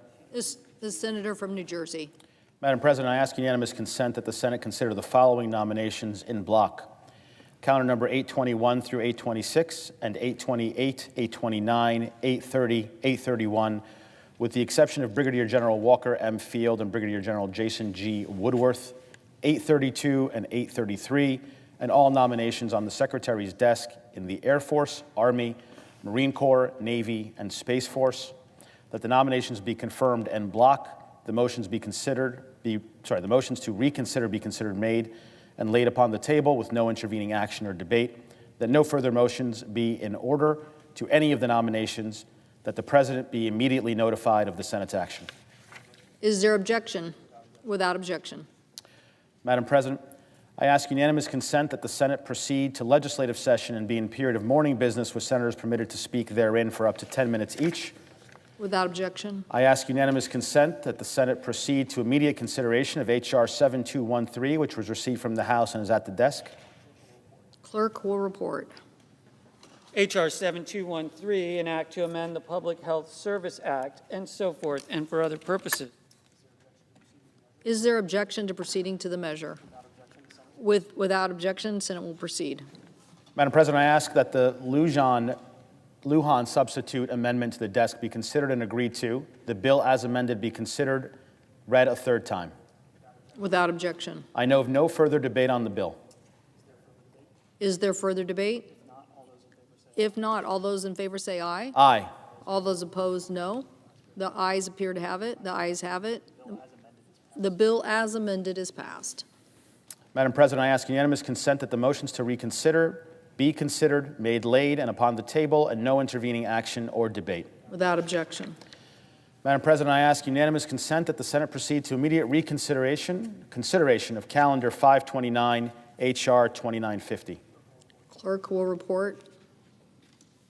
Calendar number 529, H.R. 2950, an act to authorize the Secretary of the Interior, and so forth, and for other purposes. Is there objection to proceeding to the measure? Without objection.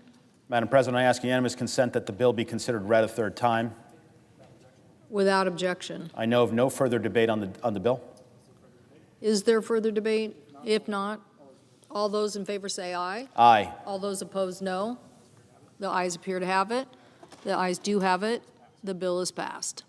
Madam President, I ask unanimous consent that the motion to reconsider be considered made and laid upon the table. Without objection.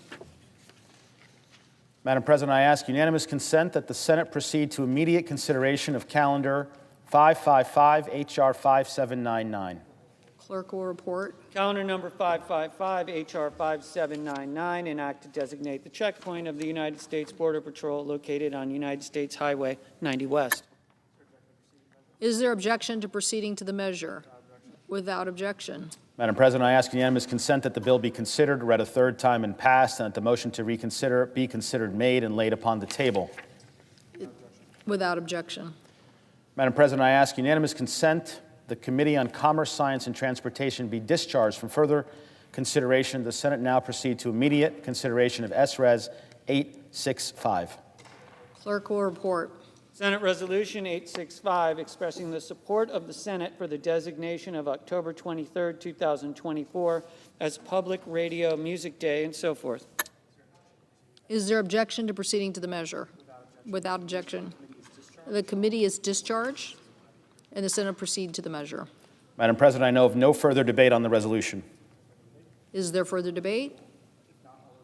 All those in favor say aye. Aye. Opposed? No. The ayes appear to have it. The ayes do have it. The resolution is passed. Madam President, I ask unanimous consent the preamble be agreed to and the motions to reconsider be considered made and laid upon the table with no intervening action or debate. Without objection. Madam President, I ask unanimous consent that the Senate proceed to en bloc consideration of the following Senate resolutions: S.Res. 911, S.Res. 912, S.Res. 913, S.Res. 914, S.Res. 915, S.Res. 916. Is there objection to proceeding to the measures on block? Without objection, Senate will proceed to the measures on block. Madam President, I ask unanimous consent that the resolutions be agreed to, that the preambles be agreed to, and that the motions to reconsider be considered made and laid upon the table, all en bloc. Without objection. Madam President, I ask unanimous consent that the Committee on Homeland Security and Governmental Affairs be discharged from further consideration of H.R. 5302 and the Senate proceed to its immediate consideration. Clerk will report. H.R. 5302, an act to designate the Air and Marine Operations Marine Unit, and so forth. Is there objection to proceeding to the measure? Without objection, the committee is discharged of the resolution. And the Senate will proceed. Madam President, I ask unanimous consent that the bill be considered read a third time and passed, and that the motion to reconsider be considered made and laid upon the table. Without objection. Madam President, I ask unanimous consent that the Committee on Judiciary be discharged from further consideration of S. 4708 and the Senate proceed to its immediate consideration. Clerk will report. S. 4708, a bill to amend Title 18, United States Code, and so forth. Is there objection to proceeding to the measure? Without objection, the committee is discharged of the measure, and the Senate will proceed. I ask unanimous consent that the Cornyn Amendment at the desk be considered and agreed to, the bill as amendment be considered and read a third time and passed, and that the motions to reconsider be considered made and laid upon the table. Without objection. Madam President, I have one request for the committee to meet during today's session of the Senate. It has the approval of the majority and minority leaders. Duly noted. Yield. Madam President, I yield the floor.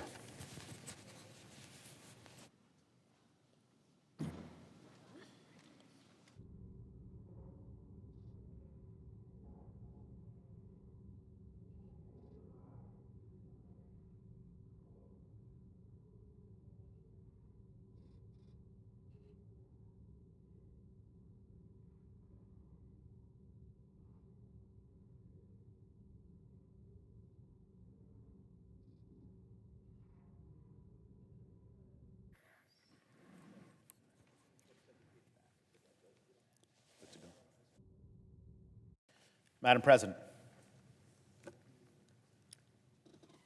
The senator from New Jersey. Madam President, I ask unanimous consent that the Committee of Agriculture, Nutrition, and Forestry be discharged from further consideration of S-759 and that the Senate proceed to its immediate consideration. Clerk will report. S-759, a bill to authorize the National Detector Dog Training Center and for other purposes. Is there objection to proceeding to the measure? Without objection, the committee is discharged, and the Senate will proceed. I ask unanimous consent that the bill be considered read a third time and passed, and that the motion to reconsider be considered made and laid upon the table. Is there objection? Without objection. Madam President, I ask unanimous consent that when the Senate completes its business today, it adjourn and then convene for pro forma sessions only, with no business being conducted on the following dates and times: Friday, November 22nd at 12 noon, Tuesday, November 26th at 10 a.m., Friday, November 29th at 9 a.m. Further, that when the Senate adjourns on Friday, November 29th, it stand adjourned until 3 p.m. on Monday, December 2nd, that on Monday, following the prayer and the pledge, the journal of proceedings be approved to date, the morning hour be deemed expired, the time for the two leaders be reserved for their use later in the day, and the morning business be closed. Following the conclusion of morning business, the Senate proceed to executive session to resume consideration of the Hogg Amendment, a Hogg nomination. Further, that when confirmation of the Wang nomination be at 5:30 p.m. on Monday, and that if the nomination is confirmed, the motion to reconsider be considered made and laid upon the table, and the President be immediately notified of the Senate's action. Without objection. If there is no further business to come before the Senate, I ask that it stand adjourned under the previous order. The Senate stands adjourned until 12 noon tomorrow.